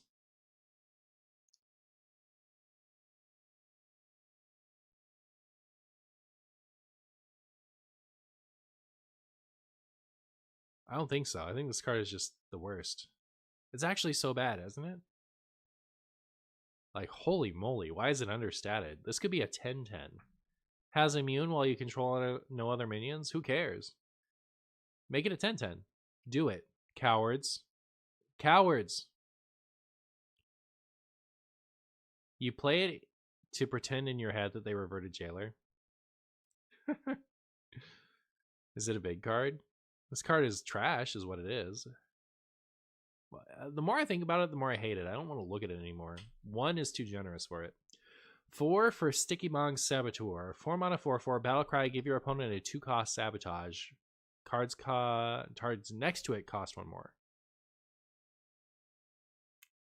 So you give your opponent a 2-cost Sabotage. The cards next to it cost 1 more. You yourself have played a 4 mana 4/4 to do this, by the by. So a card in their hand and also their top deck cost 1 more, unless they just play the Sabotage. This in Shutter block this. We're cooking. Just for that, I'll give it a 1. 3 mana 3/3 elusive. Death Rattle. Transform the minion that killed this into a faceless replicator. Wow, another one of these. Okay.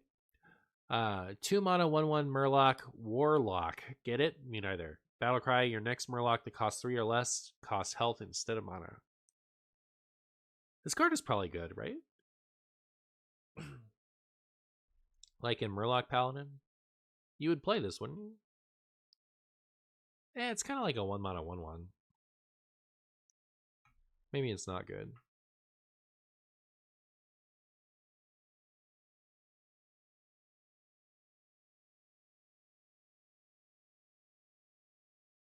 Combos with Bolner?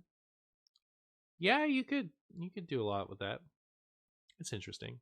I'll give it a 2. It has potential. Earthen Drake. 5 mana 4/4 Elemental Dragon. At the end of your turn, deal 4 damage to the enemy hero. End of turn for end of turn Paladin.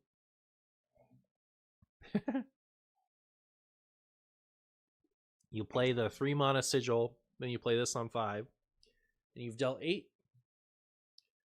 It's probably the best card ever printed, if we don't think about any of the other ones. Twisted Monstrosity. 5 mana 6/5 elusive taunt. Each turn this is in your hand. Swap between 2 random bonus effects. Card of all time. I'll give it a 1. 3 mana 4/3 dragon. Battlecry. If you're holding a dragon, refresh 2 mana crystals. So it's kind of like a 1 mana 4/3 dragon that you can't play on turn 1. And yeah, I mean, it's probably fine, right? Especially for Kazakhstan style decks where you just want to play some cheap dragons. You could play it with Bran, game mana. Refresh is always something to think about. That's true. I think it's probably fine.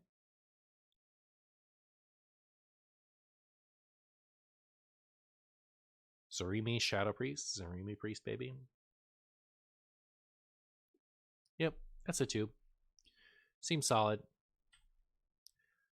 Selfless Protector. 2 mana 2/6 taunt. Takes extra damage from all sources. So it's kind of like takes 1 extra damage from all sources. Huh. Is there a world where that's better than just being a 2/3? Not really. I don't know. You would never run this for anything, right? Like, this is kind of like super filler. Shadowed Informant. 2 mana 2/2 dragon. Discover a spell from your class. Swaps classes each turn. There was a time when this would have been the nuts dragon card. This is like a super cheap dragon spell that lets you discover a spell, or dragon minion that lets you discover a spell. Hearthstone has just changed, right? I feel like this card is so standard solid, but it's Wild Bungus, I think. Burgle Rogue. If Burgle Rogue values dragon synergy, then we'll talk about it. Until then, we won't. Bronze Keeper. 8 mana 3/7 dragon. At the end of your turn, summon a 6/6 elemental dragon with Divine Shield. Is there a way to cheat out specifically dragons in Wild? Thoughts?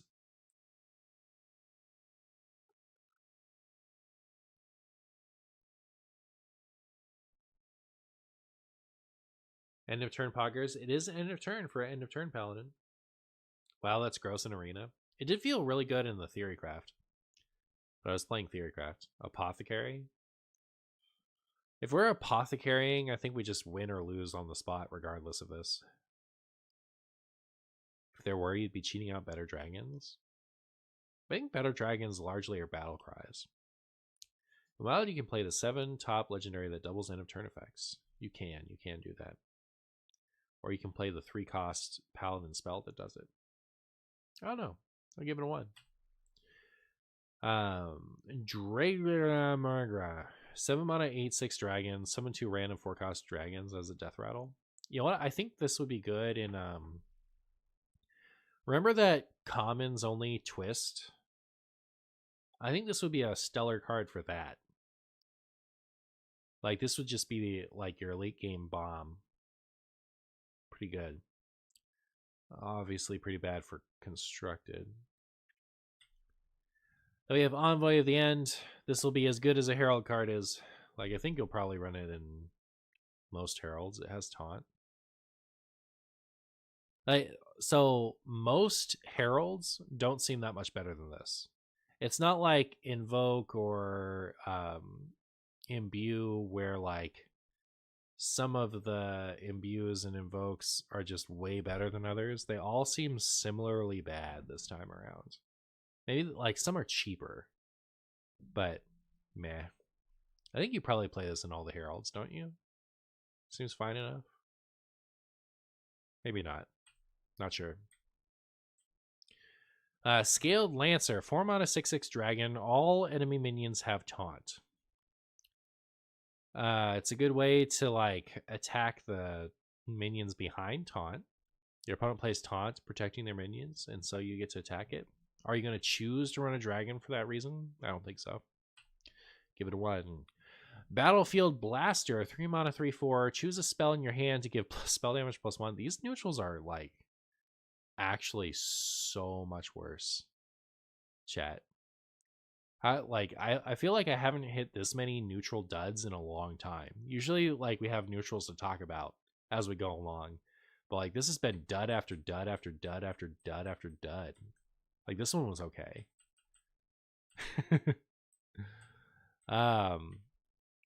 Choose a spell in your hand to give spell damage +1. I don't think so.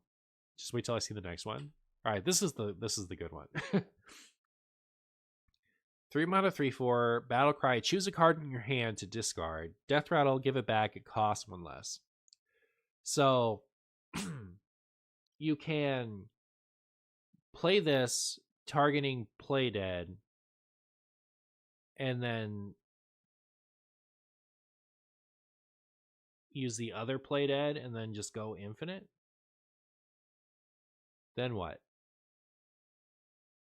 What do you do after that? You're now Play Deading infinite times. Oh, there's that 2 for 2/2 Naga that deals 1 damage to the lowest health enemy, right? Is it Aerosmith? So it's just an animation cheater deck.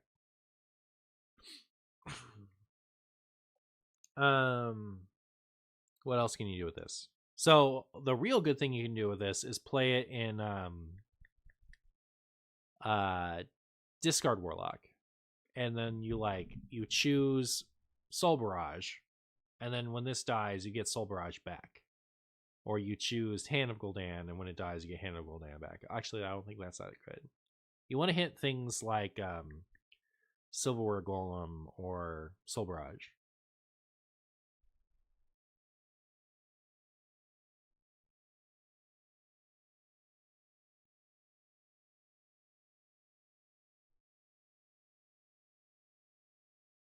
You play the repeat all 1-cost spells card on a Leopard Gnome? Yeah. So you do this a bunch, and then you play the Hunter spell that recasts all the 1-costs with a Leopard Gnome out, recasting another Leopard Gnome, but then playing all those playdeads on the Leopard Gnome. It's like a 2-turn OTK. It's cute.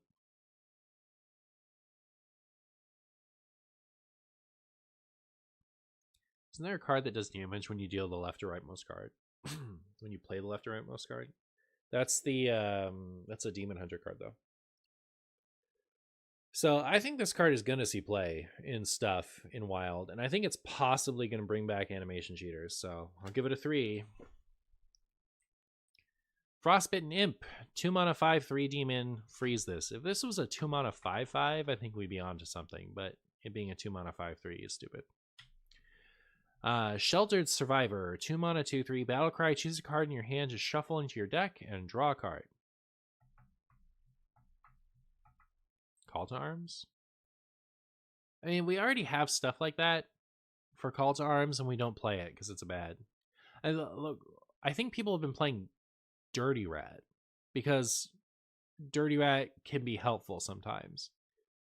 But, like, they're not playing Millhouse Monostorm except for funsies. There's a neutral one from Whizbangs? Oh, interesting. It's a 3 mana 2/5. Well, very good. Call to Arms, expert here. This is bad. All right. Well, now you know. Choose a card in your hand to shuffle in your deck, draw a card. Is this good in the... Why is this rated 4 stars in Standard? Why are Standard people playing this at 4 stars? Tell me.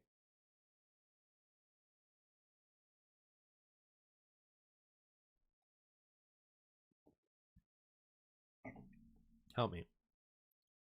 Safety Inspector. Oh, that's the 1 mana 1/3, right? That does this? For the Rogue quest? Reddit Greed Pile favorite? Shuffle Rogue Synergy? They're going to rate it 4 stars based on the art? It's not that cool. I do not see the value in Sheltered Survivor card. Alright, I'm out. I think this card is just awful. Carrier Whelp, 1 mana 1/2 dragon. Get a random dragon that costs 3 or less. There was a time when I would have killed for a card like this for Galakron Shaman or Galakron Warrior, but that time has passed. This is good in Zarimu Priest, right? That's like where this card would see play. I'm putting this card in my deck with Sticky Bomb Saboteur whenever I cook for Schmoopy. Why do you make me, like, search up random cards? Sticky Bomb Saboteur. 4 mana 4/4, give your opponent a 2-cost Sabotage. But you're doing this card and Sticky Bomb Saboteur for Schmoopy? But Schmoopy would love that. Yeah, this card's good for Zarimu Priest, right? Surely, right?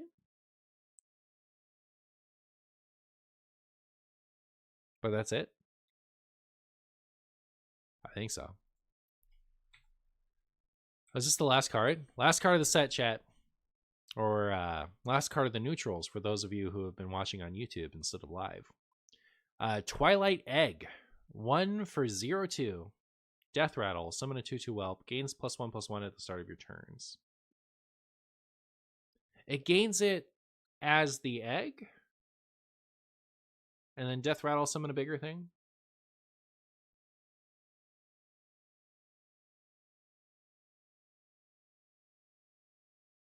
Alright. For that, I'll give it a 1. Like, we're not going to do this in Wild, are we? Surely not.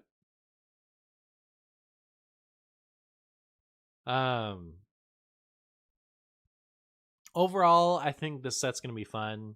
I think there's a lot of cool stuff in the classes, especially.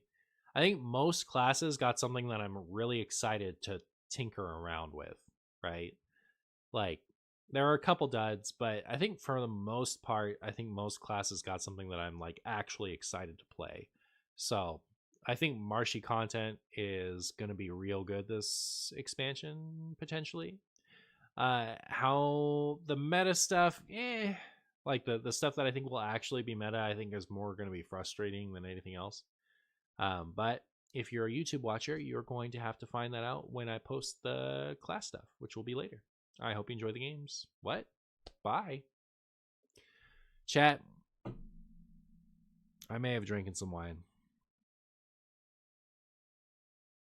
That's my best sign off ever.